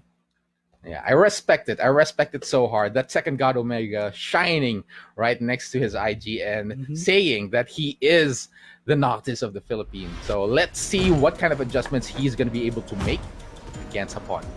Yeah, here we go. A lot is at stake here for Keenan, and Hapon wants that spot so badly for top 8. Poking it out between these guys. Low pace, Death March. Down twos coming in from Keenan as well. More of those, of course. It's such a huge chunk as well. The trade, unfortunately, not going to work out. That huge hot pick coming in from Hapon as well will be taking out Keenan. So that's one round immediately. Both of these players not mincing words here when it comes to exchanging blows. Yeah, Hapon again gets that counter hit low, follows up with the combo as well. Just a mini combo. Hapon has been stopping Keenan in his tracks. Keenan's been getting these hooks in, but not much. Forward 2 connects. Just maybe Keenan being a little bit more careful this time around, because that Coffin Breaker keeps stopping the slower moves of Noctis, and some of those moves are key moves for him, like the down 2. It's fast, but it's not 12 frames fast like that Coffin Breaker. So Keenan being very careful right now. Huge duck from Hapon, catches him with a launcher, but this should not be enough. Last chance here for Keenan, trying to go for the 2 series once again. Blocks low, no duck on the second hit there, and Hapon now backing away. He has the advantage, and a down forward 1 catches Keenan. Last chance for him. And I just want to mention how Hapon had the audacity to block or duck the high up against the wall. This man is confident. The Death March coming in, lows from Hapon, connecting onto Keenan. Keenan cannot find an opening just yet, looking for more pokes. Poke after poke, gets that counter hit low in again, and Keenan outside of rage. Oh no, not quite. This is not a good spot for Keenan here, but he's fighting back. The 2's coming in, tries to go for the parry, but there is more than one swing of the sword, and a huge launch from Hapon here shatters Keenan's chances and wins him 3 straight rounds. Hapon is moving on to the final spot of the top 8 here at Tatakay Pilipinas. And both boys from Brand Esports are in top 8. That was a massive whiff from Keenan, which cost him the spot at top 8. You know what? Regardless, very commendable effort from Keenan. That was a hella good run in the losers bracket, and he fell to the likes of Brent Hapon. Yo, give it up to Midnight Mayhem Keenan, ladies and gentlemen. A valiant effort for him. And now we're gonna take a sneak peek at top 8 tomorrow. Who's gonna fight against who? Because man, I am excited.